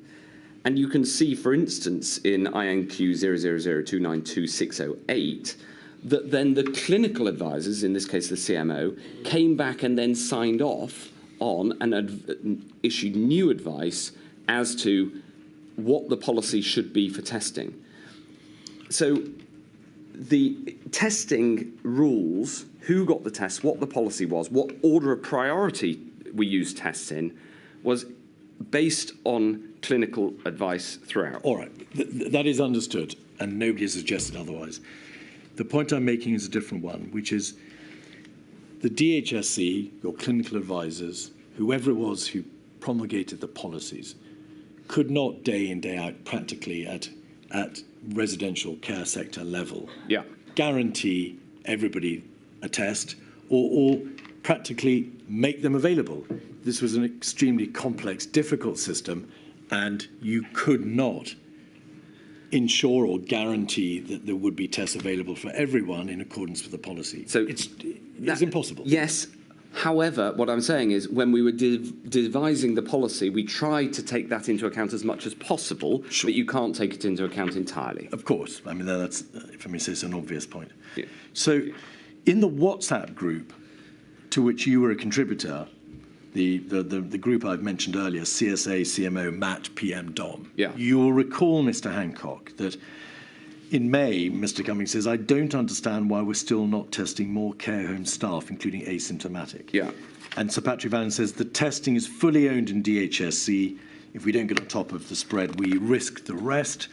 And you say, we've been doing this for the past week, and that's dated the 3rd of May, and that must be a reference back to probably the 28th of April policy, or perhaps one of the earlier policies. Mr Cummings, as you know, sends round a message saying we're negligently killing the most vulnerable, and I'm extremely worried. Trying to be as neutral as you can in terms of your dealings with Mr Cummings, was this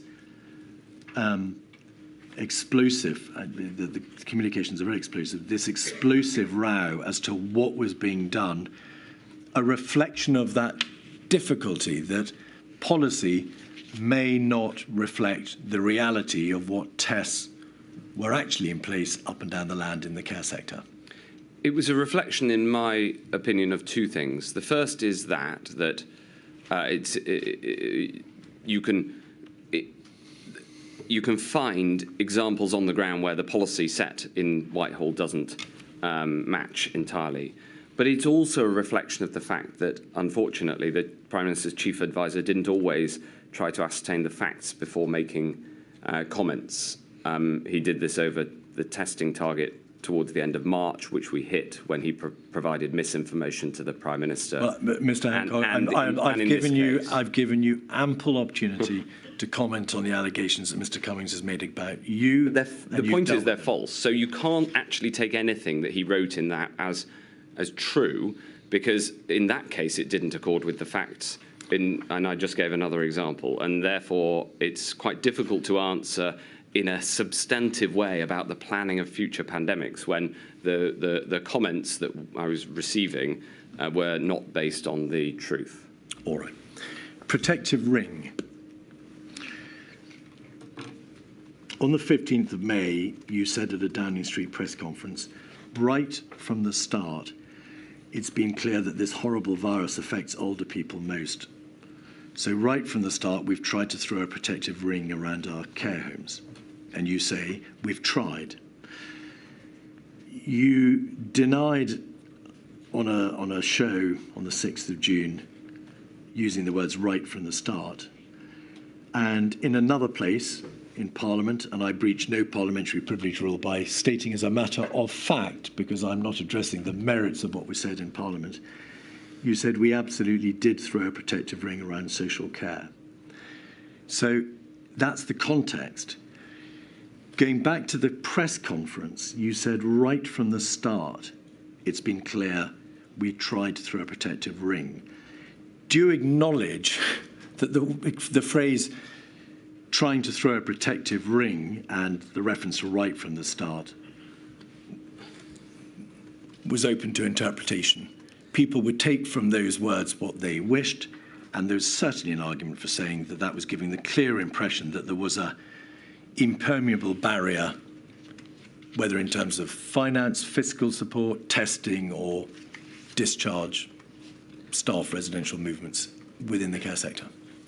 I entirely understand why people feel strongly about this.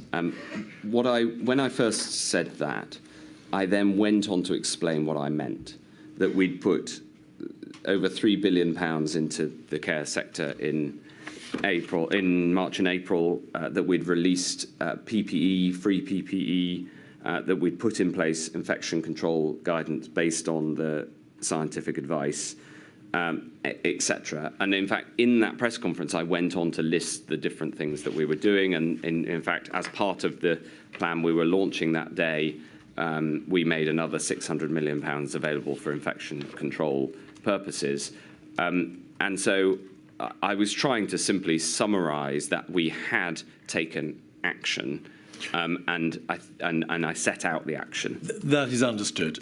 I cannot improve on the glorious words of Professor Sir Jonathan Van Dam, who says in his statement, "My view is a ring is a circle without a break in it." However you describe the protective processes you put in place around the care sector, they did not form an unbroken circle, did they? It is quite clear from the evidence that Professor Van Dam is right. Yeah, thank you. On the 13th of May, so around the same time, could we have 102.709?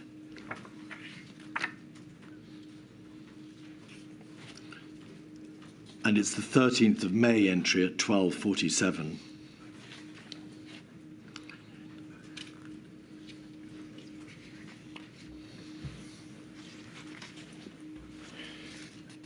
And it may be page 219, but I'll be corrected if I'm wrong. 13th of May, 12:47. Ah, yes, there we are. Thank you very much. There's a reference to Jamie Njoku Goodwin. Yes. Is he one of your advisors, or is he? Yes, he was my media advisor at the time. He's now Director of Strategy in Number 10. Matt, we might have some issues with you telling the Prime Minister we locked down care homes before the rest of the country. So this is your advisor telling you that there may be a need to correct, either directly or indirectly, an impression seemingly given by you in your communications with the Prime Minister. And the rest of the page and the next 2 pages deal with your debate about whether there was a justification for using those words and how it might be justified retrospectively.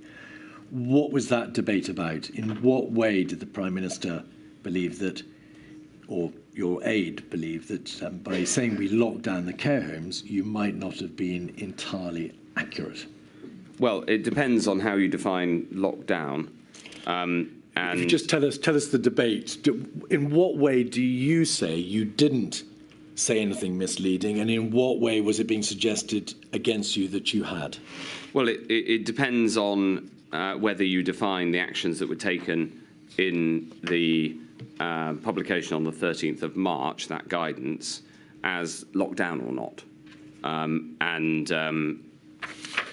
unless we. So it was in the debate. It was in the detail. context of the 13th of March measures. Yes, because the critique being put at the time was that we took action to protect people in care homes later than locking down the rest of the country, and that was not true because we took action on the 13th of March with respect to care homes.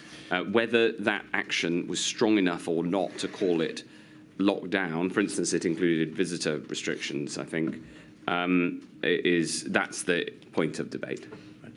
I think the answer is Mr. Njoku Goodwin sets out at the bottom of the page in his WhatsApp what the measures were from the 13th of March. Those are the 13th of March measures, aren't they? To minimise the risk of transmission, care home providers are advised to review their visiting policy by asking no one to visit who has suspected COVID-19 or is generally unwell, and by emphasising good hand hygiene for visitors. Contractors should be kept to a minimum. The review should consider the well-being of residents. In no universe, Mr. Hancock, could those measures possibly be described as locking down the care homes. I think that's what Jamie was trying to tell me. All right, thank you.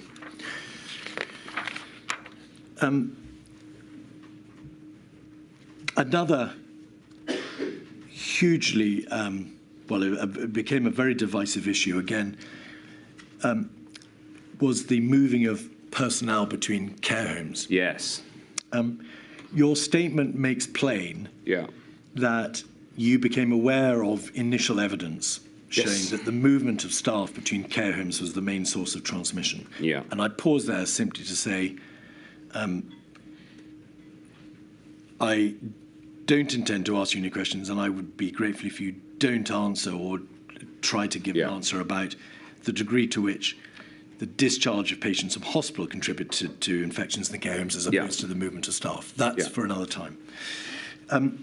But you became aware of evidence showing that the movement of staff was the main source of transmission. Yes. Sir Patrick Vallance has, through his evening notes, said that, or suggested that, he had been telling you for some time before that date, before the 11th of May, that the movement of persons between care homes was a significant issue. And he says, we raised it in February, and he'd been told by you that the movement of care homes wasn't going to be stopped because it was essential for that sector.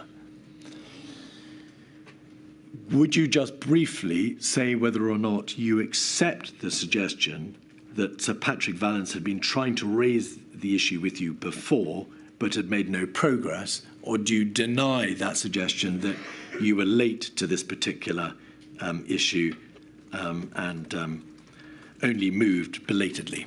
The challenge here is that there was a balance between two very difficult problems, and many problems during the pandemic, many decisions were about balancing two unpalatable outcomes. Early in the pandemic, we were acutely aware of care homes in other countries where, in particular, there was an example in Spain that was very vivid in my memory, where there hadn't been enough staff. In that case, there were no staff and the residents had died. Sadly, in care homes, people are both most vulnerable to the virus and most in need of human interaction for their well-being and ultimately to live day to day.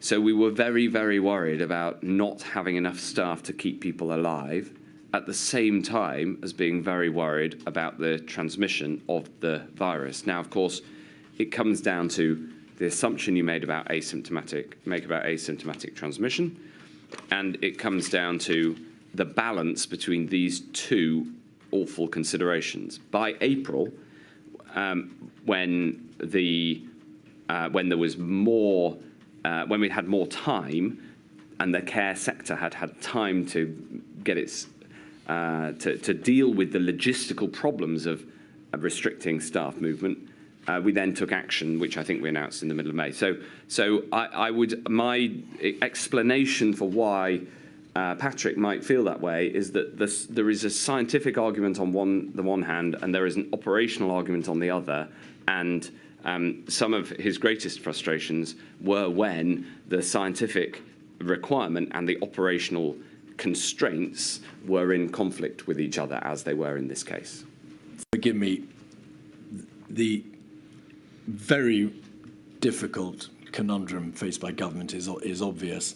I wasn't asking about that. I was asking you whether there is any truth to the suggestion that Sir Patrick Vallance had asked you and had told you that the issue of moving people between care homes was important, and that you had rejected that as an issue. He says, I got told off. And that you only belatedly appreciated that there was a very real problem. Is that true or not? That is not correct. It's not a fair reflection of my position. Firstly, I wouldn't deign to tell off Patrick Vallance, who is a very eminent scientist and businessman.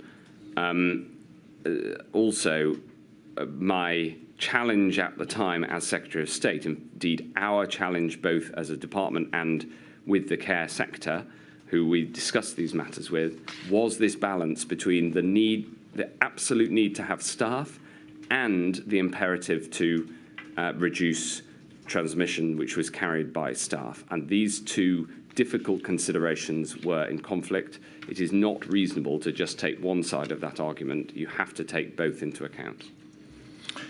Moving on, a couple of discrete issues, please. In your witness statement at paragraph 393, you refer to, in the context of the devolved administrations, to difficulties encountered by the United Kingdom government associated with the Scottish government taking, I'll summarise it in this way, different positions presentationally or yes, politically, notwithstanding a common clinical position. Yes. So taking a presentational political angle on matters which were understood to be common ground clinically. Yes. To what is that a reference? Well, we worked very well together at Health Minister, Health Secretary level, and there's evidence of that in the WhatsApps. And I know that at CMO level they worked very well together, and Chris Whitty has testified to that.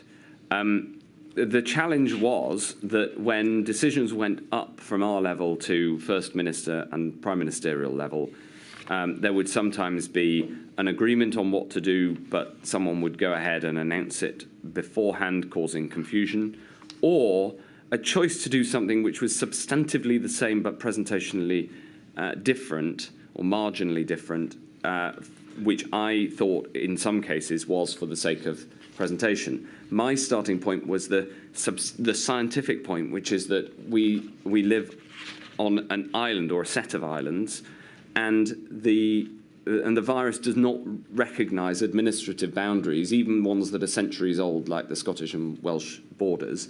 And it is necessary to take decisions across the whole island that are consistent. And there was also obviously a communications challenge with the public. So I found it unfortunate that sometimes, not all the time by any stretch, but sometimes when decisions went up, in particular in Scotland, and in particular at First Minister level, there would then be a political angle or presentational angle put on a decision based on the same science. It was frustrating.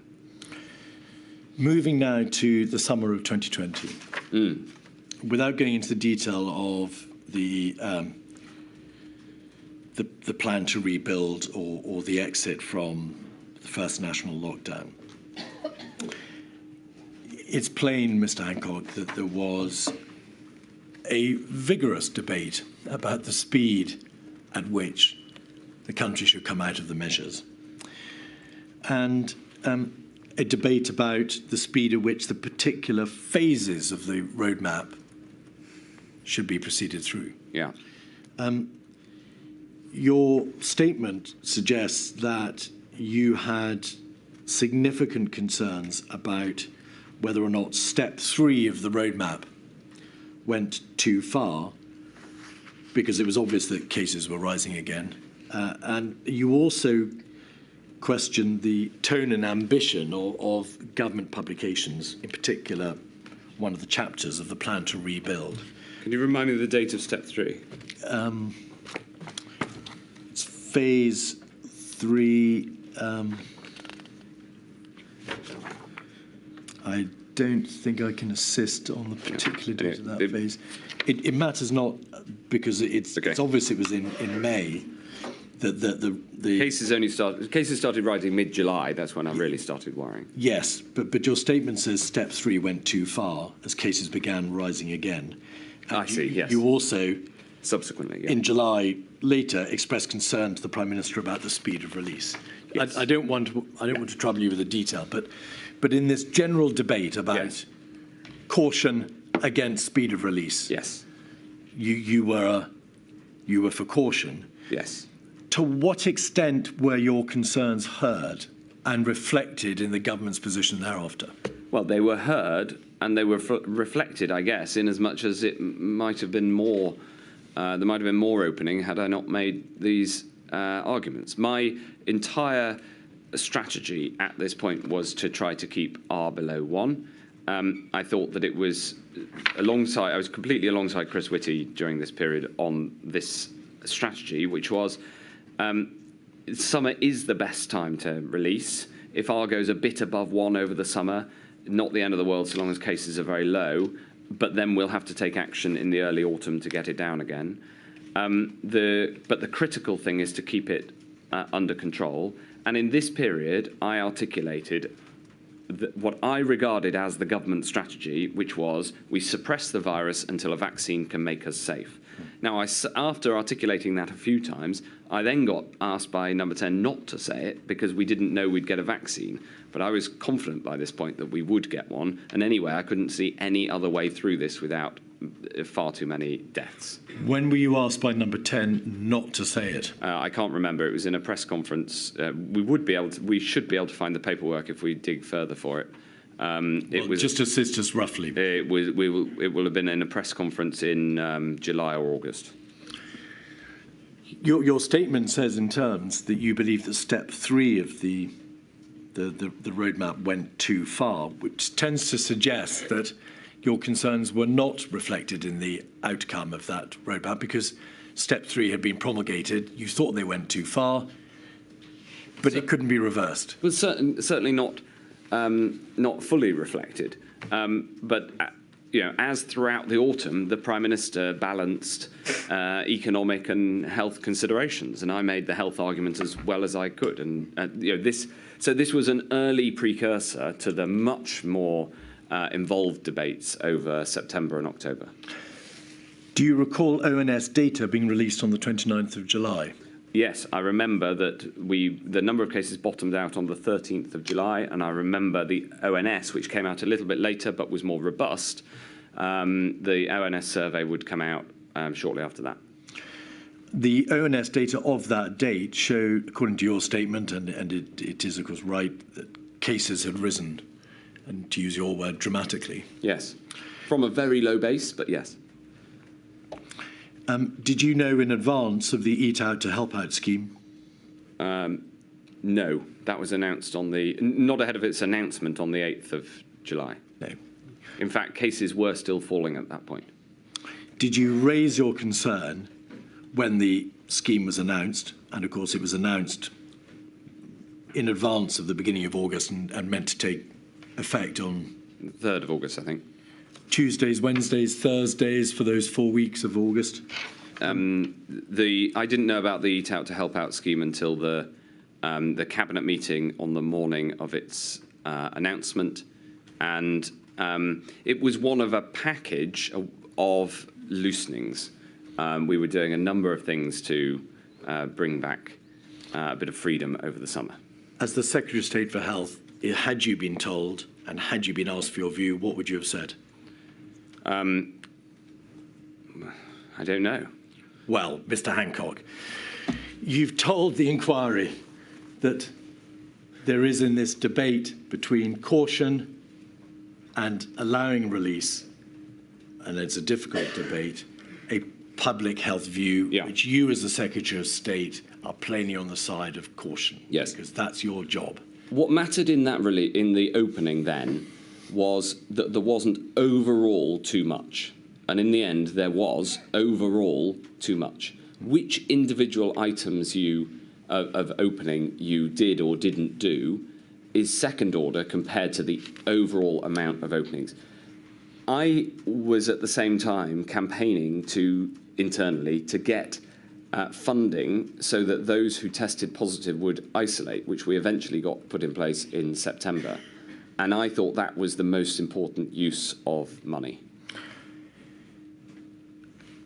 Did you express serious reservations about the scheme once you became aware of it, given your well-known position as Secretary of State for Health on the balance between release and positive promotion of eating out and caution? Once it was announced, it was a done deal that it was government policy. I expressed caution and argued very strongly against its extension at the end of August, and I don't think its extension was ever seriously in prospect. So you did argue very strongly against it, did you? I argued that it shouldn't be extended. It was a serious issue, though, was it not, in terms of the possible, and I'm not going to go into debate about what the impact actually was in terms of prevalence, but in terms of at least the perception in intervention areas, it was a serious problem. In intervention areas, it was unhelpful that the state should be subsidising people to go out at the same time as asking people to be more cautious. It was serious. Well, what I'd say is that I think there has been undue focus on this one item. And where the then Chancellor is absolutely right in his statement is he argues that this was not the sole cause of the second wave. What matters is I've deliberately not asked you. What matters was the overall, what Chris Whitty at the time called the R budget, the overall set of measures. My goal was to keep R below 1. If keeping R below 1 with a tighter set of measures elsewhere, but with this scheme in place, if that could have kept R below 1, I would have been happy with it. And if within the debate and negotiation, if it was easier to keep the Chancellor in a good place on other measures that were necessary in order to keep R below 1 as a whole, then tactically that would be something I'd be happy with. What matters here is the overall budget and keeping R below 1. In the end, that loosening was too much. Eat Out to Help Out was just one of many measures. And in effect, with hindsight, you can go through and you can look at 10 measures and say, we, in the end, could have afforded 7 of these. And whether Eat Out to Help Out is on that list or not is a moot point. That was the attitude that I took. I wanted to keep R below 1. 129458 is a WhatsApp from you to Simon Case. Just want to let you know directly, we've had lots of feedback that Eat Out to Help Out is causing problems in our intervention areas. I've kept it out of the news, but it's serious. This is you, Mr Hancock. Yes. Have you told Rishi? And then Mr Case says again, I don't think he can afford to extend it. And then you, yes, we've told Treasury. We've been protecting them in the comms, and thankfully it hasn't bubbled up. Yes. So the position you took was indeed that it was serious, that's your word. Yes. That you told the Treasury. Yes.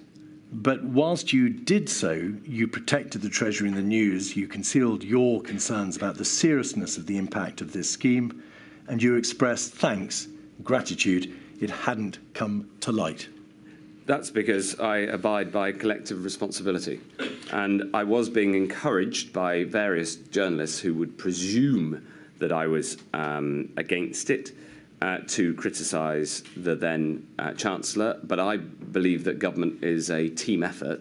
And so I didn't want that to become a row in public. I mean, you can see during the whole pandemic the corrosive effect of leaks. I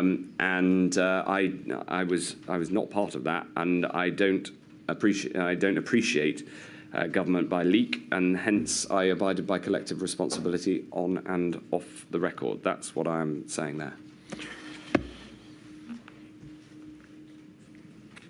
As we are all aware, in the autumn, rates continued to go up, prevalence went up. There was a rule of 6 introduced. In the context of this debate between relaxation, promoting the economy, and caution and keeping R below 1, did the Prime Minister take a consistent approach to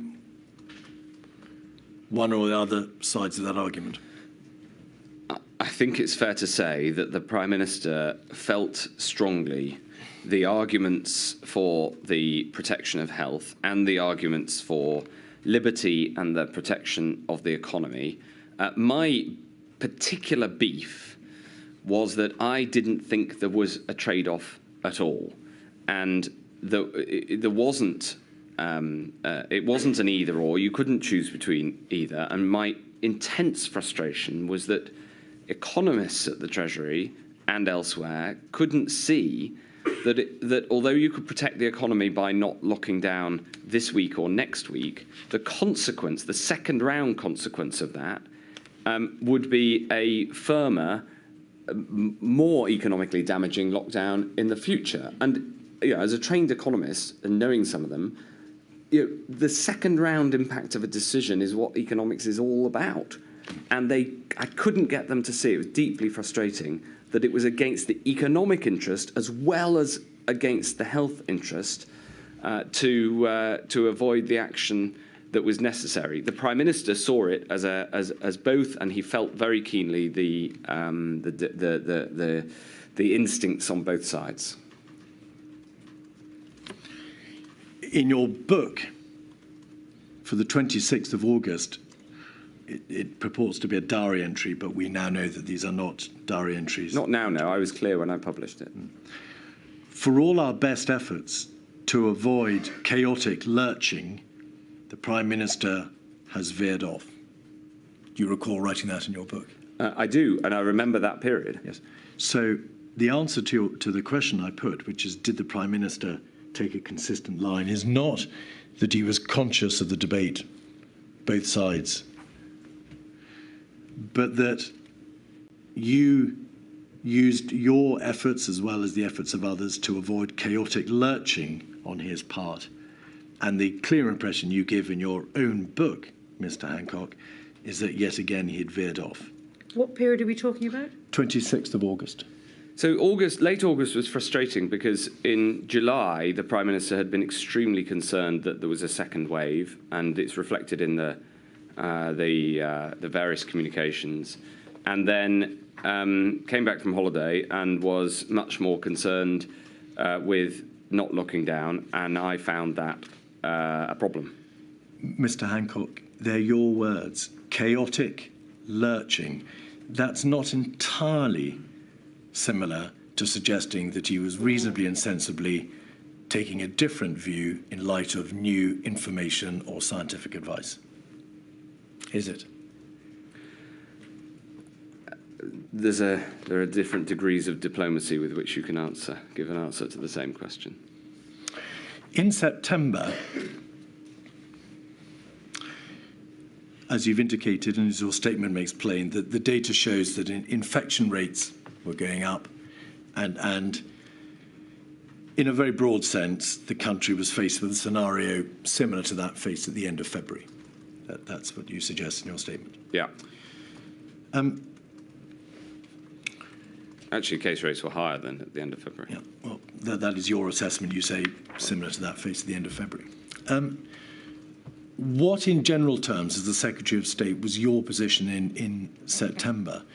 Were you arguing for, at that early stage, circuit breaker, which is a short lockdown, if you like, I suppose, or a longer national lockdown, or were you calling for the better implementation of local restrictions, or perhaps beefed up rules of 6 or whatever. Well, what was your position? My position was to argue first and foremost for tougher local lockdowns and the tiers system with a stronger top tier. And I first put that forward at the end of August to my own team. We worked it up and took it to a COVID-0 in the middle of September. And it was very frustrating that it took me a month to get that policy in place. Even more frustrating was that the top tier was not enough to get R below 1, and therefore not effective for the task. That was deeply frustrating. The second thing was, where national measures like the Rule of 6 were proposed, I was an enthusiastic supporter of them. And the inquiry asks, of course, and without getting into the detail, because SPI-MO on the 16th of September mooted a planned circuit breaker around the October. Sorry, I didn't answer on circuit breaker. Yeah, exactly, on the October half term, and on the 17th of September, SAGE recommends a circuit breaker. Yeah. And then you'll recall that the COVID task force on the 19th of September, I'm sure you'll recall this, put forward to the Prime Minister a number of different measures, Package A, Package B, Package C, and a circuit breaker. Yeah. Where were you between the 17th and the 20th of September on the circuit breaker proposition? I was in favour of tougher measures that could get R below 1, especially in the areas where intervention was most needed because cases were highest. I was not convinced by the circuit breaker proposal on two grounds. The first is it's effectively just a short lockdown, and if you put it in for 2 weeks, I could see why, in theory, if for 2 weeks no human would come into contact with any other human, then the case numbers would drop dramatically. But in the real world, that isn't how life works. For instance, in hospitals, in care homes, people have to interact. And secondly, the political impact of repeat circuit breakers would have been to lose the confidence of those who we needed to have on board to make it happen. And I thought that therefore a circuit breaker was not the best approach, because basically rates would just shoot up afterwards. That is what happened when they tried one in Wales. I was more strongly in favour.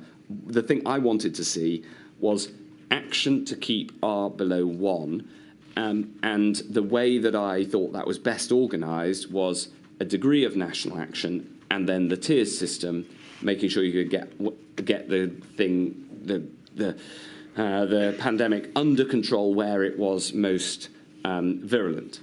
That was my view at the time. I can go through with hindsight what I now think of it. Well, before you look at the hindsight angle, you say in your statement there were no excuses second time round. Yeah. That's to say, in relation to the second lockdown. Yeah. Case numbers rose from mid-July 2020. Yeah. And it was clear, so this isn't hindsight, this is reality. Yeah. It was clear that a second wave was coming from late August. Indeed, I said so on the record. I began to call for measures to suppress, Yes. not mitigate, but suppress the virus in early September. Yes. The only possible strategy was to suppress the virus. Until a vaccine came good. I regret I was unable to win that argument. Yes. Why did you not lend your support to the scientific advice, which was to the effect that a circuit breaker in September was required? Well, that wasn't the unanimous scientific advice. Because Mr Hancock, SAGE recommended a circuit breaker on the 17th of September. If I can finish my sentence. Because I discussed it with the chief medical officer at the time, and his view was subtly different to SAGE's. He thought we needed to put in the restrictions necessary to get R below 1 in a way that would hold consistently through the winter. And I thought that was a better proposition. Now, with hindsight, should I have teamed up with the formal SAGE conclusions, etc.? Well, it would have been better to have something rather than nothing, but my concern with a circuit breaker, even with hindsight, is that coming in and out of lockdown is not sustainable. It is not fair on the public, and it would have lost support amongst legislators, and I don't think it would have worked. With hindsight, the tiers system didn't work because where we did put it didn't work firstly because I wasn't allowed to have a top tier that was strong enough. But even if we had, people just moved. You know, we came up with the tiers system to make sure that people in areas of low prevalence didn't get the full whack of lockdown measures. And it is you know, because I cared about places like Herefordshire and Cornwall that hardly had any cases. And it seemed unfair that they should be locked down because other places had higher prevalence. But the truth is, people travelled and the spread came out. And Patrick Vallance was right about his critique of tiers in his evidence. I would not recommend tiers for the Can I interrupt future. to say we're going to deal with tiers in the morning. Okay. On this issue of why you didn't endorse, as the Secretary of State for Health, the person whom, by your own words, was bound to take the public health position. Because it wouldn't have worked in practice, and when it was tried in Wales, it didn't work. What we needed was a consistent lockdown for the winter that would have kept R below 1. On the 17th of September, you couldn't have known that the lockdown in Wales wouldn't have worked. It hadn't been put into place. And weren't you meant to be following the science? No, I was meant to be guided by the science. That was my whole approach. Guided by the science, but if I thought, as I thought on this, that it wouldn't work, then I would take another decision. And anyway, in discussions with the Chief Medical Officer, who was my principal clinical advisor, we thought, or at least he thought it was reasonably arguable, that a single consistent policy to keep R below 1 would have been better. I just don't think in, out would have worked over the winter. Milady, is that where you'd like to finish for the evening? Please. Well, you've had a very long day, Mr. I'm sorry we can't finish you today, but I think you were warned that we'd have to ask you to come back tomorrow. There are quite a few questions from core participants, so as soon as Mr. Keith is concerned, we'll start those. We will definitely conclude your evidence before I break for lunch. I'm available as long as you need me. Thank you very much. 10 o'clock tomorrow, please.